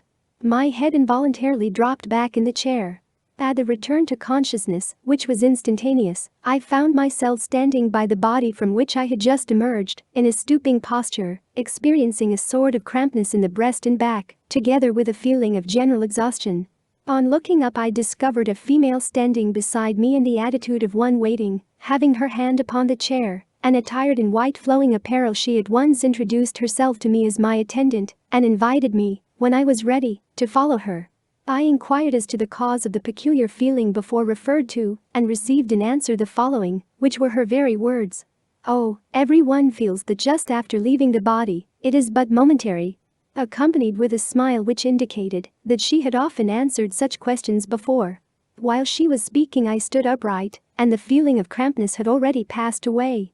I then expressed a willingness to accompany her. She asked if I did not want to look at my body once more before leaving. I replied I did not, and felt an instinctive shudder at the thought of my body, and assured her I was but too glad to leave it. We then passed out at the door walking. I felt a delightful sense of lightness, as though I could raise myself from the ground by a simple effort of the will. After proceeding through the gateway to the street, we glided somewhat rapidly along down the state road, southward, out of the city, until we reached a very large round building, built entirely of white marble, supported by heavy white marble columns, and having but one entrance, which consisted simply of an opening between two of the columns, with a flight of steps leading to the interior. The marble of which this building was composed was not purely white, but had a yellow tinge, as though time-worn. On reaching the entrance, my companion informed me that I needed her attendance no longer. After directing me to ascend the steps and enter the building, my attendant turned and left me. On entering the building, I saw a man sitting nearly in the center of the room at a large desk, directly under a peculiar canopy. Upon the desk was an exceedingly large book, having the appearance of a mammoth ledger. 4 or 5 men were in a group near the desk, engaged in conversation with this personage, whom we will call the director. I observed that the place had an air of business and was free from ornament. At this point I awoke, and remained so about an hour, meditating upon what I had seen. When I again fell asleep and resumed the dream, I was still in the same place and saw the same persons engaged as before described, none of whom up to this time had noticed me. The director looked towards me and said, "Welcome, sister." He was still engaged with those around him, all of whom were individuals whom I recognized as having seen before, but could not say when or where. They were dressed in the ordinary manner, one having a suit of grey homespun on. The director, however, was dressed in the robes of the priesthood. While he was engaged in conversation with those men, I had time to examine the interior of the hall and discovered that the spaces between the columns, about 12 in all, were entirely open, so that I could see at once through and beyond them. Stationed at each of the pillars to the left that separated these openings were men who acted as guides.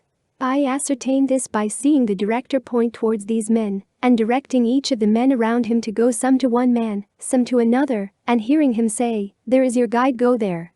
Through the first opening to my left were clouds of great density and blackness, the darkest I ever saw, and they seemed to be so near that they could be reached by the hand.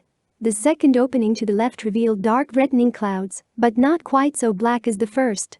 All the other openings to the left presented a dark atmosphere, thick and murky, becoming gradually less dismal as they were removed from the first. I turned to the right, where a far different picture met my gaze.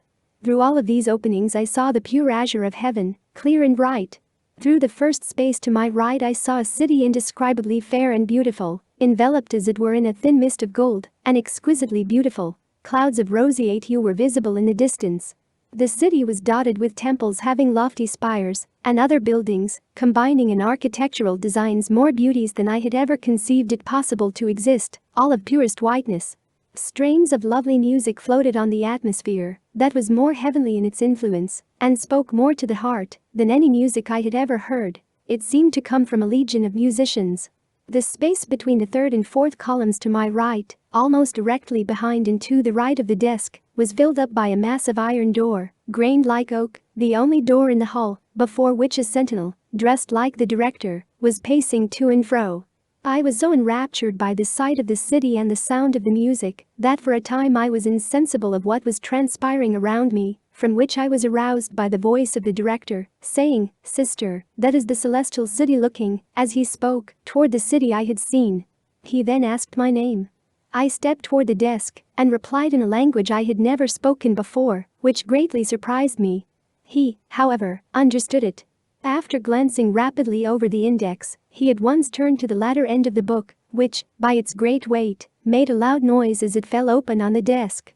He read very rapidly what was on the open page before him, and while thus engaged, I stood trembling with anxiety, fearing I should not be assigned a place in the celestial city, although I had no apprehensions of being consigned to any of the dismal places to my left. But I felt as though I had not properly appreciated the blessings I had enjoyed, and remembered with astonishing vividness every time I had given expression to angry feelings and used improper words, every instance of my having corrected my children in anger. In a word, I recollected with great distinctness every folly and weakness of which I had been guilty since my marriage, a period of about 10 years, but strange to say, nothing before that time. My anxiety was soon relieved by watching his countenance, which soon assumed a pleasant look. He rose and revealed a tall form, with a heavenly countenance abounding with masculine beauty. His eyes were grey and beaming with expression. Taking me by the hand, he said, "Sister, you are one of the privileged few who are to go to that celestial city," pointing to the city I had seen, and having read my thoughts, added, "But you are not satisfied with yourself, are you?" I replied, "No, sir, I am not." He continued, "Shall I tell you one grand secret? 'Tis true you have not been wicked, but you have sometimes neglected your prayers while in the body, and that gave the adversary a strong hold over you. But our Heavenly Father, when he sees his children err, is grieved, he is sad. But when he sees them show a spirit of repentance and a desire to do right, he takes them under his protecting arm. He forgives, he forgets, he is full of mercy, he is full of charity, he is more merciful and charitable to us than we are to each other, and, with your children, is waiting anxiously to receive you." "Oh, then," I exclaimed in an ecstasy of delight, "let me go to my children." "Not yet," said he, "not yet. You can't leave the earth until your body is buried. Take my advice and return to your home, for it is not long you will remain, and, moreover, before you can go to the celestial city, you must go into that room," pointing to the door, "and change your dress. Then for the first time I looked to see how I was attired. I ascertained I had on a robe of exquisite whiteness. I remembered that during my illness I wore earrings and felt my ears to find out if I had them still, but I had not. I then examined my dress carefully to see if there were any pins, hooks and eyes, or buttons about it, but found none of those things, strings being used instead. My hair next drew my attention.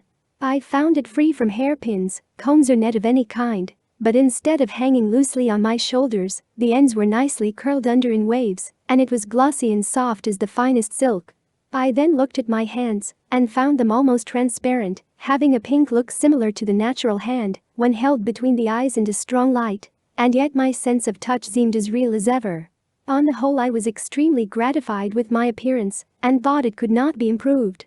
The director, again reading my thoughts, told me that when I entered that room I should exchange my robe for one of dazzling whiteness before leaving for the celestial city, and added, "You cannot come here then." Before proceeding further, I will state that I had been in the hall but a short time. In addition to the guide stationed by the columns on the left of the hall and the sentinel at the door, there were other persons, men and women, sauntering about the place and going in and out, who were rather shabbily dressed in the ordinary mode. One poor woman I noticed particularly. She was seated on a low stool at the left of the desk, her arms were crossed on her breast, and she held her head downwards and appeared to be in great distress and apparently oblivious to all that was going on. I understood intuitively that she was prevented by some act of hers from joining her children in the celestial city. From the moment I heard the joyful words that assigned me to the celestial city, some of these persons commenced to annoy me in various ways. Some would sneer contemptuously upon me, some would grin in my face in a semi-idiotic manner, others made ugly grimaces at me, and one, a female, insultingly pulled my dress from behind. This alarmed me, and I inquired of the director what it all meant, who replied, "They are only poor, weak, envious creatures, and can do you no harm." I then departed from the hall and glided with increased rapidity through this city to my home therein. On entering the parlor, I saw an assemblage of relatives and friends who were listening to the funeral ceremony which had been going on for some time. I stepped up to the head of the coffin and saw my body therein as distinctly as I ever saw a corpse in my life. The coffin was covered with black velvet and lined with white satin. On gazing upon what had been once myself, I again instinctively shuddered at the sight and felt a sensation of loathing come upon me, and felt deeply grateful that I had escaped from its cold, clayey prison house. My husband was sitting with his head downward and resting on one hand, apparently absorbed in thought. My mother was almost overcome with grief. My children were also present, but, strange to say, I felt no particular anxiety about them, feeling doubly assured that they would be well taken care of, and grateful to find that my mother had remembered a promise. President Brigham Young was preaching the funeral sermon. I heard him say I was far happier than those who were left, and that there was no cause for regretting my death. I thought I would have given anything if I could have only told them how happy I felt, and earnestly did I desire to communicate something that would stimulate them to increased diligence and faithfulness, but I had not the power to do so. Instead of following the procession to the grave, I went before it there, and remained standing at the head of the grave watching the coffin being placed in the pine box, and until the last shovelful of dirt was thrown upon it. During all this time, and in fact until I returned to the marble building, I saw a number of spirits similar to those I saw there, some of whom followed me wherever I went. I had got accustomed to them, and realizing fully the truth of what the director told me, did not fear them in the least. The funeral over, and not wishing to return home on account of the grief I knew I should witness, without the power of alleviating it, and the consequent pain it would cause me, I thought I would like to visit for the last time some of the familiar places where I had so often been. I entered the theater. It was crowded. I almost forgot for the moment that I was but a spirit. I was as usual followed by one of my spiritual followers, a woman, who took her seat beside me in the parquet. We were unobserved, although I recognized many familiar faces there. Miss Alexander was dancing. I felt too sad, however, to remain, for I desired earnestly to be able to say something to those around me, to impress upon their minds the meagerness of earthly enjoyments, as compared with those higher and purer ones I had even then experienced. I next proceeded to Main Street, where I saw a much greater number of spirits, for such I shall now have to call them, and mostly men too, than in other parts of the city, some of whom I had seen before. They paid no more attention to me, nor I to them, than is customary with mortals under such circumstances. And there was all the variety of age, rank, dress, manner, speed in walking, etc., as seen ordinarily. Not one of them, however, was dressed in white. I also saw persons in the flesh and had no difficulty in distinguishing between them and the spirits. I entered the drugstore and exchange buildings. At the threshold I met a male spirit dressed entirely in black, who followed me into the store, where I saw a number of other spirits and appeared to attract their attention. I saw some dried herbs on the counter, and feeling curious to know if I could pick up some with my fingers, I made the experiment and succeeded, much to the amusement of the spirit in black who followed me in, and who seemed to understand perfectly the motive that actuated me. I noticed that while standing, the spirits passed me in every direction, but when I walked, none of them went before me, and none took the liberty of speaking to me. I can't say how long I remained in the city after returning from the funeral, but suppose it to have been only an hour or two. My thoughts were upon the celestial city, and when I turned to go back to the marble building, I seemed to glide along with incredible rapidity, so that scarcely any time elapsed before I got there. On entering the hall, I recognized the same noble-looking personage at the desk as before. Several men, malignant, wicked-looking men they were too, stood near him, waiting to receive their sentence. At first they seemed noisy and even boisterous, talking among themselves, but when the director addressed them with these solemn words, "There is your guide, go there," and pointed to the gloomy opening at the left, feelings of unutterable anguish came over them. And never can I forget the sense of exquisite wretchedness, and in the cases of those who were consigned to the first and blackest opening, that of absolute despair that distorted their countenances. They moaned, wailed piteously, and some gnashed their teeth and smote their breasts. The spectacle was too appalling. I had to turn away, or my feelings would have overcome me. Immediately my gaze met the piercing eye of the director, looking sternly at me. He said, "Sympathize not with them. Their paths were plain before them, but they chose the evil and refused the good, not with their eyes closed, but with eyes wide open, and they must suffer the consequence." For a moment I stood lost in thought and said to myself, "How few there are who go to the right." "Yes," responded the director, "few indeed," and then added, his countenance lighting up with a beaming smile, "I suppose you are now ready to go to the celestial city?" I replied I was anxious to go there. "You shall go directly," said he. I then looked through the opening at the right, and again beheld the city, and again were my ears saluted with the heavenly strains from it. In the foreground I saw a glorious personage whom I recognized as my heavenly Father, with my 2 children by his side, anxiously waiting, as the director had before told me, to receive me. Then I heard the key turn back the ponderous bolts in the door through which I had to pass to reach the city. I felt to regret that among those I had seen none went to the right, and desired that someone beside myself might be worthy to go to the celestial city, when I heard footfalls ascending the steps, and recognized the well-known face of whom I knew from his dress would go there after the burial of his body. Then the door opened just wide enough to let me in. I crossed the threshold, and just had time to catch a glimpse of one side of the long spacious hall within. It was exceedingly light, and the wall seemed covered with white satin. At this moment I woke, and found it was the break of day. I felt very much exhausted. I remained in bed 2 or 3 hours, in order to gain strength. When I arose I trembled with weakness, so that it was with difficulty I succeeded in getting downstairs, and during the whole day felt as though I had but just recovered from a severe illness. Mill. Star 29 369 to 374. Man and the earth have a special destiny. The small portion of a man's mortal life is only a minor thread in the handiwork of God. It is therefore man's duty to learn his place in the creations of God. God's work is not like man's. The Lord shows things to come, perhaps in dreams, or by visions of the night, and we should learn what is mingled and connected in his designs. We should observe so as to know what is intended, so that we may not run into a snag. Joseph Young, J.D. 9-232. When men learn about their destiny and salvation, and what God's work is, then he can accomplish his mission and fulfill life's purpose. It is for these reasons that God will manifest the future through dreams and other gifts of the Spirit. Chapter 10. Conclusion. Dreams. Mysterious power, whence hope ethereal springs. Sweet heavenly relic of eternal things. Inspiring oft deep thoughts of things divine, the past, the present, and the future time. Thy reminiscences transport the soul to memory's paradise, its future goal. Parley P. Pratt. In ancient times the Lord revealed his will to the prophets and chosen disciples through the gifts of the Spirit. Dreams were one of the significant means of communication by which they attained new wonders of knowledge and understanding.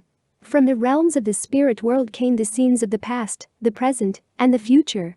The minds of these faithful men were illuminated by the gifts and powers of the Holy Spirit. They were comforted, warned and instructed concerning all of the emergencies of life. It is the glorious privilege of the saints of God in all ages to receive these spiritual gifts of dreams, visions, the visitation of angels, etc. These gifts are not done away only as men cease to believe in the revelations of God. In our modern mechanized society, the temporal realm has crushed the spiritual.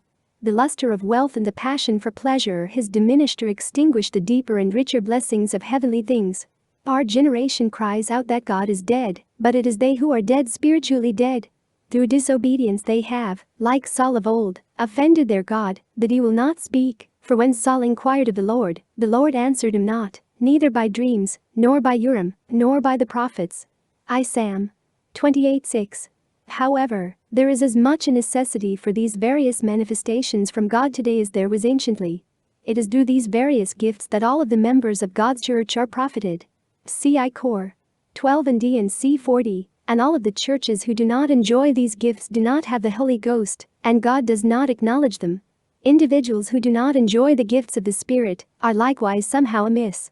No man who has completely submitted himself to all of God's laws and commandments will lack in the blessings and gifts of the Holy Spirit. These manifestations have always been promised to the faithful saints. Heber C. Kimball declared, "There is no person in this church who can increase in the knowledge of God, in the spirit of revelation, in the gift of prophecy, in visions or in dreams, unless they cleave unto God with full purpose of heart, but by being faithful these gifts will be multiplied unto the saints." J.D. 10:245. Too often spiritual gifts in the revelations of God are debunked through disbelief, when actually they are often worth more than life itself. It is through the acceptance or rejection of the revelations of God that the eternal destiny of man is decided.